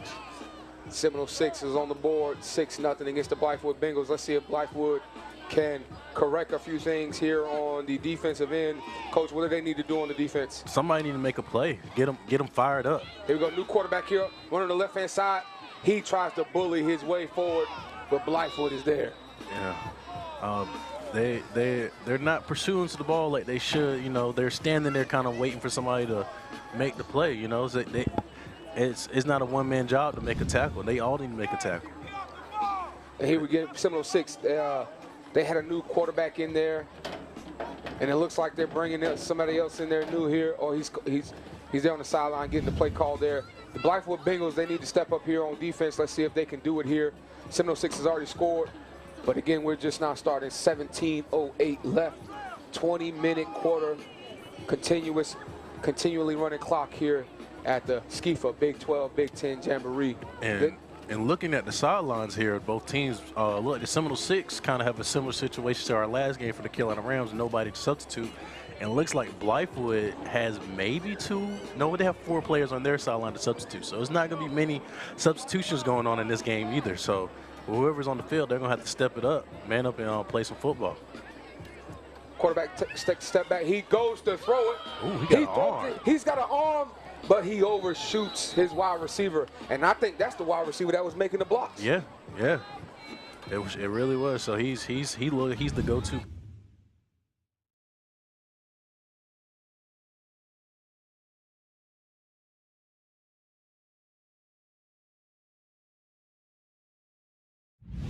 Had a cornerback there in position there. So the Bengals have answering the call. It looks like Seminole 6 is switching it up a little bit. Instead of going back to the run, they're trying to throw the ball a little bit now that they went up 6-0. Right. Interested to see what they do here. So, like, they might try to go back to the run, go back to the pass here. All right. The big tight ends on the far is on outside on the right. Okay, here we go. Seminole 6 here.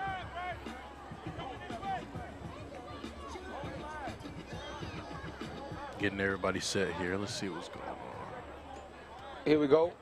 Seminole 6 here, getting ready to set on the offense. They're trying to get the offense set. Wide receiver set here. Here we go. Here's the snap of the ball. Seminole 6. He drops back. He looking. He's going to take off. No, he's going to throw it. He throws it up for grabs. Ooh. Big time catch from the big time wide receiver, Seminole 6. He puts a finger up to his face mask and says, hey, Hold on. He said, "There's more from that coming from right there." He says, hold on a second. You might need to send a safety over here because one-on-one, it's just me and it's going to be me. Big time throw by the quarterback there. And he's a tall kid, so it looks like they're taking advantage of the size difference. Blythewood seems kind of undersized on the back end, and he looks like he's the tallest player on the field. So Seminole 6 knocking on the door here, trying to go up 12-0. Blythewood, they need a stop. Let's see if they can get one here. they're probably going to run. Here's the snap. Oh, they they run hand into it the to wide him. receiver. And he's in there. It's going to be a touchdown for the Seminole 6. 12-0 over Blythewood. We just started. We're only 14:30 into the game. Coach, if I'm Blythewood, what do I do?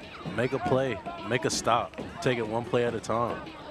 They just got punched in the mouth twice, so they need to respond. They need to get a big play on defense, make a couple stops so they can get the ball back, so they can get on offense. So, you know, they just need to make something happen. Right. And Seminole 6 here, they've scored 2 touchdowns already, 12-0 over Blythewood. Blythewood now is on offense here. Let's see if they can get some of these points back. Seminole 6, all of their players that were once on offense are now on defense. So let's see if fatigue sets in here. Oh, here's a timeout here. Timeout here. This will be good for the Seminole 6. Give them a chance to get some water, get their air in them. So this is a very good timeout for them. If you're in the huddle right now for Blythewood Bengals, you're their coach, what are you telling them right now, Coach? Y'all need to get fired up. You know, we need to go ahead and make a play. You know, they done come in here and scored twice on us, so we need to go ahead and respond and kind of return the favor, you know? Right. Right, so the Blythewood Bengals are on offense now. This is their first possession. Seminole 6 is already up 12-0. Seminole 6 firing on all cylinders here at the Camden Sports Complex in Camden, South Carolina. I'm your play-by-play host, Wendell K. Park, and I have the Bulldog, Coach Vaughn, here with me. This is Charlie Macro Sports. Stay tuned. We still got more action coming up after this one. The Capital City Vipers, 12U versus the TCA Tigers. And then after that, we have the 12U Camden U Bulldogs versus the Bishopville Dragons to round out the day. Here we go. Blythewood Bengals. First offensive possession here. Let's see what they can do. Quarterback in the shotgun here. They're lined up, ready to go. Here's a snap, high snap. He hands it off to the running back. Running back tries to cut it up. He breaks one tackle, but the linebacker looks like the quarterback for the Seminole 6 makes the tackle in the backfield. All right, love to see it. Just to be able to play both sides of the ball. It comes downhill. But yeah, snap is high, throws the timing off a little bit.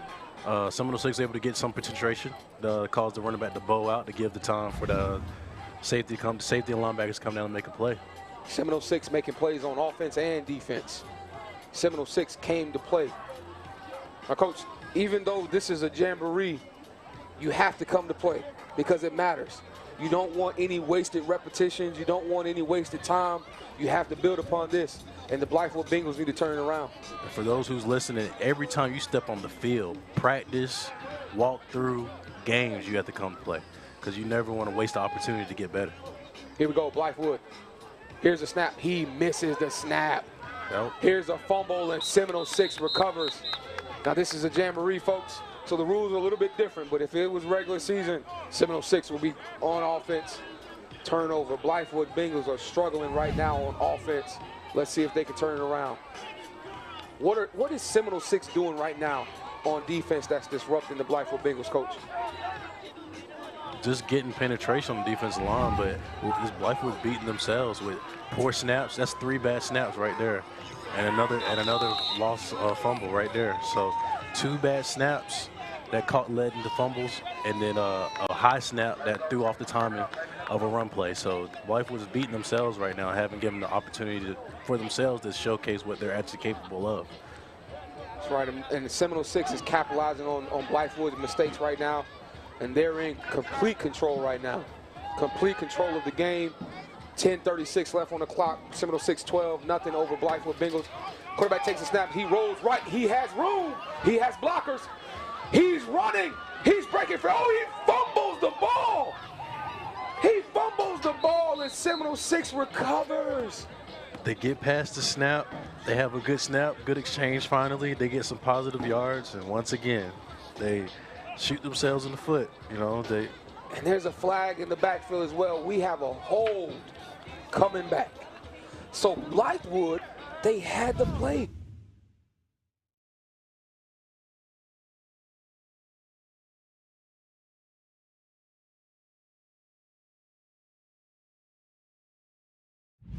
To this game, talking about we can't beat ourselves. We have to make the other team beat us. We can't beat ourselves. If we beat ourselves, we're just making it easy for the other team to beat us. So here we go. Blythewood back on offense, back at the beginning. They've been set all the way back, and now they're huddling up here, trying to get a play call here. Seminole 6. They almost gave up something big there, but they were able to make a play. Quarterback fumbled the ball. They were able to cover, and they were helped out there also by a hold call for the Blythewood Bengals. Seminole 6 in complete control, offense and defense. Let's see if Blythewood can turn it around. New quarterback in for Blythewood. Let's see what he can do. Shotgun formation. Snap of the ball. Good snap.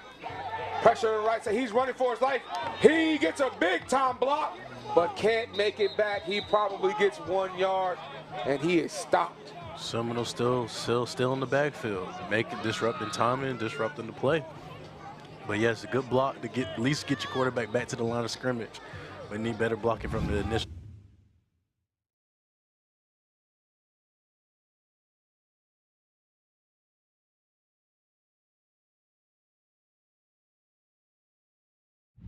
Quarterback and that receiver from the offense are making the plays on defense too. Seminole 6 has come to play today. Yeah, they have. They're like they got a lot of toughness on that side of the ball within that organization as well. So Blythewood needs to respond. They need to have a play for themselves. Seminole 6 on defense right now. They are holding the Blythewood Bengals at bay right now. Blythewood cannot get anything going, cannot get any momentum. Hopefully, here we go. Blythewood can, new quarterback, the first quarterback is back in the game here. Good snap, he steps back. Good block here, but they are in the backfield. They get another stop, big time stop from the Seminole 6. They are in complete control, folks. From the snap, first snap of this game, it has all been the Seminole 6 over Blythewood Bengals. Seminole 6, they're tough. Look at this. Not a very good block right there on the offensive line and by the running back, and he's still coming. He's still going. The pursuit, he never stops. He never stops. He never stops going. And they teach that. Coach, talk a little bit about that as far as pursuit of the ball on defense. Even when the ball is flowing away from you, you still want to pursue that. You still want to pursue it because a lot, especially now with running backs and receivers, people want to be flashy and stop and shuffle their feet, try to cut back. You never know. You may be pursuing behind the ball and they stop trying to juke somebody. You can punch the ball out from behind, make the tackle from behind, make a play on the defensive side of the ball. So the play's never over until the whistle's blown. Seminole 6 has the ball here now. They're back on offense. Wide receiver taking the direct snap. He's up the sideline. He steps out of bounds. He was ready to turn on the Jets right there. He had one defender to beat, and the sideline defender said, "Oh, hold on 1 second. Let me help out Blythewood here."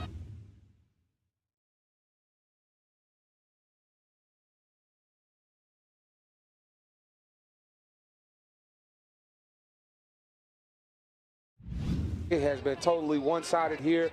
Let's see if the Blythewood Bengals can get a stop here. Let's see if they can build a momentum. If they can get a stop here, that will say a lot about them moving forward here, trying to hold the Seminole 6 out of the end zone. 12-0 right now. Seminole 6, 12U over Blythewood, 12U, 6:06 left in the game. Shotgun formation here for Seminole 6. Let's see what they do. Snap of the ball.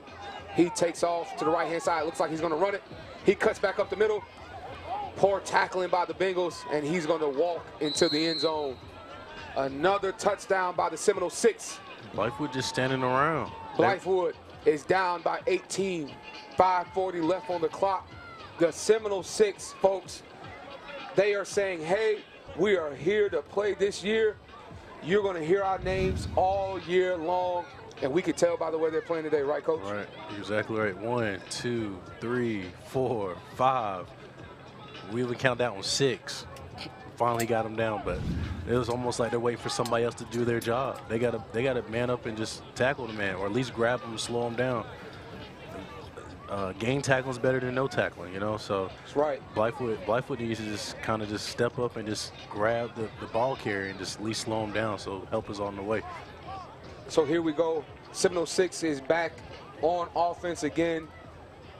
Blythewood Bengals struggling on defense, struggling on offense. As a coach, would you take this game? Because some coaches, they take games that they play poorly and they just toss it out. They don't even look at the film. What do you do in this situation? Do you try to build off of this, or do you just throw this away and say, hey, it's a new day tomorrow, we're going to work on it? What do we need to do here? I'm taking this game and I'm putting it in their face. Like, this is you, because I had a coach tell me you're only as good as your last performance. And so if your last performance is this, you're not a very good football team right now. And I need you to go out your next performance to get better and improve from this. But as of right now, y'all do not look like a very good football team. Right, right. So the Blythewood Bengals, again, there's time left on the clock. They can turn it around. They can build momentum here. They can find some positive plays to make here. Let's see if they can do it on the defensive end. Seminole 6 here. They're in the shotgun formation here as well. Let's see what they do here. Quarterback takes the ball. He flips it here. He's going long. Good ball. Wide open. And a drop. Right through his hands.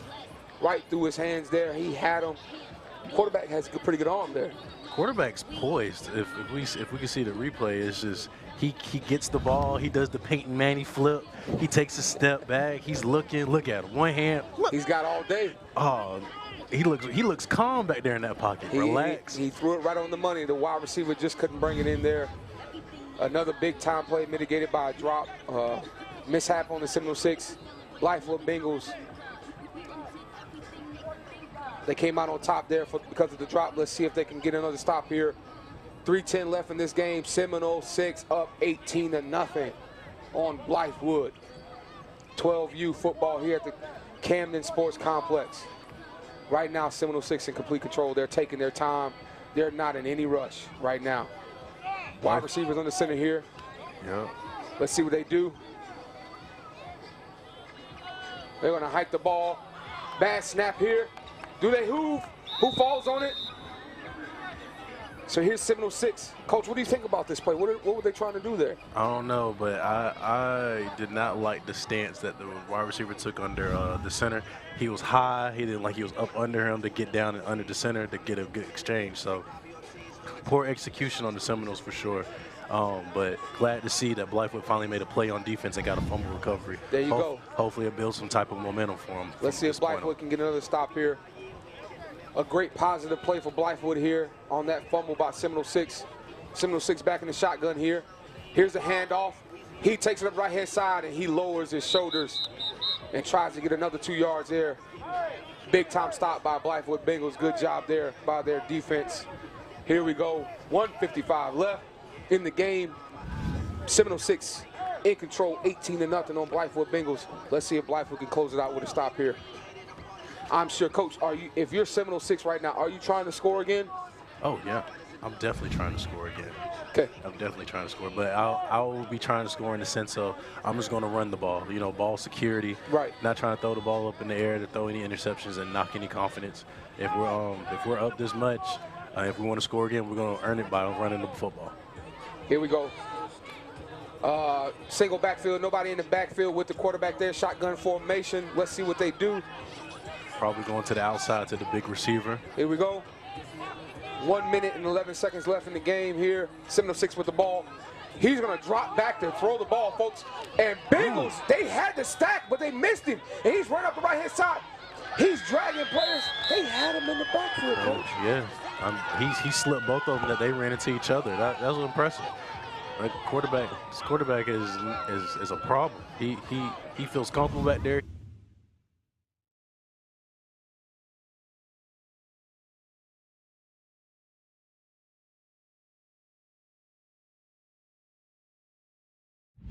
Badly turned to a positive. Coach, talk a little bit about how the good players, the game is slower for them. Oh, the good players who are physically gifted and understand what's going on it slows down. It slows down for them because they understand the scenario they're in, and they understand what's supposed to happen next. If a certain actions happens, like just then, that quarterback, he felt the pressure. He said, "Okay, I need to escape." And when he escaped, it just by his luck, 2 defenders ran each other. He's like, "All right, I need to get downhill, get some positive yards, and move on to the next play." And that is all, folks, we have for this one. The Seminole 6, 18, Blythewood 0. Complete dominance on the behalf of the Seminole 6. Good job to them today. Next up, we have a big-time game for you folks. You don't want to go anywhere. We have the 12U Capital City Vipers versus TCA Tigers, Camden Sports Complex. I'm Wendell K. Park. I have the Bulldog, Coach Vaughn, with me up here. Go ahead and grab another drink. We're not going anywhere. There's more football left on the docket. See you soon.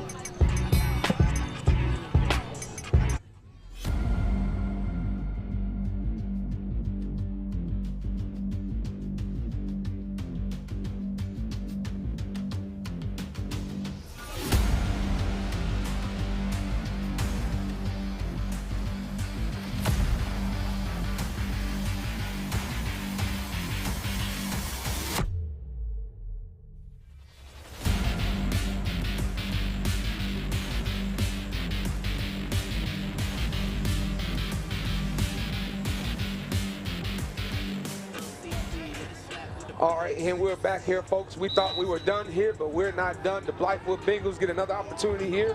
They're back on the field on offense here. Let's see what they can do here. Still down by 18, the Seminole 6. And here they go, low snap here. He picks it up. Good block by the running back. He's going to run right-hand side. And the Seminole 6 and their defense. Good pursuit. 99 again, pursuing the football. 99. He might be the smallest defensive end we've seen all day, but that doesn't mean a thing. Hey, we can call him Little Aaron. There it is. There it is. Seminole 6 trying to close this game out. Blythewood Bengals, their opportunities are waning. They may not have many more left. Let's see what they can do here. Let's see if they can turn it around, if they can create some positives out of this game here. They're down by 18 to Seminole 6, a strong team here that looks to make a lot of noise this season. A lot of folks, if you're watching this right now, Seminole 6, watch their games this year. They're going to be exciting to watch. They have a big-time quarterback, big-time wide receiver, big-time defensive player, number 99. Okay. Blythewood Bengals, let's see what they can do here on offense here. I need a Blythewood offensive line to block 99 this play. I need them to slow him down to give their quarterback an opportunity to make a play. 99 lines up here. He's on the right-hand side here at the ball. And he's off. He's there. He rushes up the field. He's running back here. Ooh, big-time hit by the Seminole 6. Is that the wide receiver? I think that's the receiver. That's the wide receiver playing both sides of the ball. He came up from the cornerback safety position, and he laid the lumber. Coach, talk about this hit here coming up. He came downhill hard, squared him up. Like, you can't ask for better than that. That's textbook right there. Seminole 6. And I think that's really going to call it there, folks. I think they're done here. Yeah, after that hit, we might need to wrap it up here and move on. Oh, Seminole 6. What a day. What a statement. Coach, talk about the statement the Seminole 6 made. If you are the other teams right now, are you looking at the Seminole 6 on your calendar and saying, hey, we got to watch out for them when we play them? Not watch out. Hey, they coming to play. That's right. They coming to play. They're going to come play hard. They're going to try you on offense, and they're going to hit you hard on defense. So that if I'm all of the teams in this league, definitely when you see Seminole 6, don't think that's an easy game. There you have it, folks. The Bulldog, Coach Vaughn, live and direct here. We had to bring you one more big-time hit before we send you off to get another drink. This is Charlie Macro Sports, Camden Sports Complex. I'm Wendell K. Park. I have the Bulldog, Coach Vaughn, with me here. Next up, the 12U Capital City Vipers versus TCA Tigers. Don't go anywhere. We'll be right back.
And we're back, folks. The SCYFA Big XII, Big X Jamboree down here at Camden Sports Complex. I'm your play-by-play host, Wendell Capehart, and I have here the Bulldog, here at South Carolina State Bulldog, Terrell Vaughn. Coach Vaughn, so far, so good, right?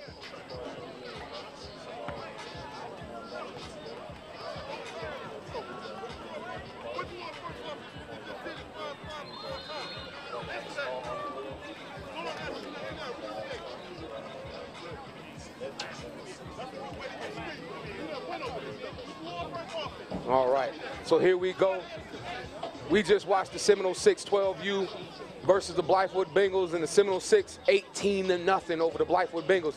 Now, we have a good one for you here, folks. I hope you're ready. We have the 12U Capital City Vipers versus TCA Tigers. 12U here at the Camden Sports Complex. This is Charlie Macro Sports. We are streaming live on YouTube right now. You don't have to be here. You don't have to come down Interstate 20 between Highway 601 and come to Camden Sports Complex. You can watch us live on YouTube right now. Streaming live, search Charlie Macro on YouTube. Here we go. Capital City Vipers on offense first. Let's see what they can do, Coach. Looking to just establish some type of run game, just establish that we can run the ball and get some positive yards in this first play right here. Here we go. Here's the handoff to the left-hand side. He breaks a tackle. He breaks another one. He is off to the races, and he won't be touched. It is going to be a touchdown, Capital City Vipers. That's the way to start the game. 6-0 easy Way to on start TCA. the game right there. Yeah. Way to start the game. Coach, what do you think about that play, Coach? Very basic, you know, handoff play to the left and good blocking up front. Look at that. Wall up front, make somebody miss. And he did the rest of the work by outrunning the rest of the defense.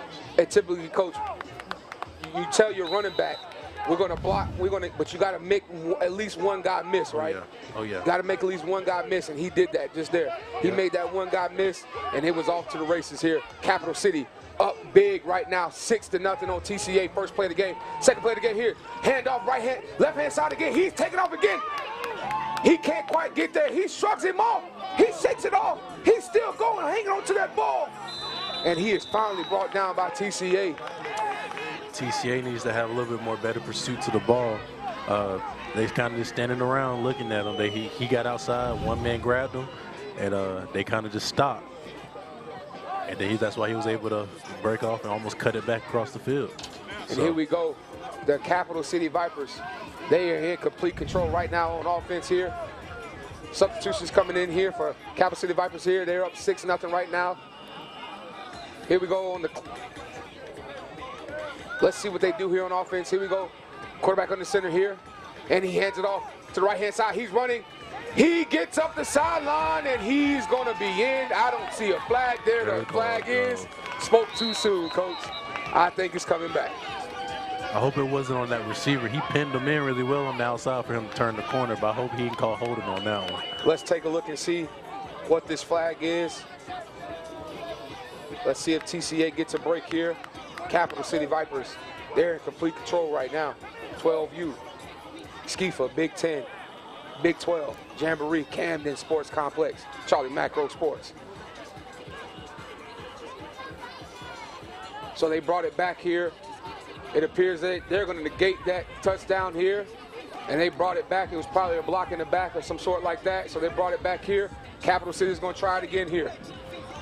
TCA need to make a stop here. There's been a lot of positive run plays here. So need them just to step up and just make a stop here. They hand it off again. Oh, look at the big defensive end. He cannot make the tackle. He's got to wrap up and bring him down. Will he score? He just get knocked out of bounds right before he gets to the goal line here. But the defensive end for TCA was there. He was there, but where was the rest of the defense? That's what I said earlier. You know, they're kind of just sitting. When one guy gets there, nobody's pursuing the ball. Look, 52 just standing there. They started still kind of looking around. kind of got away with a hole. With right a hole there, yeah. So, but TCA, they need to pursue the ball. Pursue the ball. And how about that balance from that running back? Hey, that reminds me of I think Dyer from Auburn back in that national championship game. Yeah. You know, Yep. Everybody thought the play was over. He was able to get Auburn in the scoring range for them to go take that national championship that year. So, hey, very good balance, very impressive, especially from a 12-year-old. You know. That's right. That's right. TCA. They need a big-time stop here. Here's the handoff right up the middle to the fullback, and he runs it right up the middle. And we have a touchdown by Capital City Vipers. They go up 12-0 early over TCA. TCA in trouble. Right now, Capital City Vipers 12U. They're on top. We witnessed the game before this one, the Seminole 6, 12U on top versus the Blythewood Bengals, and now it's the Capital City Vipers' turn. Straight out formation, hand it off to the fullback. Job gets done. What do you think, Coach?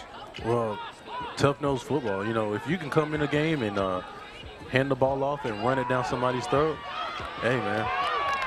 Hey, you got the ball game in your hands. And here we go. They're running it again. Maybe they stopped them right before on that last play, but now it's definitely, most certainly, a touchdown here for the Capital City Vipers. We might have spoke too soon, but they handed it to them again.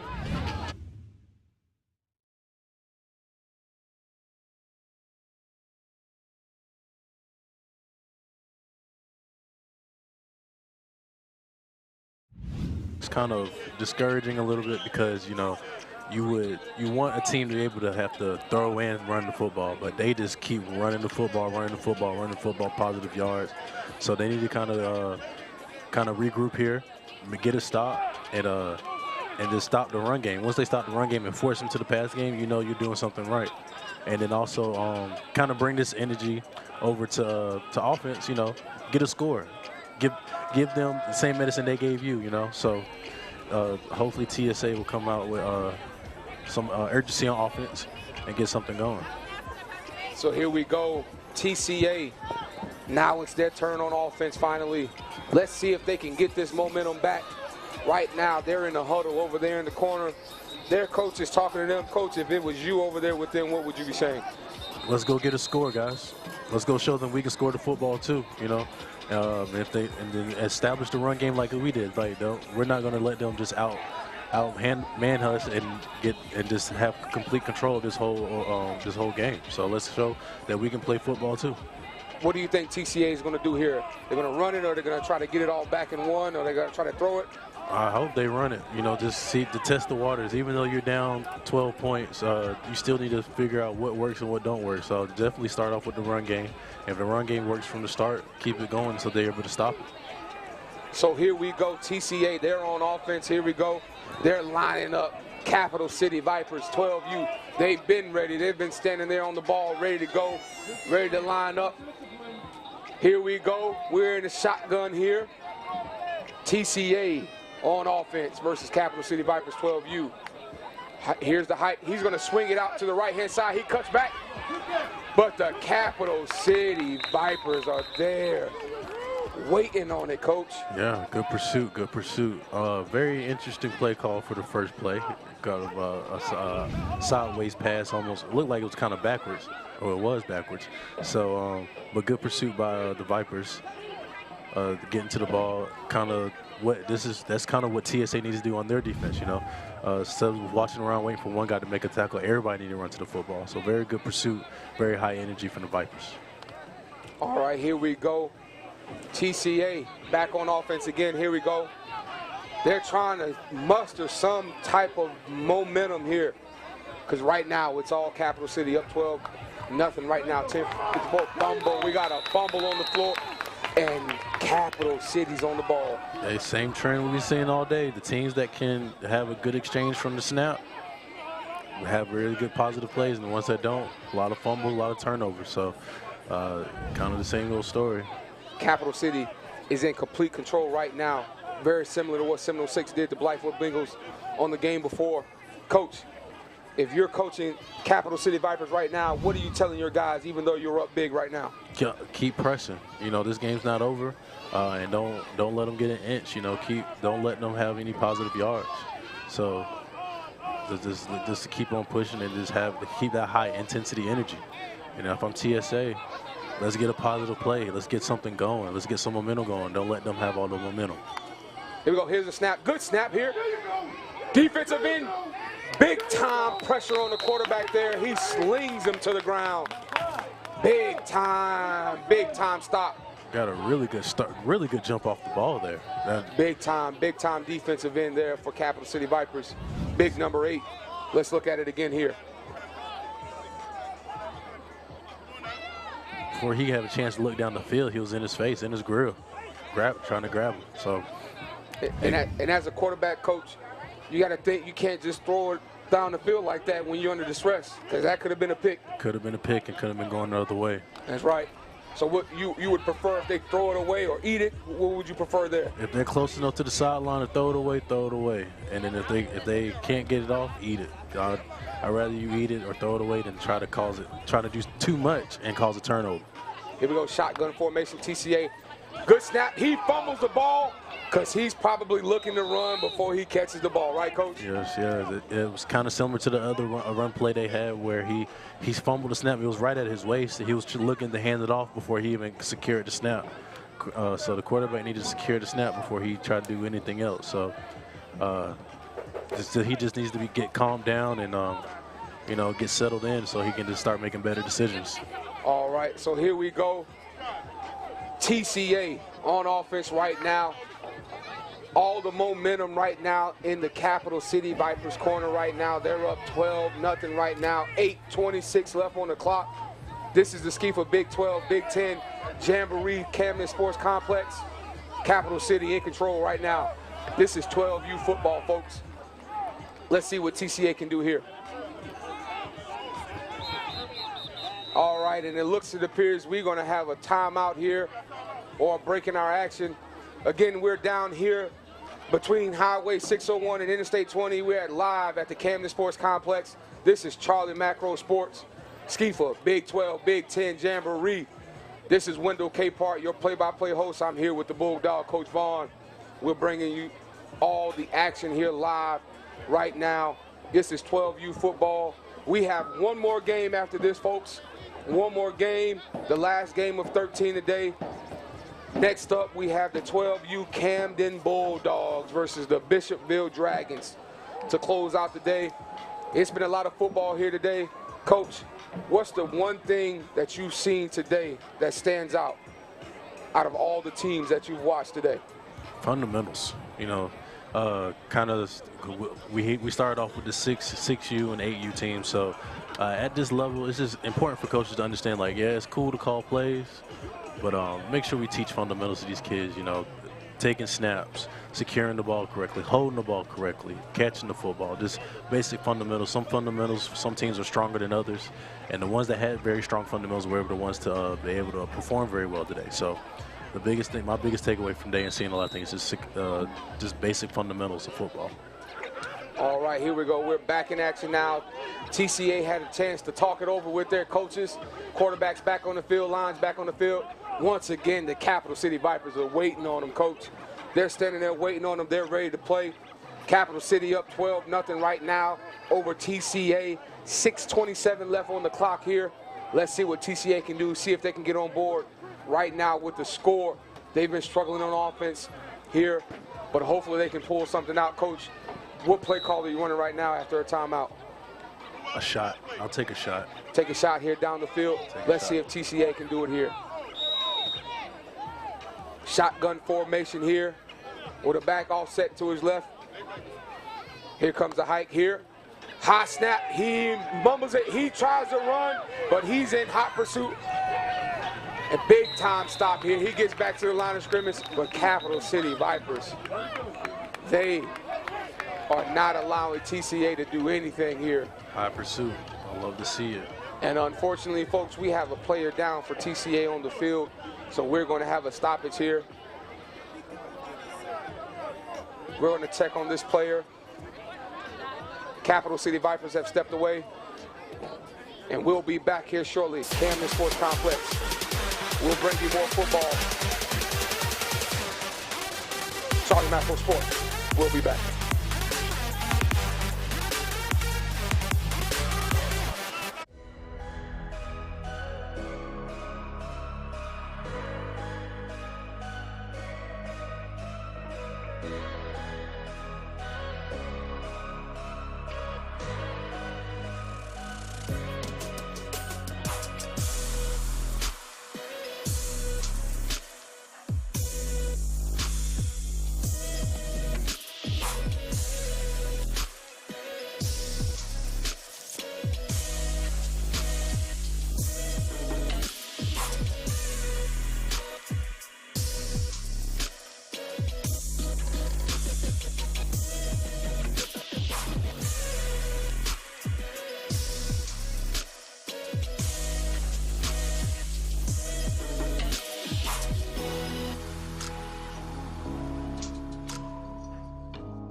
And we're back here, folks.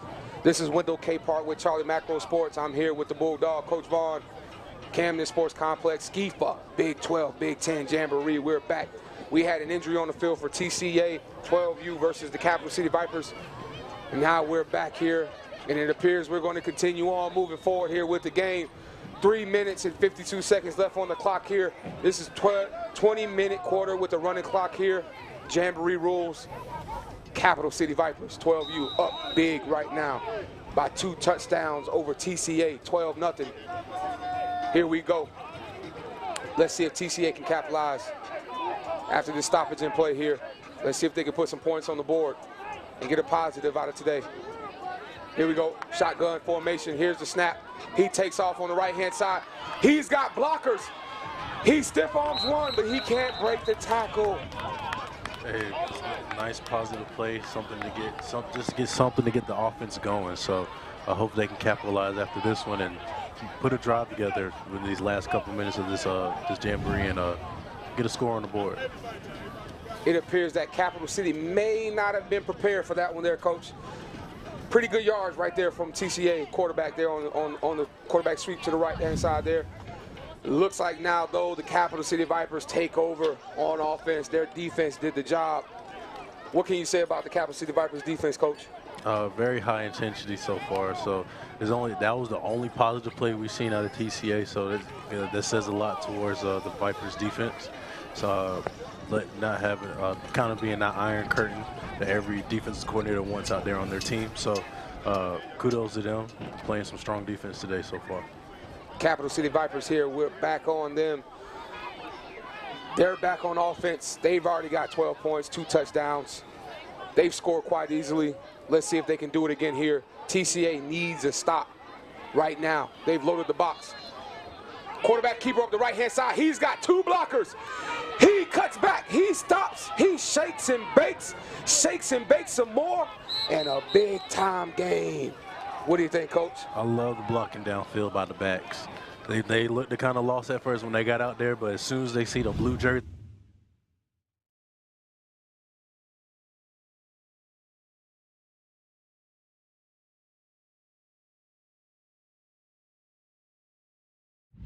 the holding penalty and on the they field. brought it back. It was a holding. Maybe that's why that lane was so big that was there. All right, so let's see if Capital City Vipers can shake off this penalty. TCA caught a break there. Let's see if they can shake it off here and get another stop here. Here we go. TCA, 1 minute and 14 seconds left on the clock.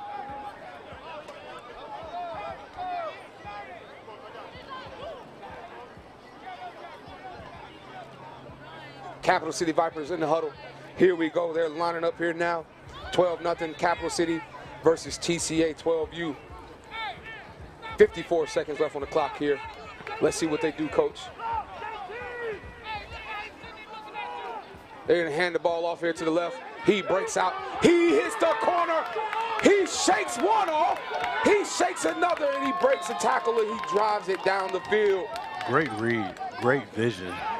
Used his blocks, ran through the hole, and able to use his vision to bounce outside and make a race to the end zone. So very good vision by number 4 here. And Coach, as you can see, he's not that big, but look at his patience and he takes his time on his cuts, and he knows when to cut and when to keep going. Yeah, it's very good vision, very good. Seems like very knowledgeable, understands how the play supposed to work. So just when run plays, every play is not designed to score, you know. So, but understanding where the play is supposed to hit and how you're supposed to run it makes all the difference in the world too. All right, so here we go.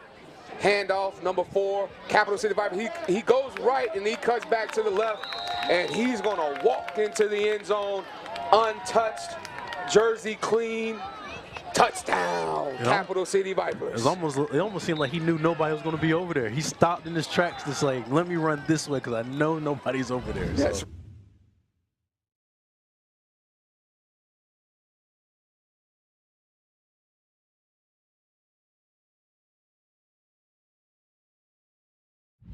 They can bait, don't know where they are. Right. Touchdown, Capital City, 18-0. TCA, Capital City Vipers. What a strong showing, Coach. What do you think? Very strong showing on both sides of the football. Every dream is to score points and have a shutout on defense. So very strong showing by the Capital City Vipers. After this matchup, we got one more for you. Down here in Camden, we got the Camden Bulldogs versus the Bishopville Dragons. And here we go. We're still in action here. We got the Capital City. He cuts back across the field. Nobody's going to touch him either. The Capital City Vipers. You might have watched the Seminole 6. You might have seen the Northeast Wolfpack. Capital City says, hey, we can score too. We can score just as well as they can. And I think the most impressive thing with Capital City is there hasn't been a pass down. They haven't thrown the ball yet. They have not thrown the ball. Straight runs. Capital City says, hey, why change it if you can't stop it? Right, exactly. I'll say this, Coach, what do you think about the 12U matchups this year? It looks like a lot of strong teams, a lot of good football this year. A lot of good football. So after kind of seeing Capital City have a strong showing today, so far, Capital City, Seminole 6 for sure, and I'll throw the Carolina Rams in there.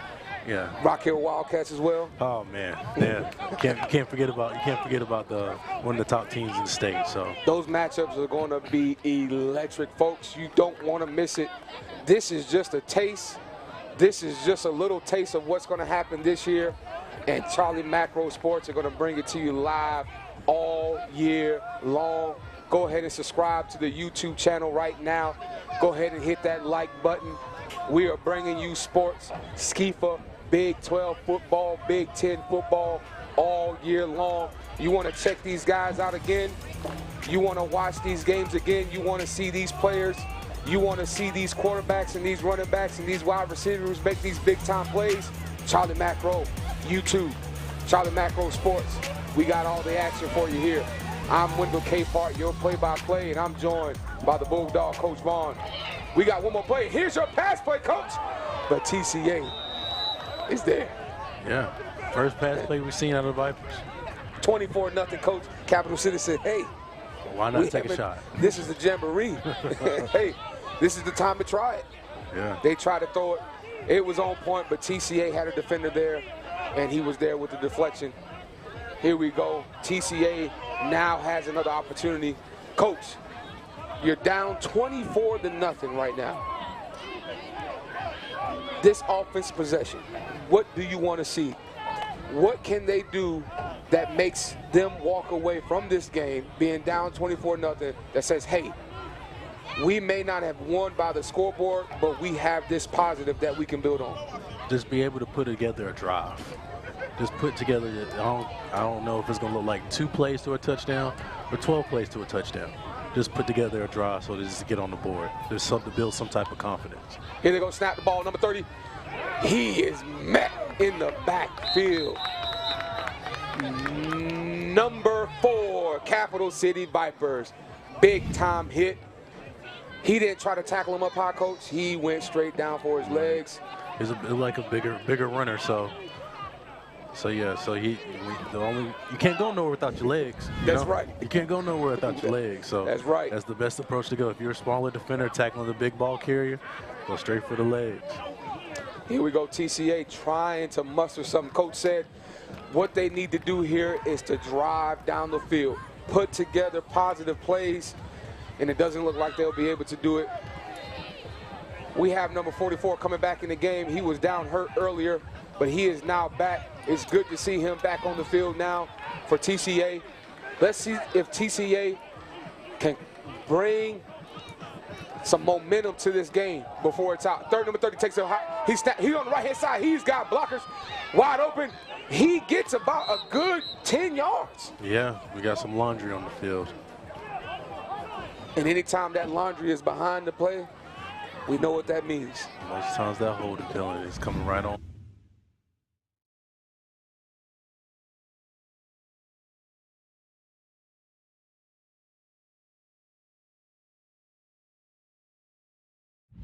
Referee is going to do here.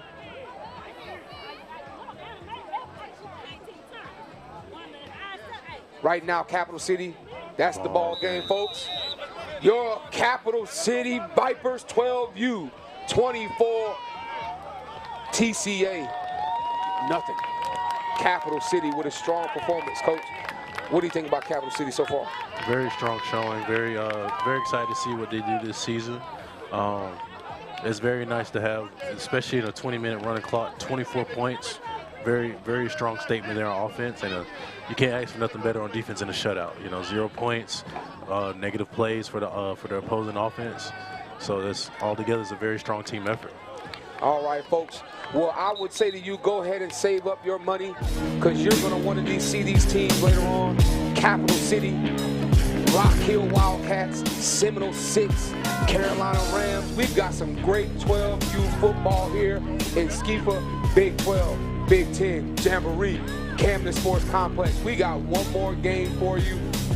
Camden Youth Bulldogs versus the Bishopville Dragons. I'm Wendell Capehart. I got the Bulldog Coach Vaughn with me here. Charlie Macro Sports, YouTube. Find us, watch us, stay with us, folks. We'll be right back.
And we're back here, folks. Charlie Macro Sports live on YouTube right now.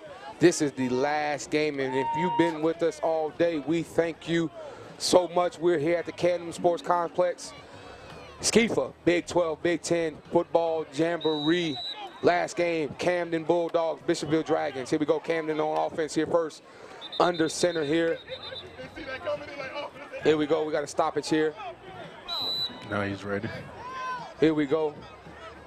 Camden on offense first. They're in the bright yellow, Bishopville in the white. Here we go, toss sweep to the right-hand side. Good penetration.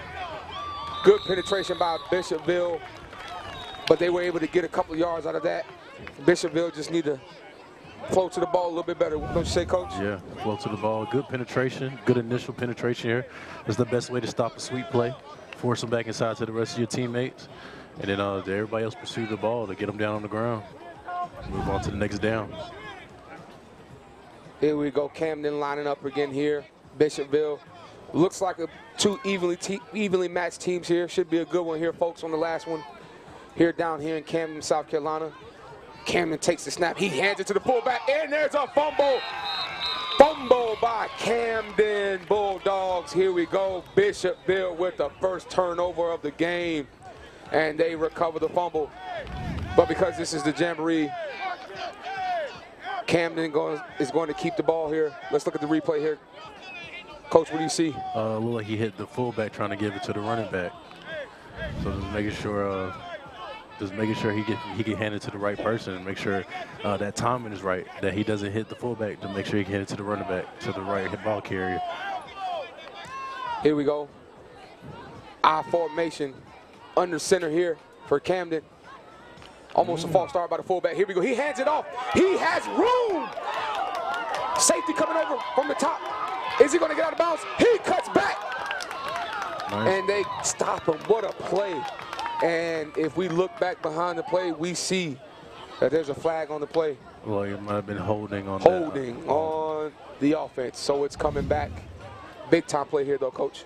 Yeah, look like maybe 8 right here, possibly. But yeah, saw the hole, hit the hole real hard. So fullback, well, not fullback, the running back look like he understands the play, understands how to play that running back position. So when he saw that hole, he went full speed trying to get all the yards he can. 17:39 left in this last matchup of the day on field 1.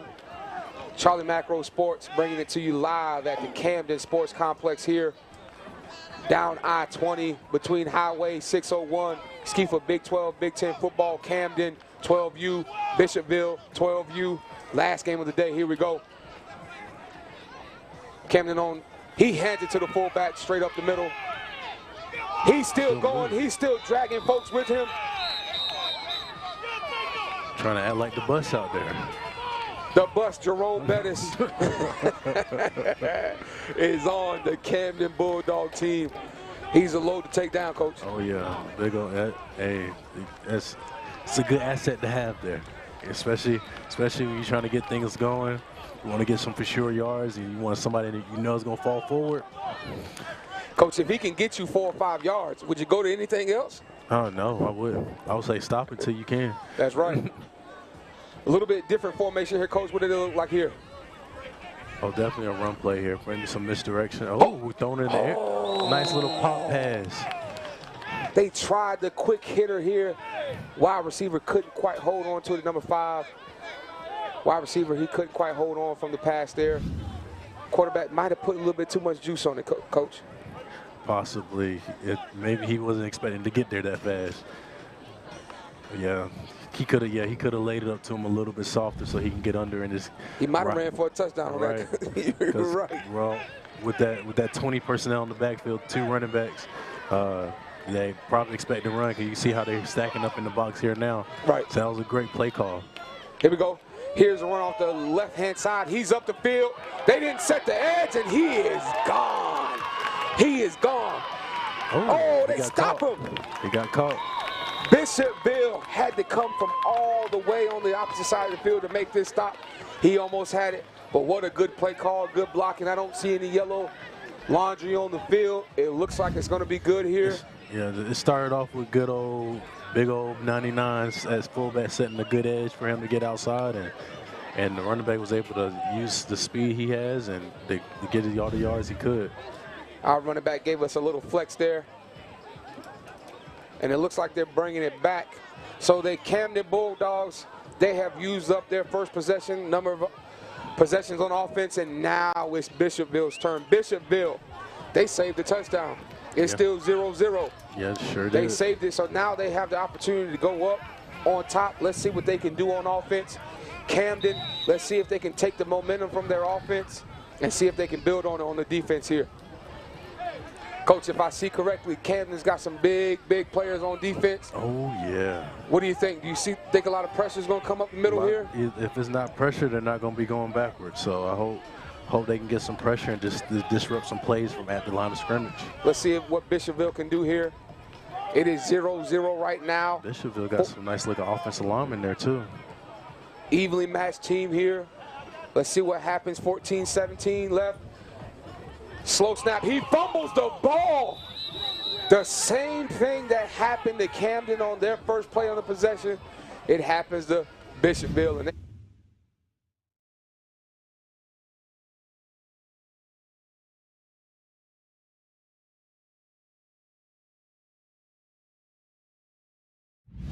Once he tried to give it to him, that's why I fell on the ground. So it goes back to fundamentals, right, Coach? Yep, fundamentals. So in practice, Coach, when they're running the ball, those running backs, they have to first receive the ball correctly with the pocket, and then they have to secure it, correct? That is correct. And so that doesn't happen overnight. That's something you have to rep over and over again. Same thing with snapping the ball as well. They have to practice snapping the ball over and over again from under center and the shotgun if you want to run shotgun in your offense. Quarterback's under center. He goes to hand it off. Oh, and another. What a strip by number 6 from Camden. That's a big time play on defense there.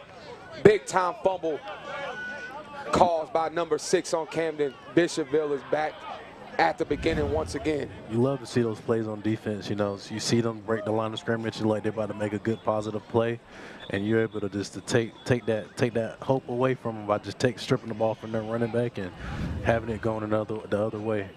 And we just talked about it, Coach, how you just said you got to secure the ball, and he didn't secure it there. Let's see if Bishopville can answer it here. He goes to handoff, and they are having trouble, Coach, right now. Another fumble by Bishopville Dragons. Camden is all over it. Yeah, it looks like next practice for Camden, they need to have a good handoff session and ball security session with all the kids, so to get them to understand how important that part of the game is for them to be successful this season. Do you think Bishopville should try to throw it in the air now since they're having a hard time running the ball? I would say no. I'll still try to get this run game going, because like we said, this is Jamboree, it's practice, so we're not out here trying to win games right now. But it's something that if this is a weak point, it's something that they need to work on. So I would say continue to work on handing off the ball. But if they want to get on the board, I'll say take a shot. You've been running the ball almost every play, so might even throw a little bit of surprise in there, especially with everybody up around the line of scrimmage. Here we go. Like some confusion. Confused. Oh, they can't bring him down, but they're going to blow it dead here. He's going down with a loss on the play. The Camden Bulldogs 12U, they look like they came to play on defense. They did. They did. And they look like they want to play some defense too. They're excited, patting each other on the head, trying to get to the ball. Let's see if Bishopville can try to turn it around here. Camden's making some substitutions here. They still haven't thrown the football yet. They're still running it here. Let's see if Bishopville can switch it up here. Maybe some misdirection, maybe a toss sweep to the outside. They've been trying to run it up the middle. Let's see what they can do here to try to confuse this tough Camden Bulldog defense. And we have the snap here. Another handoff here. Oh, he tries to get back to the line, but number 25 and number 21 for Camden 12U said not today. Yep, and Bishopville got a holding penalty here. Looks like Look like Bishopville need to work on some little bit of discipline, you know, flags and poor technique. So this kind of goes back down to discipline. So Bishopville has some work to do after today so far.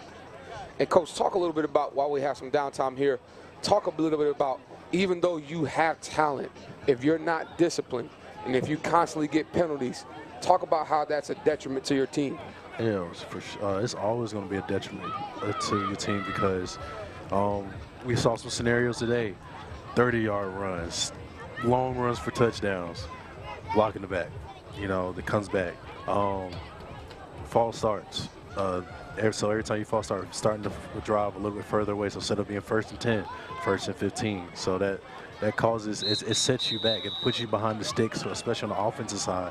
Then on the defensive side, when you have encroachment penalties, holding on defense and everything, it puts the opposing offense closer to the end zone, so it puts you more up a bind.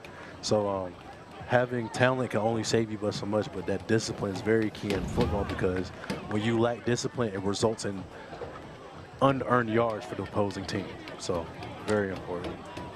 And Bishopville had a nice little run up there to the right-hand side, but nothing could come of it here. And now Camden is back on offense. They had a little bit going there, but they made some mistakes themselves, and let's see if they can capitalize. Their defense has come to play. They've shut out Bishopville so far. It is 0-0, 8:55 left. We're at Camden Sports Complex. This is Charlie Macro Sports. We are live on YouTube. This is the last game of the day on Field 1. Folks, it's been a good day so far, and we have a good football game on right now with the Camden Bulldogs and the Bishopville Dragons. Let's see what Camden can do here on offense. Back in the shotgun with the quarterback. He is going to hand it off to Jerome Bettis, and he is rumbling up the left-hand side. Coach, tell us what you think there. Oh, I love to see it. It seems like they're a little timid to bring him down because he's a little bigger than your average running back. But Camden got all the tools to score. I just need them to get into the box, you know. They've been breaking some big runs here, having positive yards and having some good success on offense, but just haven't been able to find the end zone. So there's something they need to do to kind of break the seal on this game, you know. I don't want to see it end 0-0. I want to see a clear, defined winner, but hey, somebody need to find the end zone so we can figure out who had a good day today. Let's see if they go back to number 99 here. Bishopville had a hard time tackling him on the last play. Let's see if they can get a stop here. Camden, they fake it off. They number 20. Ooh, little shiftiness. A little shake and bake. Barry Sanders on the field. Here we go. Oh, yeah. Camden's had they've got the lightning and they've got the thunder in the backfield. Oh, right. Camden Bulldogs here. Let's see if they can punch in their coach. That was a pretty good run right there. Oh, yeah. So.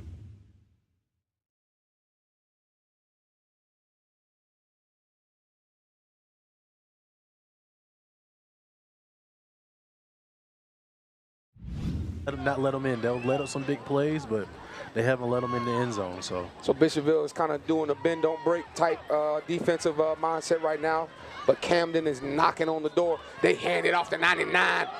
Nobody. Ooh, he's getting big time stopped by Bishopville. Yeah, he fell short at the 2. 1 yard line looks like. So yeah, Bishopville, they got the tools. Like I said, they just need to find the end zone and see if they can find it on this next play. And I'm pretty sure they're going to hand it to big old Jerome Bettis on this next Coach, play. I was just about to say everybody here at the Camden Sports Complex knows what's about to happen next. Big number 99 is going to get this ball, and he's going to punch it in here. Bishopville, let's see if they can. I like how he's light on his feet. He saw how on that replay he was able to kind of be light until he walking through the hole, making sure if he had to sidestep somebody, he was light enough, and then they're able to have enough burst to get through the hole to almost score. So here we go. Under center, number 24 quarterback Camden. Here we go. He's going to hand it off, and Bishopville makes the stop. There's a hold on the play. That's going to back them up. Camden, they shoot themselves in the foot here. Coach, what do you think they need to do? Are they trying to get too pretty here? No, they're doing it the nitty-gritty way, trying to run the ball right the middle. It's just having that discipline and having that the fundamentals of not holding. You know, it's hard. everybody knows there's holding every play, but it's just how well you can get away with it. That's right. That's so right. It's just they need to do a better job of just getting them blocks up front, especially in that tight space in the red zone while everybody's stacked up on the line trying to get into the end zone. So here we are. Here's a toss sweep to the left-hand side. He breaks a tackle, and he's going to walk in the end zone. Camden Bulldogs at the Camden Sports Complex. SCYFA Big 12, Big 10, Jamboree, Camden on the board with a touchdown versus Bishopville Dragons. Nice run. Nice run. Nice to see Camden can finish the drive. But Bishopville made them earn it. It took them a couple plays more than they expected to get into the end zone. But finally Camden came out and it was able to get into the score zone. So, Coach, talk about mixing it up there. They were running it up the middle, and now they tossed the sweep to the outside and one missed tackle and he walked into the end zone. Oh, it's with football it's just knowing what good play calling can help you get a long way.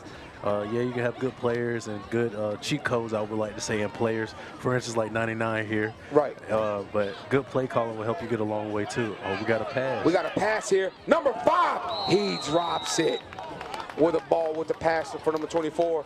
Dropped by number 5. Good try by the Camden Bulldogs there. Trying to turn something. Trying to make a big play here to go up even more on Bishopville. 3:57 left in the game. Bishopville is going to get the ball back here with an opportunity to tie it up. Coach, what are you telling your players right now on Bishopville? We got 3:44 left in the game. We're only down by a score. It's not over by a long shot. What do we need to do? Put points on the board. And we got to figure it out. If it's one big play, 12-play drive, let's put some points on the board. If it's us throwing the ball, dumping the ball off short, or if it's us just getting 4 yards of play, let's go figure it out. Here we go. Camden is lined up here. Bishopville is lined up here. Let's see if Bishopville can get into the end zone here on their last drive. They came up short. They weren't able to move forward. Here's the snap, handoff to the fullback right up the middle, and they shut it down. They shut it down. They had good penetration there by that defensive line, and they weren't able to get many yards there, maybe 2 or 3 there, Coach. Yeah, looks like Bishopville's trying to give Camden a dose of their own medicine there, trying to run the ball up the middle and get a few yards, few cheap yards, but Camden done a good job stuffing the middle, holding up their offensive linemen, and letting them get a short gain. So, shout out to Camden. So here we go, 2:30 left on the clock, Bishopville.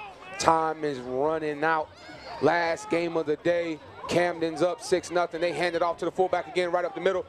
And Coach, he gets another 4 or 5 yards there. Yeah, looking good so far. So, hey, it's nice to see they're putting together a drive. Hey, don't change it if it's not broken. So, time is running down, Coach. What do you do here? You go to the air or you keep going on the ground? I'll say I'll do one more on the ground and take a shot. Take a shot. Let's see what Bishopville does here. They're huddling up. Time is running down here. Camden, they have time on their side. They're up 6-0 right now from a strong showing of their offense. Now their defense is on the field. Let's see if they can hold them. Bishopville, what are you going to do here? 1:42 left on the clock. Let's see. Quarterback's under center here, getting ready for the snap. Here's the snap. He hands it off. And again, right up the middle by the quarterback there. Not too many yards there. Bishopville, time is running out. Coach, where's that sense of urgency right now? Got to take a shot. It look like they're on the 30-yard or 40-yard line. So yeah, they need to go ahead and take a shot so they can get on the scoreboard. So might start going through the air a lot more. So you can, well, it's a running clock, so you can't preserve time, but start going through the air so you can make up some ground, at least get on the board before time runs out. All right, so they got a timeout here. Coach may have want to talk to the players here. Guys, we are at the end here almost. Camden 12U, Bishopville 12U, Charlie Macro Sports. We've been with you all day, folks. We've been bringing you action from the 6U, the 10U, the 12U. all day long. You've seen teams from the 6U and the 8U Camden Bulldogs. You watched the Carolina Elite versus the Greenview Eagles all day, and you watched the Capital City Vipers, 12U Rock Hill Wildcats, Greenview Eagles, and of course those Capital City Vipers do some great things on the field. And now we're winding down here. Let's see if Bishopville can score here. Time is running out here. Let's see what they do here on offense. They're running here to the outside. They've got room. Can he beat the tackler? He cannot, Coach. Good tackle by that corner. Very good tackle here. Very good tackle here by Camden. And like We've got a flag on the play here. I think it's holding on Camden as well. So it's going to come back here. Bishopville. I mean on Bishopville, sorry. Bishopville, they're running out of opportunities here. You got to think the referee's going to call it here in a second.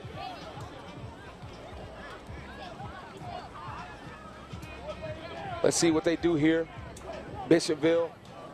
Coach, they haven't gone to the area yet. They haven't thrown it. Here. Maybe we don't have the confidence to do so. I don't know. But false start. Here we go. Bishopville. Another penalty by the Bishopville Dragons. They are close, but they cannot seem to get over the hump here. They are trying their hardest, but they can't seem to get out their own way here. Camden is capitalizing on these penalties here. They're still up 6-0 right now. Here's Bishopville. Here, quarterback keeper up the right-hand side. He breaks a couple of tackles. He's around the corner, and then he gets stopped right before he can break it, but a big-time run by the quarterback there. That's what they needed, right, Coach? Yeah, nice positive yard, strong play. And so if I was the coach, I'll try to go back to it before Tom runs out. But also, maybe you can set this play up for a shot downfield. So, but yeah, nice positive play, and no laundry on the field this time around too. Good play call by the Bishopville Dragons. Let's see. They're running out of opportunities. Coach is pressing on them to get to the line and get to the ball. Time is of the essence. That we're trying to score. We're trying to end on a positive note here. Here's the snap under center. Same thing to the other side. He's going to run, but the penetration stops him. Coach, you called it. You said, let's try to run it the other way. Let's try something different with the quarterback, and they tried it, and it didn't work out for them. Yeah, so, well, Tom ran out there, but, yeah, it's definitely a good setup play for, like, a nice bootleg to throw it down the field and try to get a score. But, like, we ran out of time here, so Bishopville has something to work on here, you know, working on some being more productive on offense and executing better plays and getting a lot more discipline to not have as many penalties that will set them backwards. So. And folks, that'll do it for us here. Camden 6, Bishopville Dragons 0. That is the last game of the day. That'll do it for us here, folks. It's been a good one. I would like to thank my co-host here, the Bulldog, Coach Vaughn. I appreciate you having me. It's been fun. It's nice to see some. I just love football, man. You know, I was at high school games last night. I can't wait till at least Thursday. My boys play on Thursday down at UCF. So Thursday I get to kick off the college football season, and then the following week the NFL kicks in. So football's just football to me. So. Oh yeah. We greatly appreciate Franklin Alexander and the SCYFA organization for allowing us to bring today's Jamboree to you wherever you may be. For Wendell Capehart and all of us here at Charlie Macro and Charlie Macro Sports, we will see you on the next one. Remember, we got all the action here at Charlie Macro Sports. You all have a good day.